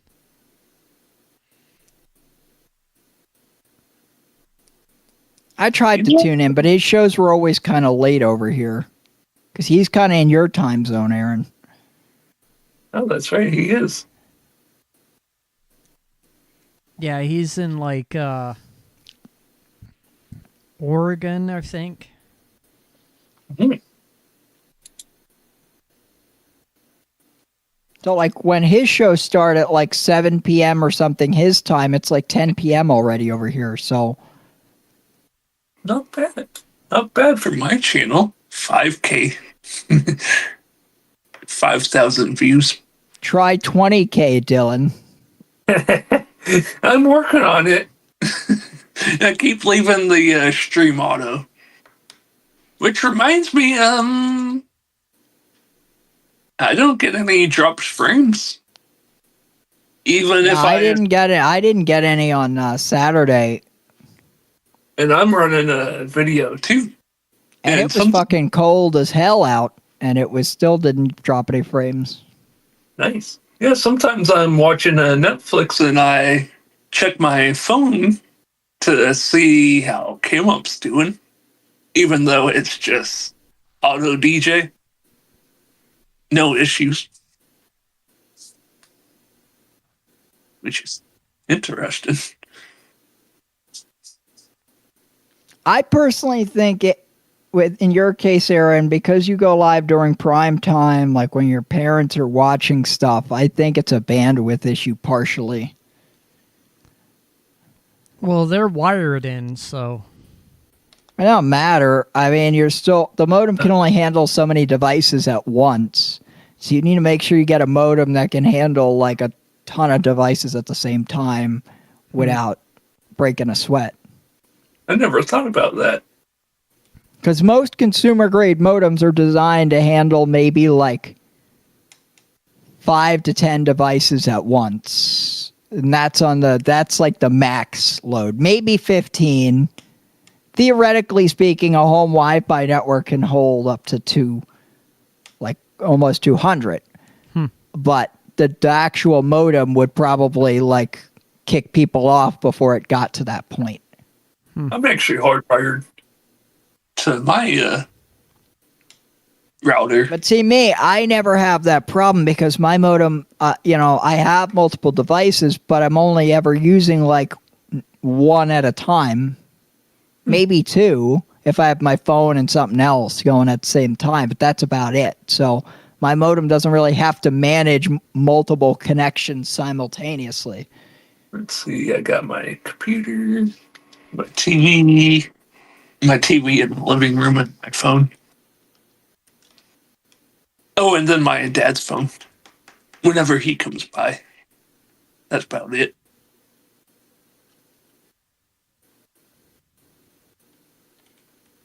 My PC, though, is hardwired. But the modem and router are in the master bedroom. I had to create a hole in my closet. That worked. Does its job. My modem just sits in the corner of the bedroom. Spectrum's been pretty good for me lately. On that note, we should wrap up the show. Why? Yes. Because it's getting late. Late? You sure It's you not don't want even to 12 stay a.m. longer? yet. He wants to go till 12 a.m. No. Actually, 4 a.m. I mean, look, I'm working remote tomorrow, so that means I could theoretically sleep in a little bit because I don't have to commute to work. So theoretically, I could get up like 20 minutes before I have to go to work and still be at work on time. I won't do that, but I could. Now my body's got its sleep schedule pinned down to where I probably theoretically wouldn't actually need the alarm to wake up on time. Because I always wake up like between 7:05 and like 7:15. That my body's got it timed out at this point, even on weekends. If I want to get a little bit of extra shut eye, I basically have to like do the whole roll over and force it to go back to sleep. But it will wake up like initially at that time unless I consciously decide to roll over. But the most I do usually is because I know I have my alarm set at 5-minute intervals up until like 7:30. So I'll just basically, the alarm goes off the first time, I'll shut it up, I'll roll over, try to, I'll be like in that half sleep for 5 minutes, goes off again, I shush it again, and I'll let it go till like it's like 5:15, and then I'll be like, okay, fine. Man, I'd be dreading having Brandon as a house guest. He'd be waking me up at like 7:30 in the morning and be like, go back to bed. Oh, well, bearing in mind, Aaron, that 7 a.m. my time is like 5 a.m. your time. Then you'd be waking me up at 5 a.m. Fuck, damn it. I don't even have to turn my TV on Sunday. Why is that? I could be lazy and listen to NASCAR on the satellite radio. Well, Dylan, you know what's on Sunday, I think, right? Or is it? No, there's a week, but there's a week off with the Super Bowl. That's right. This Sunday, I can be lazy and listen to the. What day is the Super Bowl? What date is the Super Bowl this year? The 8th. Yeah, I have a week off for next week, and then there's the big game. Are you going to watch Green Day on the halftime show?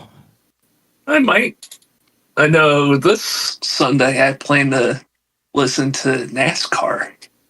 You can listen to Billy Joe Armstrong go, "No MAGA agenda." And for those who don't want to watch the Super Bowl or the halftime show, they can watch DJ Josh instead. Yes, that's true. Look, the Super Bowl Sunday is the one Sunday Josh has to be used to having low viewership because no one can compete with the Super Bowl. Nobody. And if you do not like the Super Bowl, just wait till the Daytona 500. The Super Bowl is like the one game where even non-football fans end up watching it. Even that, Dylan, I don't even watch the Daytona 500 because I could care less about NASCAR. Like, what's so fun about watching cars go in circles for 300 laps? I like it for the hell of it. They don't even have the original drivers anymore. No, I noticed that. I just watch it for the hell of it. It's a bunch of new assholes now. Well, that's because all the well-known guys are all old farts now who have retired. NASCAR pretty much lost all its meaning now. It was good when all the legends were still racing. Well, hey, NASCAR does have one good thing going for it. What? Michael Jordan owns a team. Oh, really? Yeah, he actually sued NASCAR. Oh, wow. And won this past because there was this whole contract dispute thing with how they were doing it for the teams. Mm-hmm. That wasn't profitable or something, even though Michael Jordan's team actually did make money because, well, he's Michael fucking Jordan. So, you put Michael Jordan's name on something and it's going to sell like hotcakes. So, but yeah, so that he and his business partner in that team that they own ended up suing and then ended up winning. So NASCAR has to redo all of their ownership, like they have to do the team structures or whatever they call it. I only watch NASCAR for the wreck. I don't watch NASCAR at all. I haven't watched NASCAR in years. I just like watching to see how many people wreck out. Look, I liked watching NASCAR to watch like the first 15 laps, especially the opening part where you got boogity, boogity, boogity, let's go racing, boys. But I'm sure he's retired now, so they don't even do that old anymore. Darrell Waltrip. Well, yeah, because that was Darrell Waltrip's thing. Yeah. Darrell Waltrip is not even announcing anymore. No, I noticed that. But that was the fun part. I used to sit there and watch them. You used to watch the cars do the zigzag thing they do with the pace car, and then then right as they're getting up to the start of the race, they start to speed up. And then they'd get to where the starting line is with the green flag, and you just hear boogity, boogity, boogity, let's go racing, boys. Have you noticed, Dylan, that Dale Jr. now announces? Oh yeah. I would expect nothing less. I'm surprised he doesn't own a team yet. He does own a team. It's called Junior Motorsports. That's right. He doesn't do the nationwide commercials anymore. Nope, because he has his own team. Well, you could have your own team and still do commercials. He can have his own. He can have his own team and do the announcing for the races, for the broadcasts. And he almost died in a plane crash a year or two ago as well. What is it with retired NASCAR drivers and plane crashes? No idea. Like you had Dale Jr., he got in a plane crash. Thankfully, he got out unscathed. Greg Biffle got in a plane crash and died. Greg Biffle wasn't so lucky. Sad. It is, especially his whole, he was doing YouTube videos. He did a Christmas themed YouTube, but the last video that they released on their YouTube channel was him and his family. And it was getting Christmas tree Biffle style. He also teamed up with Cletus McFarlane and Roman Atwood to do some racing stuff at the Freedom Factory. Oh, did he? So if you look up Cletus McFarlane, there's a whole lot of videos with Greg Biffle in them.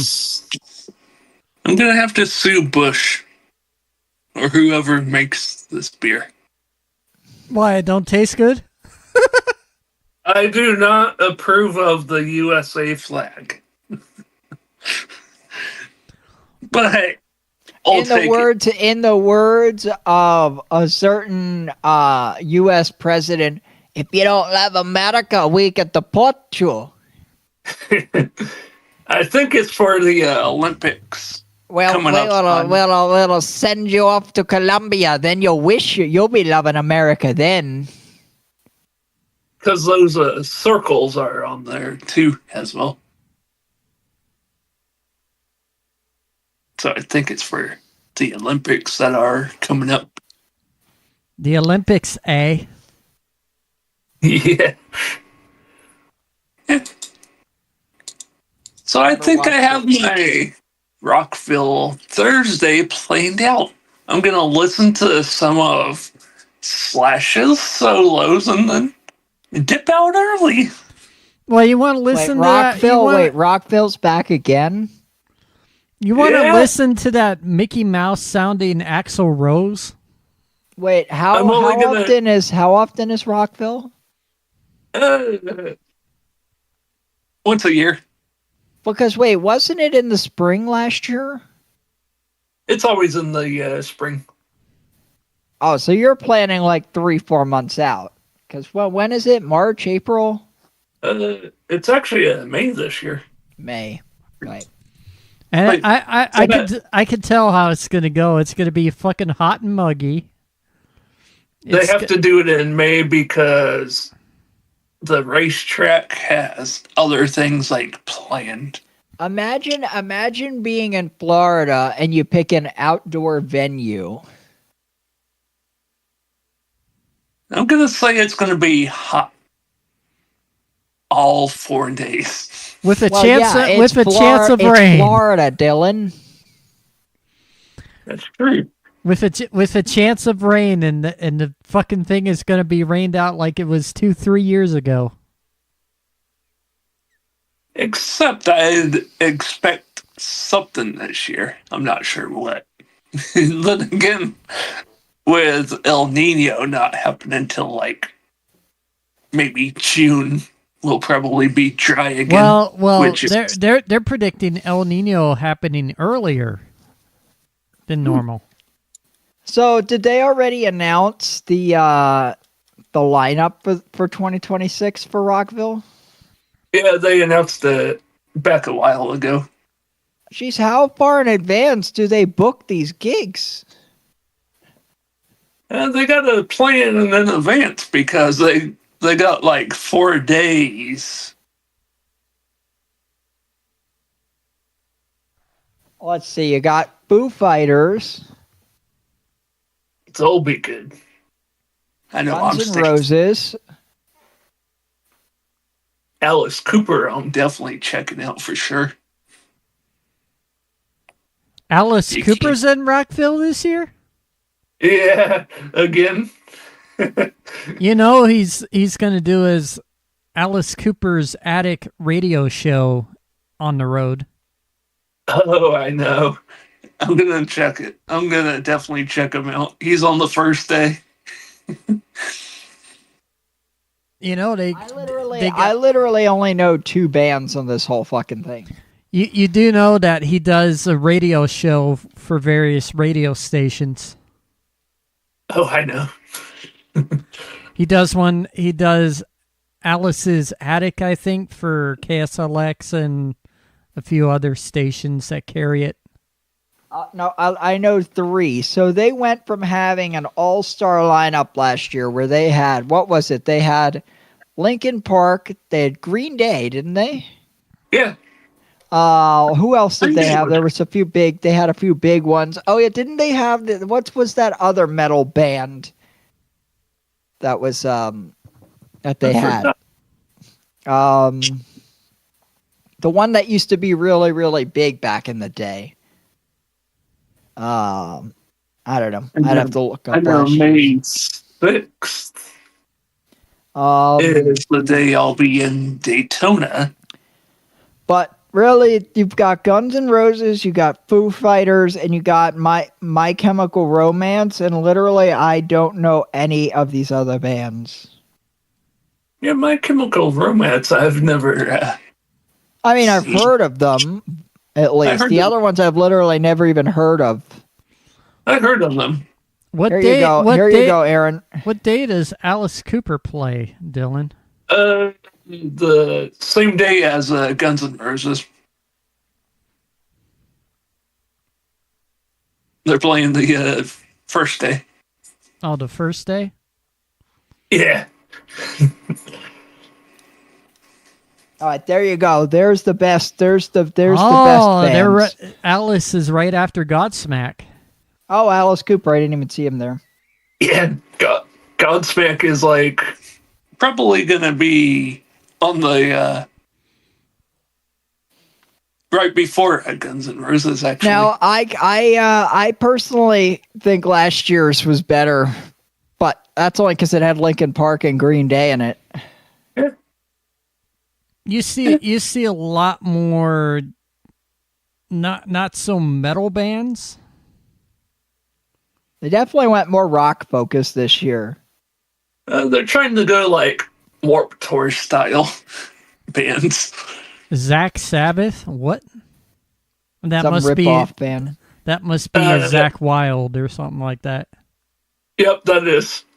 Like never heard of any of these other ones.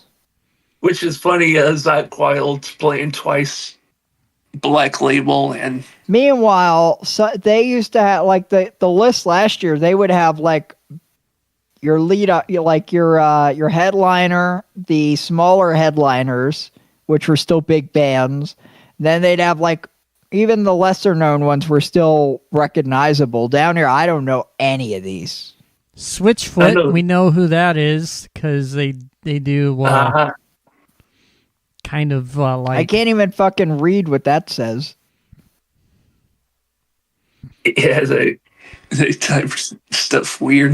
Switchfoot is a well-known band. Simple Plan's a well-known band. Breaking Benjamin. Never heard of them. Breaking Benjamin, oh my gosh, they're a good band. I'll be bouncing back and forth. Oh, Red. That's a band I need to check out and get a couple videos for Josh. What, Switchfoot? Yeah, Switchfoot and Red as well. I have a couple of Switchfoot CDs. They did Nice. they did the song "Meant to Live" and a few other tunes. So basically, your big, well-known bands really are your Guns N' Roses, Foo Fighters, My Chemical Romance, and then one big, well-known solo artist. And Alice then you Cooper. got the Offspring, which Never is heard of another well-known band. Offspring does Kids Aren't Hardwired and other songs like that. iOS is bugging me to freaking update.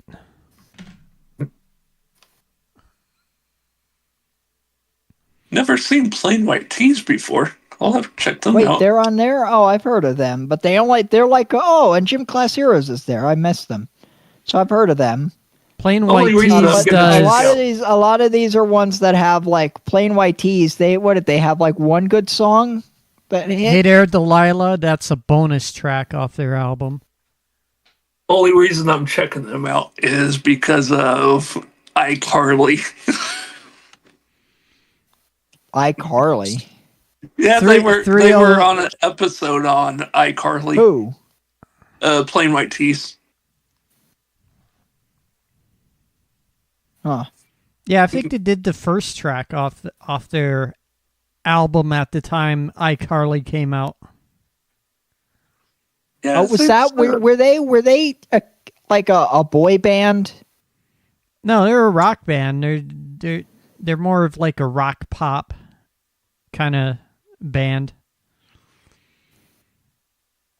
The one song that I know from them is not popping into my head though. They were in the first couple of episodes of iCarly, I think, back in 2007. They were in the one where Neville hacks them. So yeah, that was still in the first season. That was in that came out in 2007. Yeah. It's the season. Even that lava lamp's pretty cool. Over there.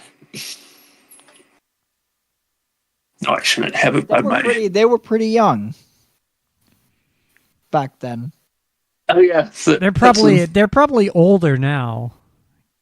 No, really? I had no idea how aging works, Aaron. I mean, 2007, that was only almost 20 years ago. And that's when iCarly premiered, was 2007. Way to make me feel old, Aaron.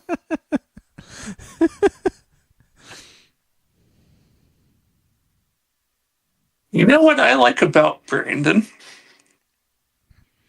On the Plain White Tees CD I got, Hey There, Delilah is a bonus track. Huh?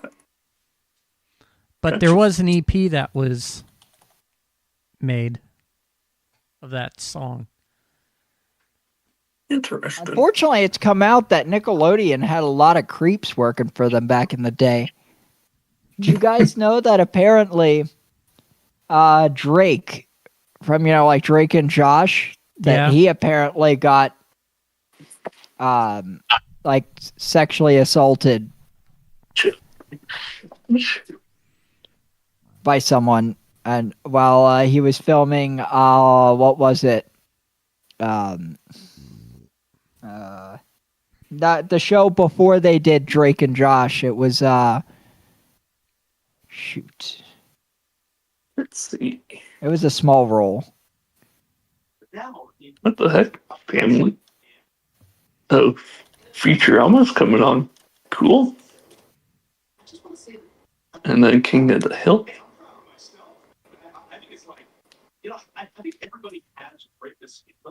The Amanda Show, that's what it was. I don't know what channel to put it on for doggies.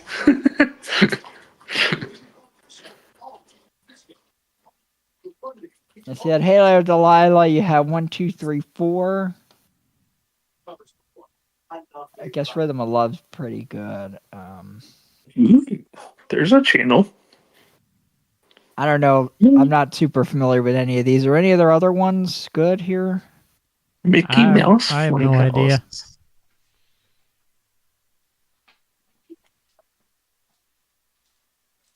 Let's see. There we go. I'll put it on that one. And Gym Class Heroes, baby. Was Gym Class Heroes there last year? No. They're trying to mix it up this year. I think they should bring Linkin Park back. That's what I was saying.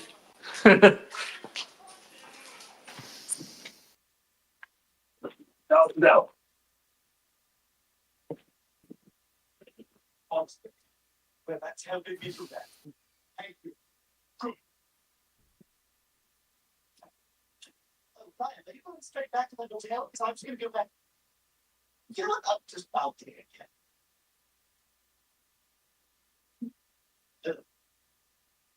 At least it's not raining.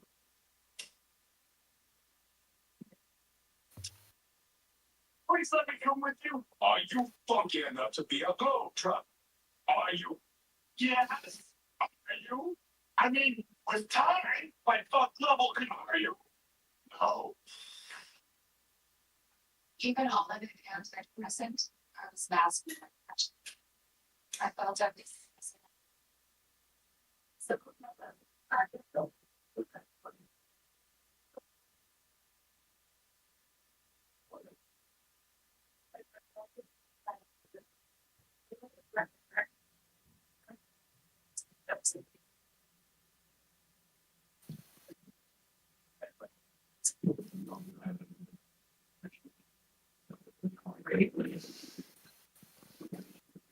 They're dogs. Yeah, see, I'd probably only go there for Guns N' Roses and Foo Fighters. And Alice Cooper maybe, but Yeah, me and my dad are going all 4 days.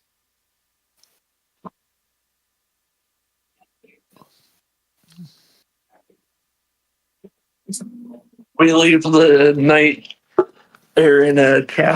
how much time is in between? So I'm assuming each one of these is a set, right? So they start here, then they go down, and then there's some kind of break. Yeah, they go during the day.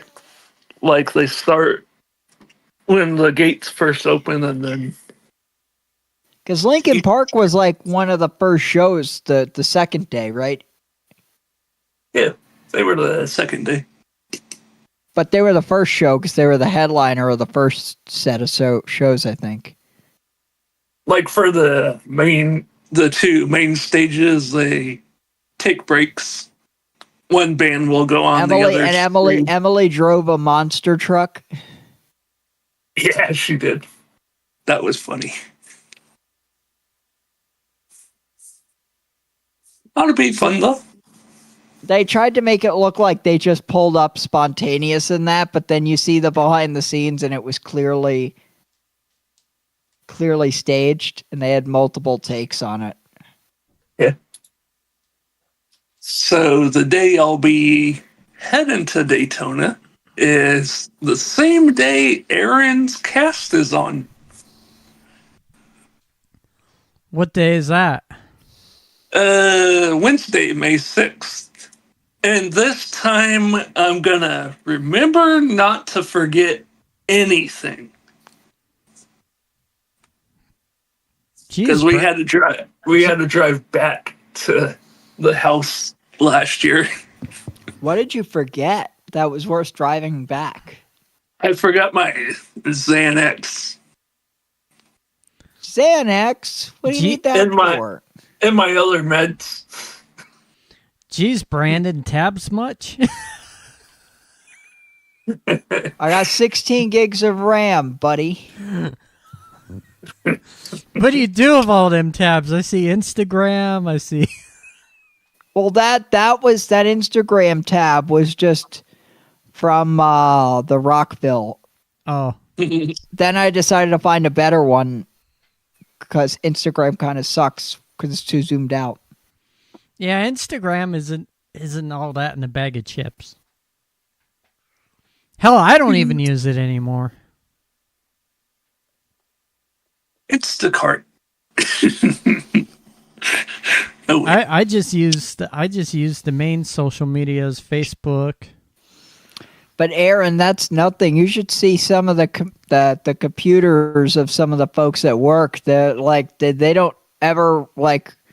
The only time their tabs get cleared is when they restart, which isn't very often. So then you just look and it's just like 50 tabs open, and we're like, "Holy good God!"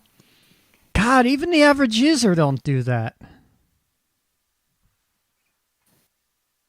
I mean, I do have a good chunk open when I'm at work, but that's because, like, there's at least 4 or 5 tabs that I actually need every day for work. Then I've got another window open that's got, like, 4 or 5 more tabs, but I don't use them all at once. Jeez, iOS, quit fucking bugging me, Jesus.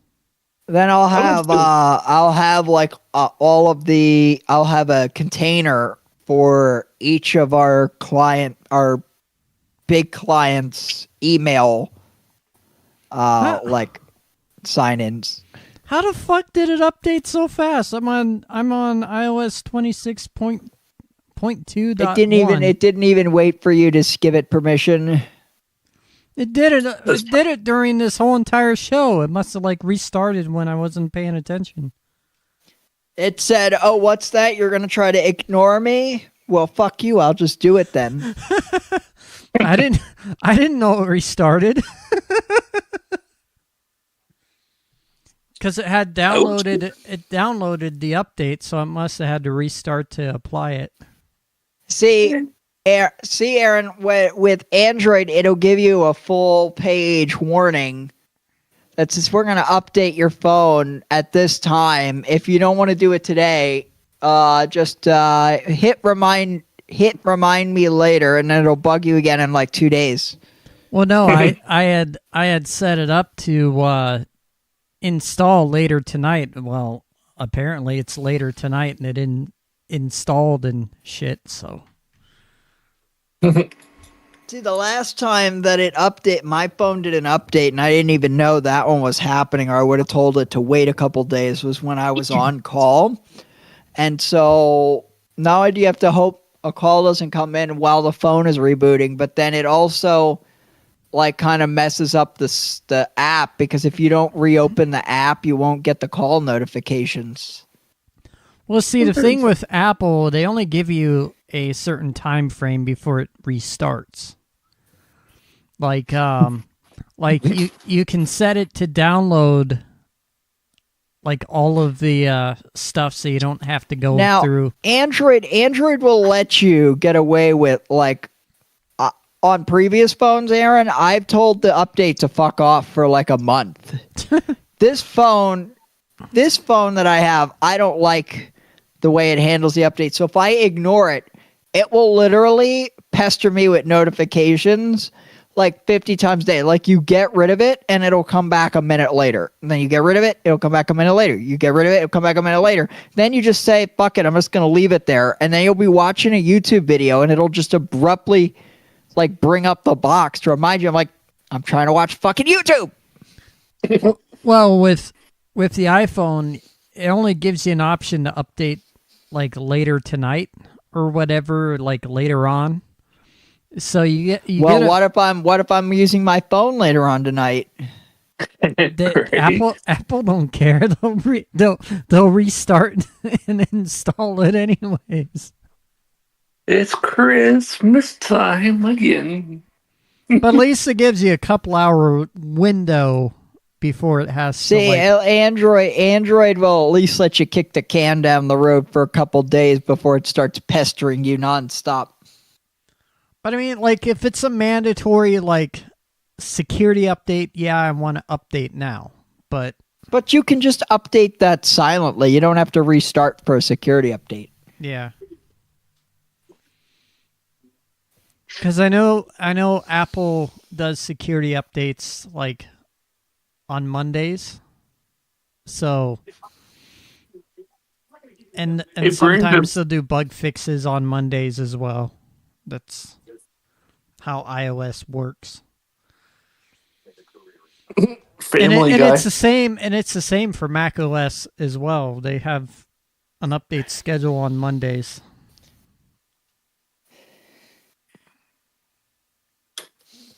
Family Guy. What are you watching on TV there, Dylan? I got Family Guy on. That don't look like no Family Guy. I'm not sure what episode this is, actually. Let me look. It looks like some live action with, I think it's a episode with a live action. Oh, guys, Rascal Flatts is coming to town here in Jersey. Futurama's actually coming on soon. You should go to it and see if they play Life is a Highway. Aaron, it's on January 30th. And they are going to play Life is a Highway because it's called Life is a Highway Tour. It took them that long to do a fucking tour of the song. Right. Well, what other fucking songs does Rascal Flatts have, Aaron? Come on, let's be honest. Let's see. My Wish. What Hurts the Most. Yeah, but I'm talking songs that people actually know. Me and My Gang. Which is a good album, by the way. That is a good album.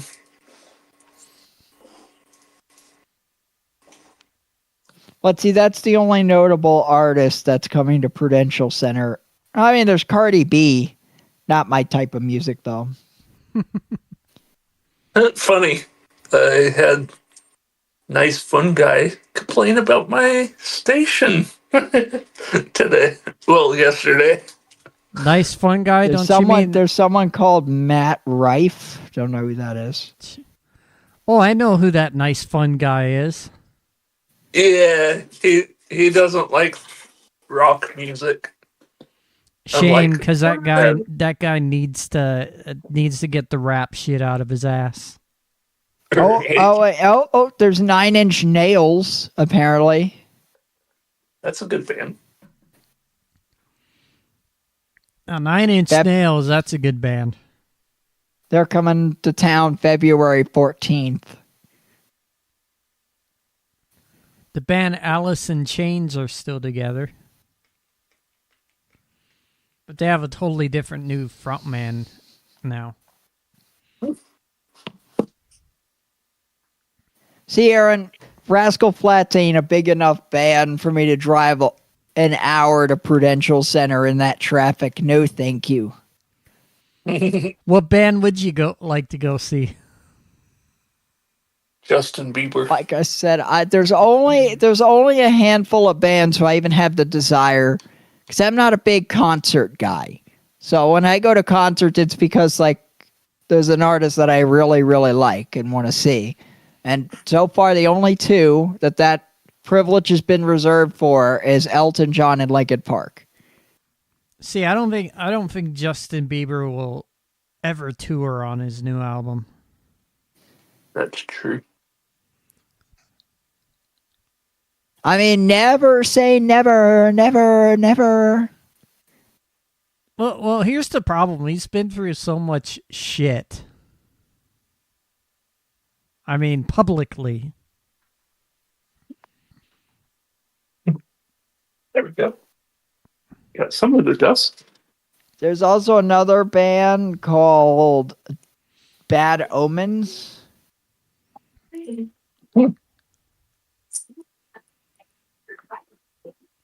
Probably a band that you probably wouldn't go see. Never heard of them.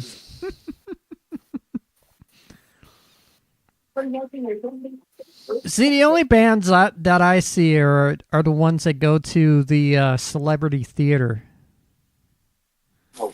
Like the ones that are worth seeing, anyways. Now that looks like a All right, cable now box. we have to see what about PNC Bank Arts Center. That's another big. You ought to see when the Tom Kiefer band rolls through New Jersey, because originally Tom Kiefer is from PA. Interesting. So he goes through the.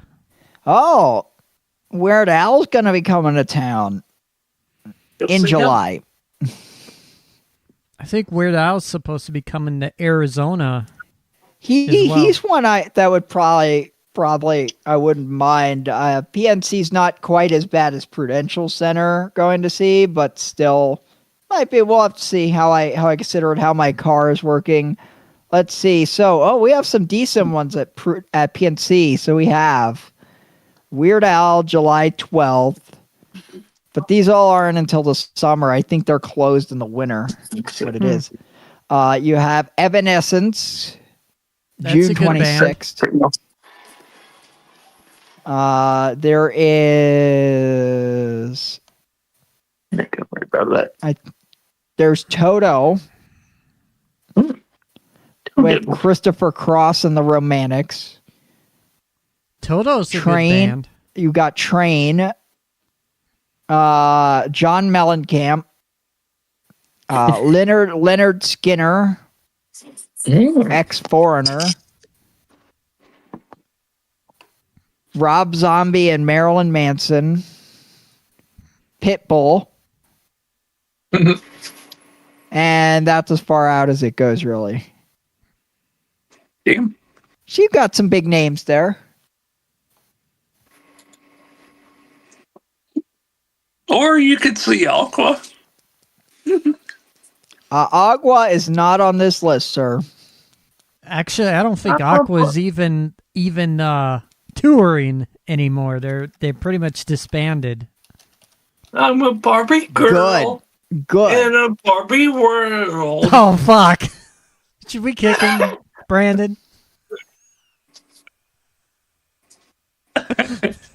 For singing Barbie Girl, should we kick him?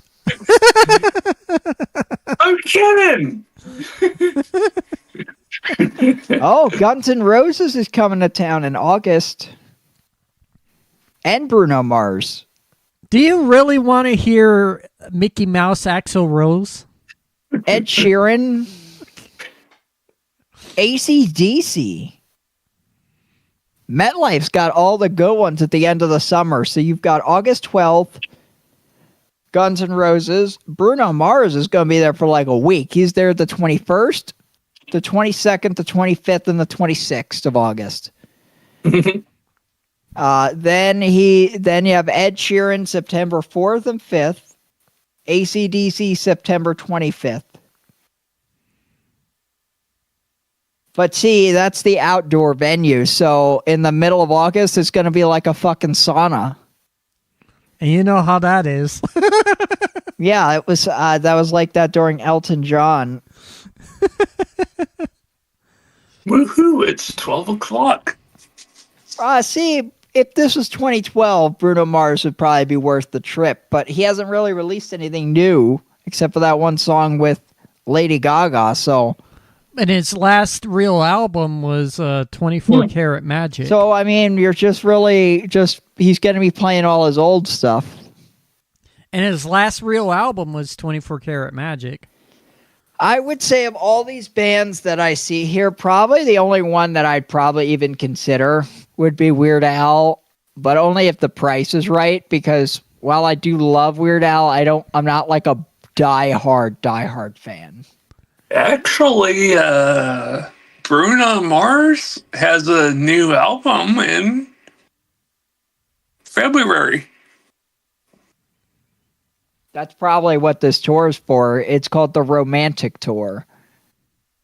He only has one song available. So that's not an album, that's a single. The album doesn't come out until the 27th. What's the album name, Dylan? The Romantic. Ah. So that's what the tour's about. So Bruno Mars is making a comeback. All right, about fucking time, Bruno. Depends on if his new album is any good.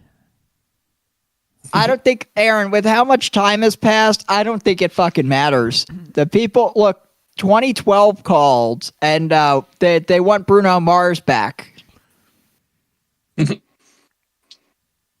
I only have Bruno Mars's first 2 albums. Like, seriously, Bruno, what the fuck have you been doing all this time? And I still need to get 24 Karat Magic on CD. That's a good song. You need the lazy song. I got that. It's on Doo-Wops and Holligans. And you used to hate that tune. It kind of grew on me now. So I know a good punishment for me. Oh, Sammy Hagar also. Sammy Hagar kicks ass. You should get tickets for that. Look, I'm not going to every concert in Jersey over here. How much money do you think I make? Aaron will buy your tickets. Let's see, how much are tickets for Weird Al? They can't be that much. They can't be as expensive as Linkin Park, right?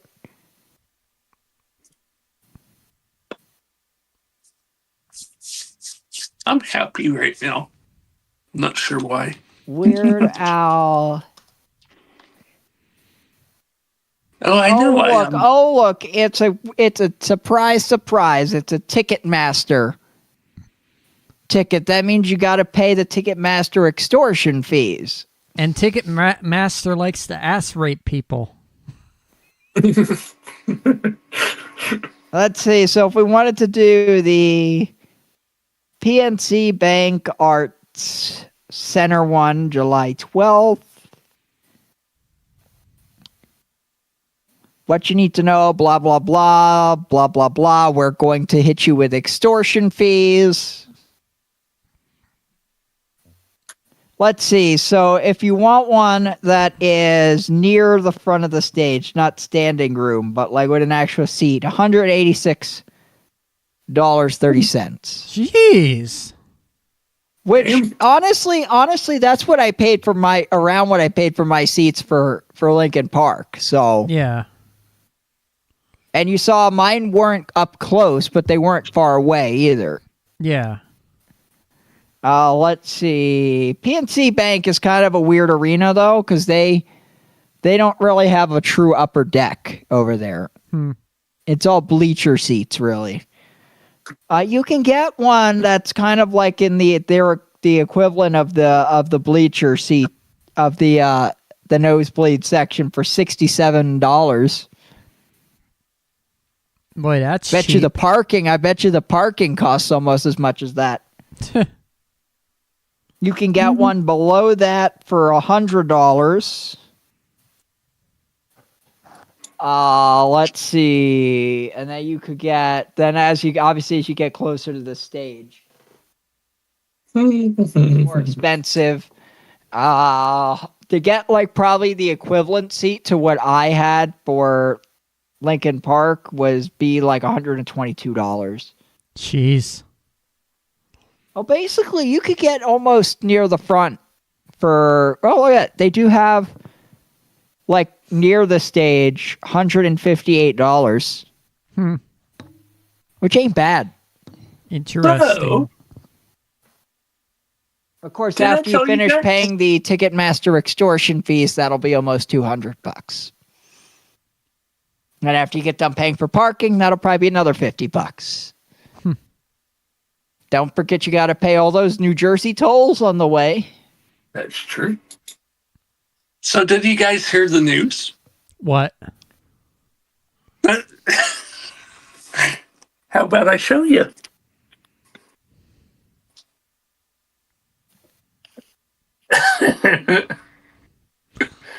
What's What do you that? guys? So what do you guys think? Should I bite for Weird Al? Yep. I decided to return to Old Fart Radio, which is owned by Randy. Oh, fuck. Old Fart Radio. No. Hey! Hey, It's when better is it? than- When are they coming back to Cam Up, man? I don't know. It's better than a cool FM having to play censored music. Well, when they come back to Cam Up, let us know. We'll be the Oh, first. I will. Weird Al seems like it'd be a funny show to go to, though. I hear he actually does, like, he gets the fat suit out and everything. As long as Old Fart Radio doesn't conflict with Monday Night Live, more power to you. No, it's only I'm fat. it's only I'm fat. Friday nights mainly. Friday nights, man, you won't be at the Friday night show at all. No, I come to the Friday night show. They're actually trying to be audio only, like they used to be. See, I don't see the point in doing audio only. I think the video adds a lot more to it. The only catch is they have a kick as the video, as the studio cam. And then they got the same chat as SFR. Oh, so But they're not paying for the chat. So if you guess how much it is, if you wanted the lawn general admission for Weird Al. Bearing in mind, general admission is not close to the stage. This is basically as far away as you can be. Jeez. Which is the opposite of general admission at most other concerts. Yeah. Take a guess how much. God, I'm not going to take a guess because I know it's like a lot of money. You'd be surprised, Aaron. Take a guess. Take a good old gander. 150? Dylan, what's your guess? 150. You guys weren't listening when I said earlier that the closest seats were around $158, right? Right.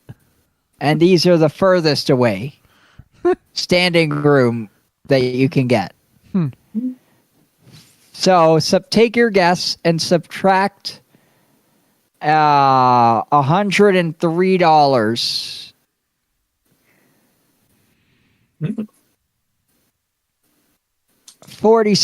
$47.50 before you pay the Ticketmaster extortion fees.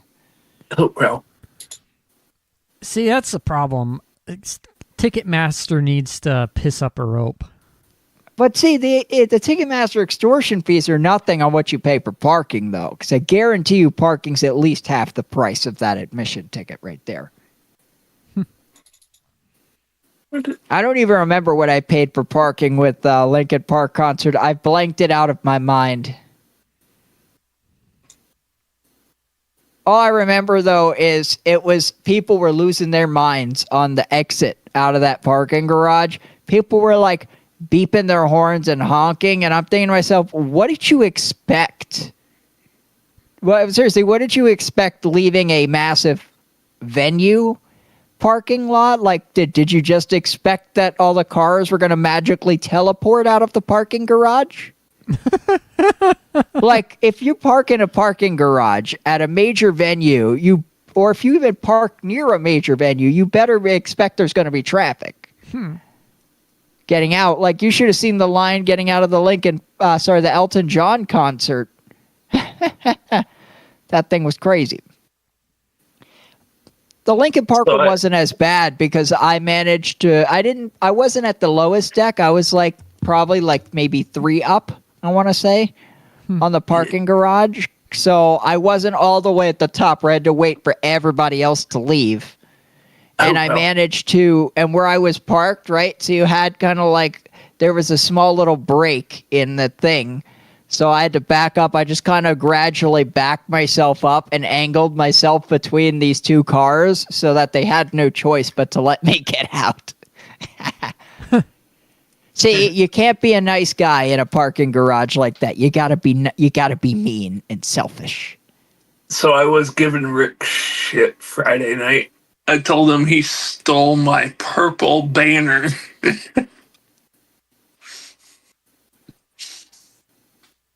He stole your purple banner. Yeah, I was giving him shit right there. Actually. Now, I don't know, guys. Is Weird Al worth $158 for front row-ish seats? Maybe, maybe not.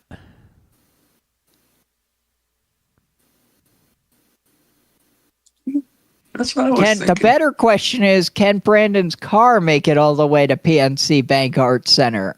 Probably not. In peak summer. Probably not. But hey, it made it all the way to Prudential Center with a bad like RPM sensor, so that's true. Man, we're 5 hours in on this show.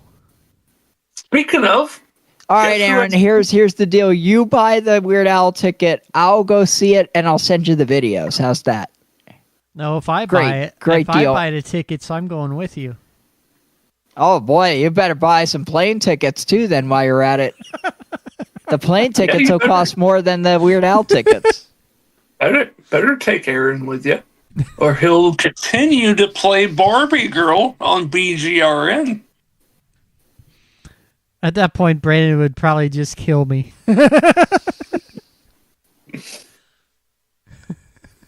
Oh, guess who I seen the other day? Who?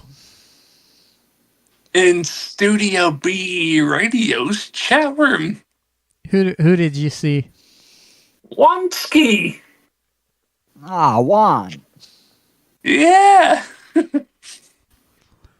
Yeah, you don't see him around Cam Up much anymore, Juan. Well, he was bringing his shows back for a little bit there. I'm not sure what happened. He said something about he was taking it. He hasn't been casting much. Or something. Probably because the stupid Mac Mini keeps acting up. That's another reason why you should not get a Mac. They suck. Yep. Unless it's a Big Mac. But my plan is to quit Cool FM, which is on a site called Yawn. Yawn. Oh, is that because everyone falls asleep over there? No, I just don't like the station. Well, Dylan, that's not cool. they're a business and they don't like if I don't show up, so they suspended me for not showing up Friday. Is this a paid gig? No. They act like they act like they're like complete radio. They're like licensed. So they act like they're professionals, but they don't want to pay that professional money. Yeah. Though to be fair, Dylan, if you did a no show on one of my radios, on my radio station, I wouldn't want you back either. Hey, well, Cool FM kind of sucks anyway. I have to play radio edit music. I don't play radio edit music. Man, fuck that. Yeah, that's what I said. Fuck that. Heck. Here at Beat Your End, we only have one rule. Don't play fucking Barbie Girl. Play Barbie Girl. Hey, if it's requested, then I have to play it. Nope. It's banned. I'm gonna request request denied. I'm requesting it Friday night. All right, fine. You want Barbie Girl played? That's a $50 fee. For $50, I will tolerate Barbie Girl. How's that? Actually, the only reason I haven't been showing up to my shows on Cool FM, I just cannot stand. So go ahead, Dylan. Request Barbie Girl. I'll be able to pay for those Weird Al tickets in no time. But now you see why I don't show up to my Cool FM shows. I can't stand playing clean songs every freaking show. What are they trying to be, Dylan? Like a hotshot radio station? I think so. And what? They do online shit? Yeah, they do online shit. Basically. Well, see, like online radio, you can pretty much do whatever you want. You could say fuck, you can say this and that, and the FCC won't get you. No, FCC has no jurisdiction here. Fuck, fuckity, fuck. I could play That's a song. Right. I could play a song with a whole bunch of F words in it, and it probably wouldn't. The FCC can go fuck themselves. That's why I'm gonna just email them sometime tomorrow and let them know I'd rather not cast for them anymore. See, I don't like to be restricted from like whatchamacallit. I don't like to be restricted on what I can play. See, Beat Your End has always been that kind of loose form thing. The only time I've ever banned, there's only been one other song that I've ever banned, and it wasn't even a permanent ban like Barbie Girl. It was just because there was a song that was a Katy Perry song, and it got so overplayed that I got tired of fucking hearing it. So for like 6 months, I refused to play it. People would request it, and I'd be like, nope. You can have any song except that one. I will not play that song. And it was the song Wide Awake by Katy Perry. And if you guys remember, I don't know if you guys remember back like 2011, 2012, that fucking song was getting played out left and right. It was everywhere. I'm wide awake. I'm wide awake. And I'm like, well, I'm tired of this song. The problem is radio stations overplay shit. Like, well, and everyone would request that tune, and at first I didn't mind, but then after a while I'm like, nope, sorry, not gonna happen. Jeez.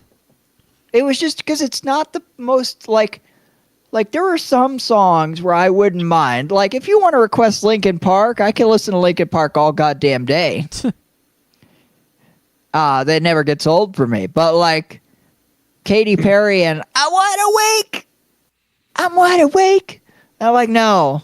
Nope. And then after a while, 6 months goes by, it stops getting played out. And I'm like, okay, now we can play it again. I think Aaron would like Randy. He buys CDs. Yeah, I kind of... I kind of don't follow by the old fart code when it comes to CDs. I like pretty much buy like new shit. I don't follow any of those standards. I do things the modern way. I mean, yes, I have some classic rock in my stuff, but it's not like my whole collection depends on it. Gotcha.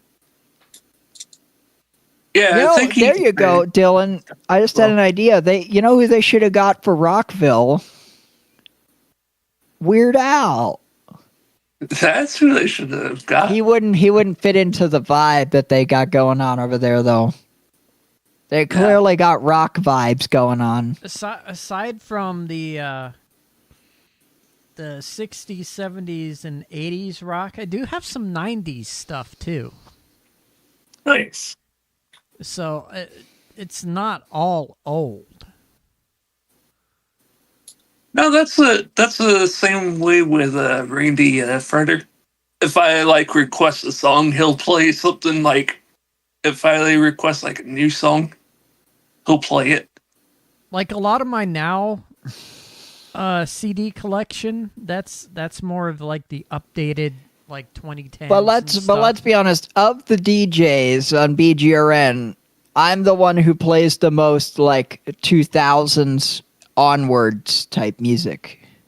Well, I have the new Linkin Park, which is 2024. I mean is in terms of general, right? Like my 2000s, 2010s, and onwards is like it's not all I play, but it's about like I'd say, at least 25% of the show, and that's because that's what I grew up listening to. I do have some 2020s in my CD collection. Nice. Can't wait till we get to I wonder what the hell do the new generation of kids listen to these days? Do I even want to know? Probably all AI slop. I mean, I tell you the truth, I do have just about every decade on my shelf. It's not like I have like just one decade. I will admit, it feels weird being back on Studio B. I give it a week. Then Dylan's gonna be like, "Fuck this shit! I'm quitting." Hey, look, I'm waiting for Dylan to quit his own radio station. To be honest with you. Yeah, when he's this good of plenty radio thing is fucking shit. I quit. Who runs this garbage? I only said that because people are harassing me about going live 365 route. Fuck that shit. Too much money. Hey, we're not licensed. We don't give a shit. Me either. I don't give a shit. Okay, listen. Spotify pays the like 3/4 of a penny per play for me. Okay, so we're good. Well, no, Dylan really has had people harass him for not being licensed. It's because of the local Hey guys, music. There's this thing called a fucking hobby. Right? I'm just doing this as a hobby. If you're doing it for profit, then you need a license. If you're doing this for shits and giggles, why the fuck would I pay for a license for? Yeah, to all you freaking radio people out there, you don't need to have a license to do this as a hobby. Okay? Like, would you pay for a license to listen to music in your house? Because the way I see this is the amount of people that listen to our shows is basically the equivalent of if you had a barbecue at your house and you played from a CD. Like, you wouldn't get a license for that. That's true. Like, we have less people that tune in than some birthday parties. So, like, Is the DJ who's playing music at the birthday parties, are they licensed? Probably not. Even mobile DJs aren't licensed, and they still do their. And they actually are making a profit. Yeah. Well, unless they're terrible at money management, I guess, then maybe they're not. But And I started out as a mobile DJ, and I didn't have a license. Maybe that's what I should do. I should get rid of all the local bands I have and play like stuff you guys play. But like I said, I would never want to get properly licensed or do any of that boring shit. Like, why pay a lot of money for what? Right? Oh, shit. I mean, I guarantee you for the amount of viewers that listen to our shows, I am not hurting the bottom line of any artist. Me either. I mean, I play what I want to play, and I don't see any. Like I said, they're the bands that I like the most. I support in other ways. Like I said, Linkin Park got some of my money for the concert merch. I had to wait 3 months for this hat. Wish I would have got more merch. Like when I go to concerts, I try to get merch as well.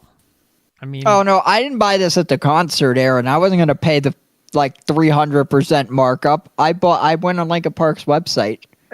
Well, the concerts that I went to, they had a merch counter. So now I could have probably got the official shirt that had like all the band tour stops on it, I guess, but like that Tom Kiefer band shirt that has all the tour dates and stops on it and all that. And it's a good see, Aaron, quality. I didn't even buy the From Zero album, but it's not because I don't like the album. It's because why would I pay for it if I could just stream the album anytime I want? Now, to me, I like buying albums because, for me. And also, I got to hear all the hits in person. That's better than any CD can give you. I wasn't. Well, technically, yes, it's better than any CD, but the album is exactly what they created in the studio. Yeah, when the album's gonna have better acoustics because it's in a sound studio, blah blah blah blah blah blah blah blah blah.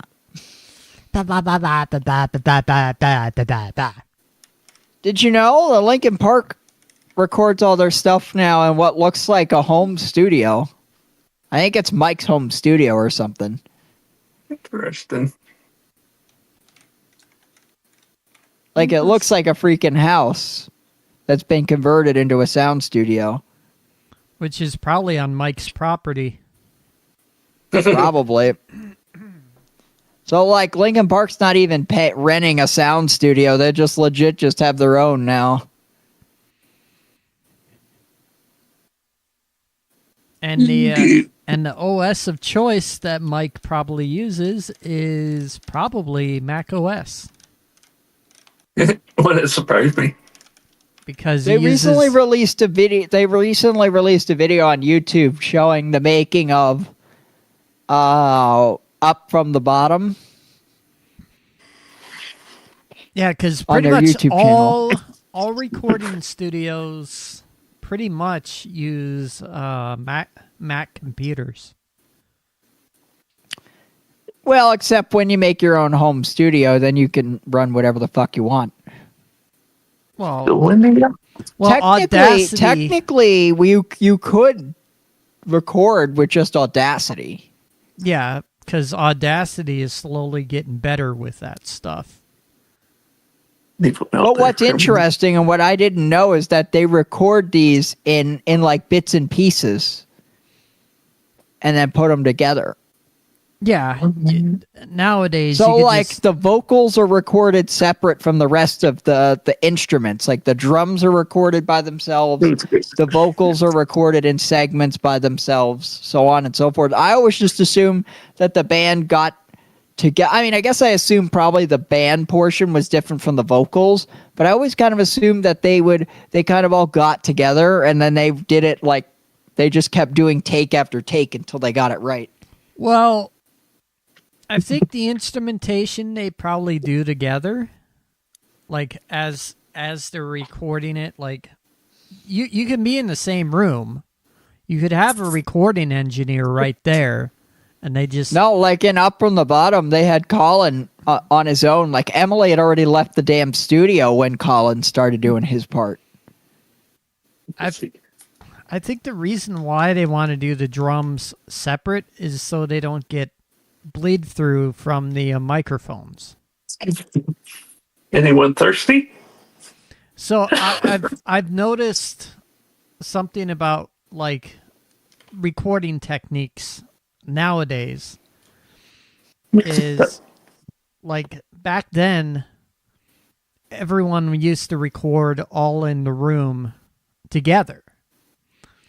The only problem with that, you get mic bleed through the different instruments, and if you try and solo those, you can hear the bleed through, and you don't get that anymore because they do all the instruments separate. You gotta love digital technology to a degree, because without it, well, and I get the sense that Mike's a computer nerd. Yeah, that too. Somewhere. It's better to be your own sound engineer than hire somebody. And then you had and then Mike's also kind of acting as kind of like the producer as well. He's kind of like was telling Colin, all right, let's go for a beat that's kind of like this, and like tweaking it as they went along. Well, I mean, when you got your own studio, you're the engineer, you're also the producer, you're all of that. So you're. I mean, I'm sure they all have say in it, obviously, Yeah. but. I mean, I bet you Colin produced part of that Linkin Park album as well. That's true. Well, I believe Joe Hahn was the director of the video for The Emptiness Machine. See, a lot of bands rather do all that nowadays because it's cheaper to do it. Joe's also more of the video audio guy, though, because, you know, the mixer is kind of his thing. Yeah. Being the DJ guy. But I think the way Mike's studio is set up is he doesn't have that big audio console. Well, watch the Up From the Bottom making video that's on the official Linkin Park channel, Aaron. You could see his setup. Well, I know what his setup looks like. There's slimmed down setups. You don't have that big audio board like normal studios have. They probably don't need it. They have it routed through a multi-channel interface. I mean, if they're recording this in segments bit by bit, they don't need all those channels. Their computer is basically the mixer interface.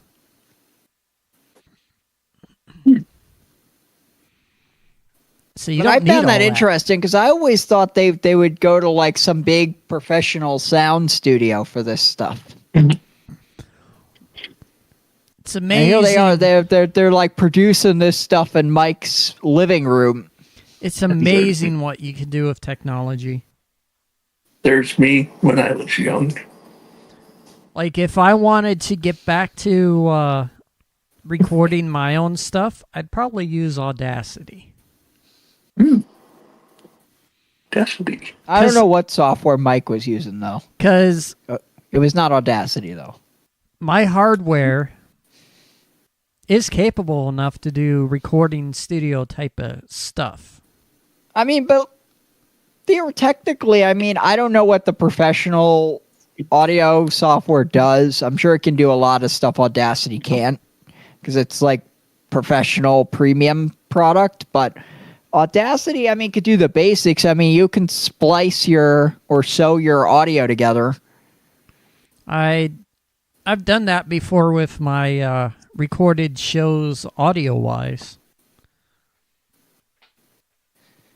And I've used Audacity for jingles, so... Nice. That's all I use Audacity for. I do know how to cut and edit. I mean, it's very easy. Yeah, I know how to cut too, Aaron. Control X. Nice. But I mean, like, snip things down, you could do Control X all you want to. I drew that, by the way. Oh, wait. I should get to bed.